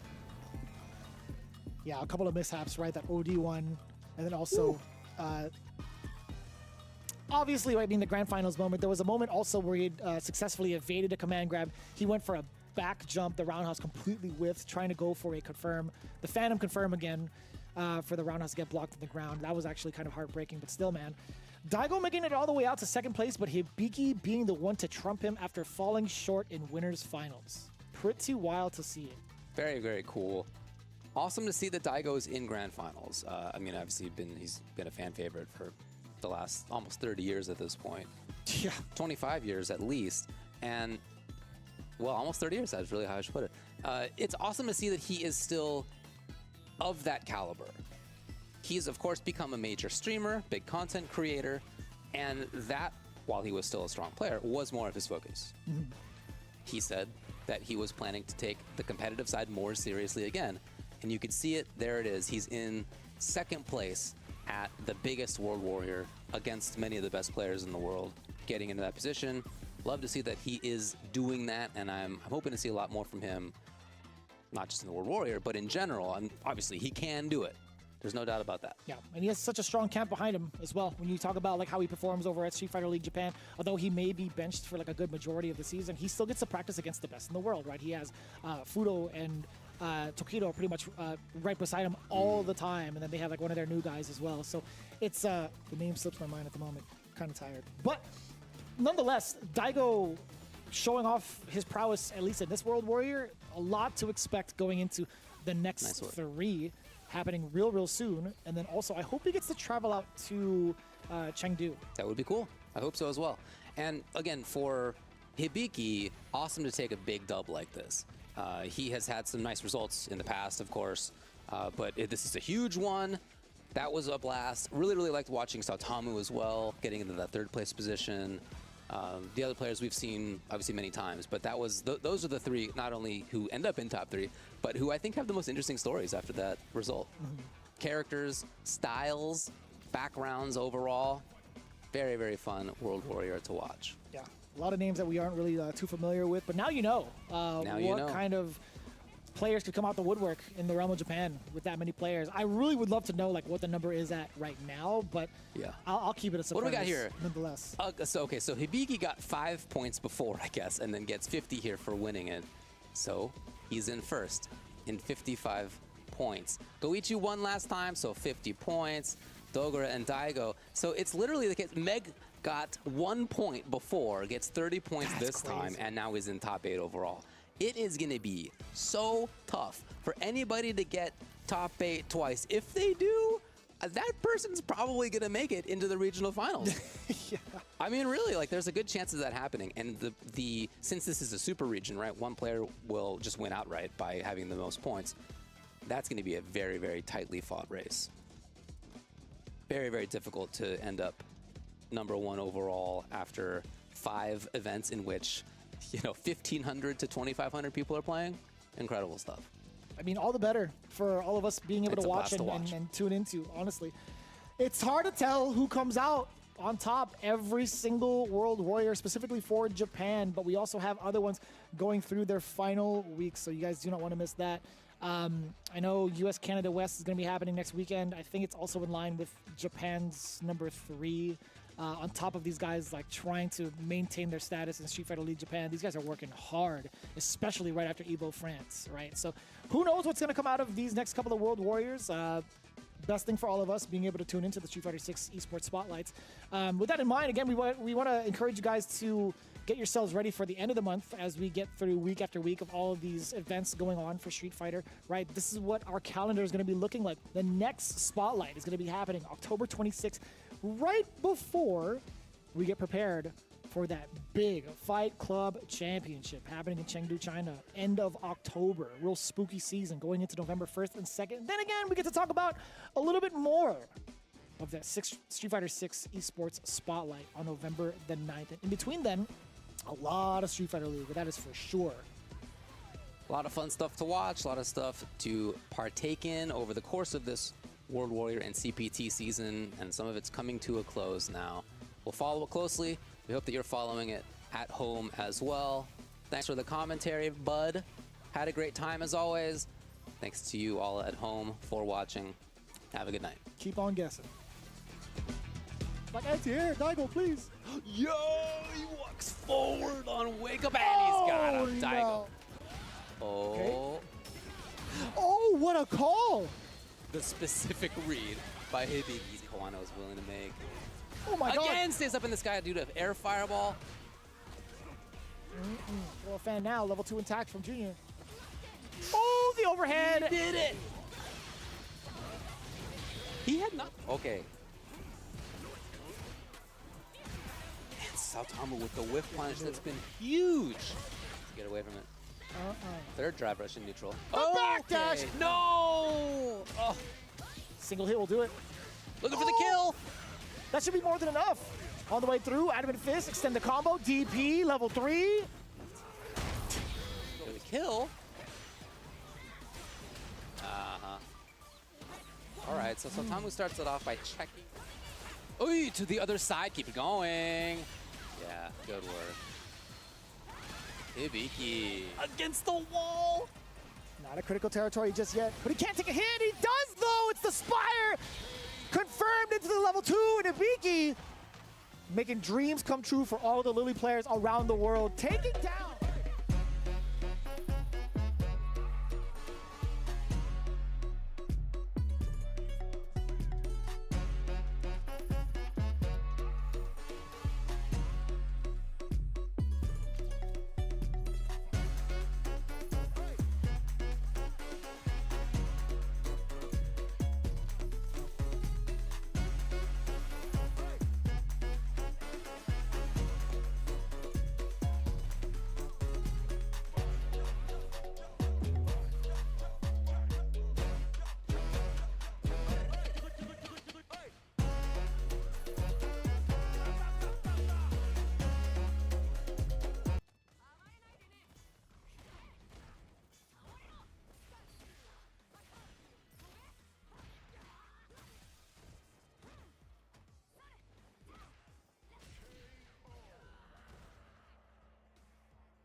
Very good there.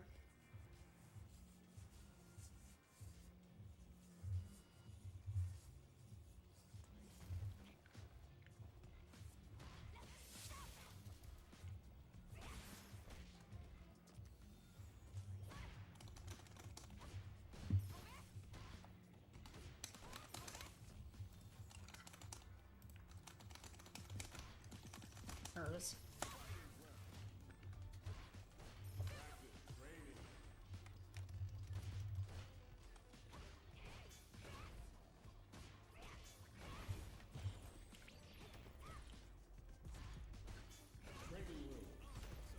Okay.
Hmm. Not doing it fast enough.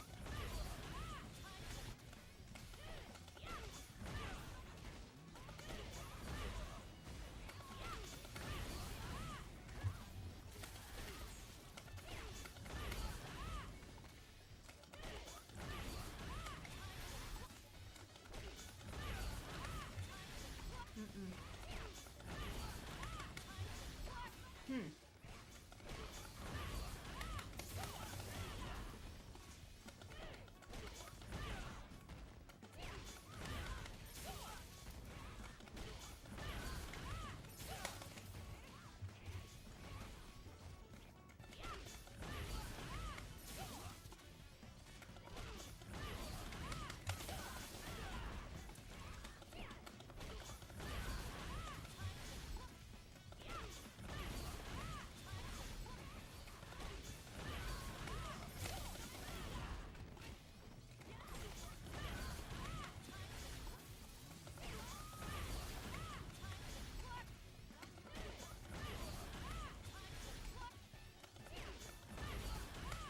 Dang it.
look into that more.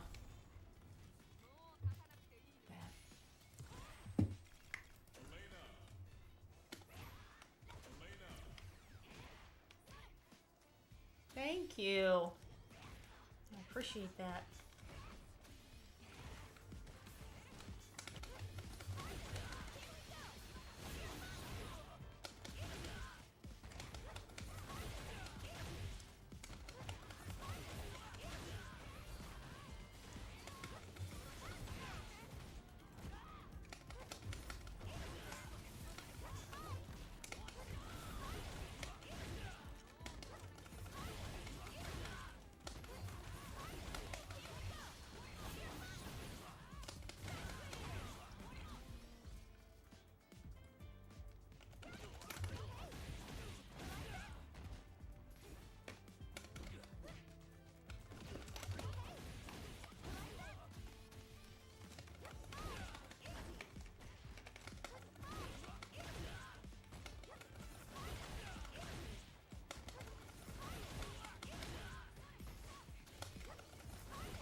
Oh!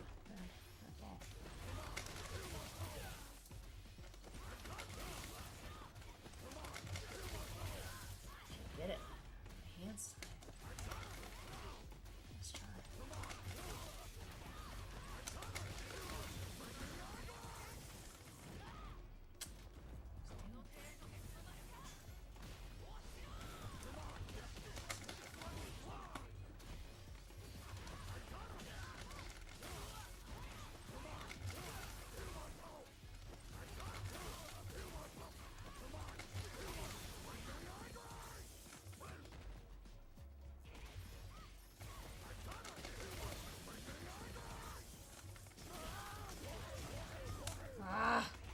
I'm holding forward too much for some reason.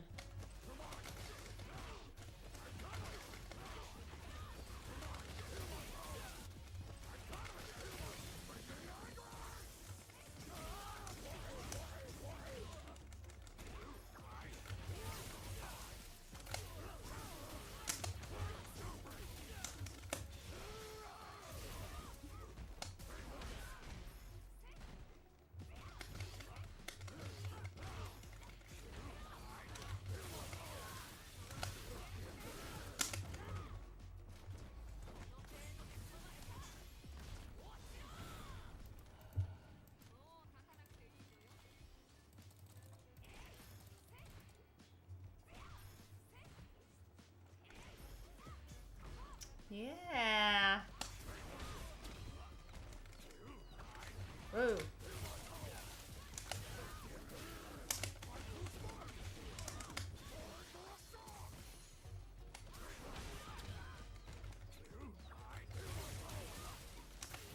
Oh, man.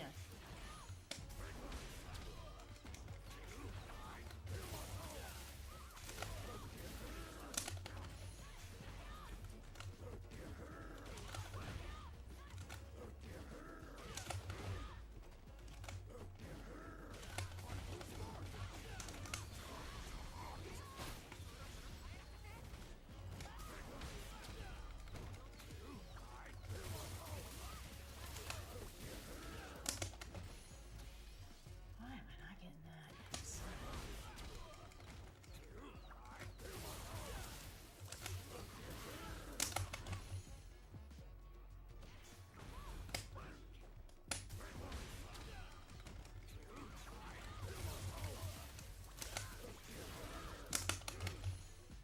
Huh.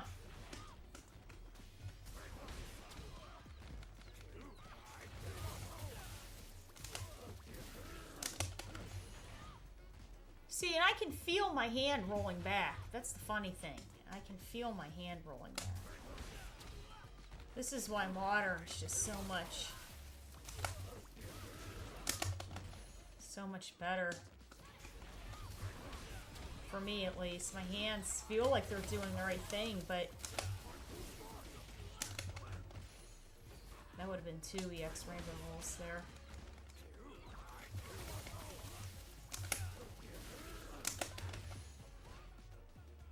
Alright, last try.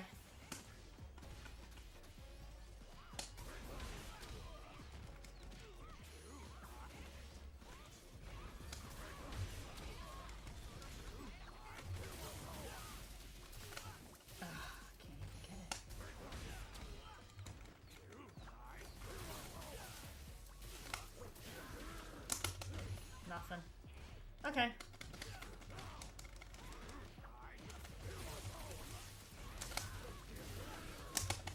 What can I do here?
bad at this. I'll never figure it out.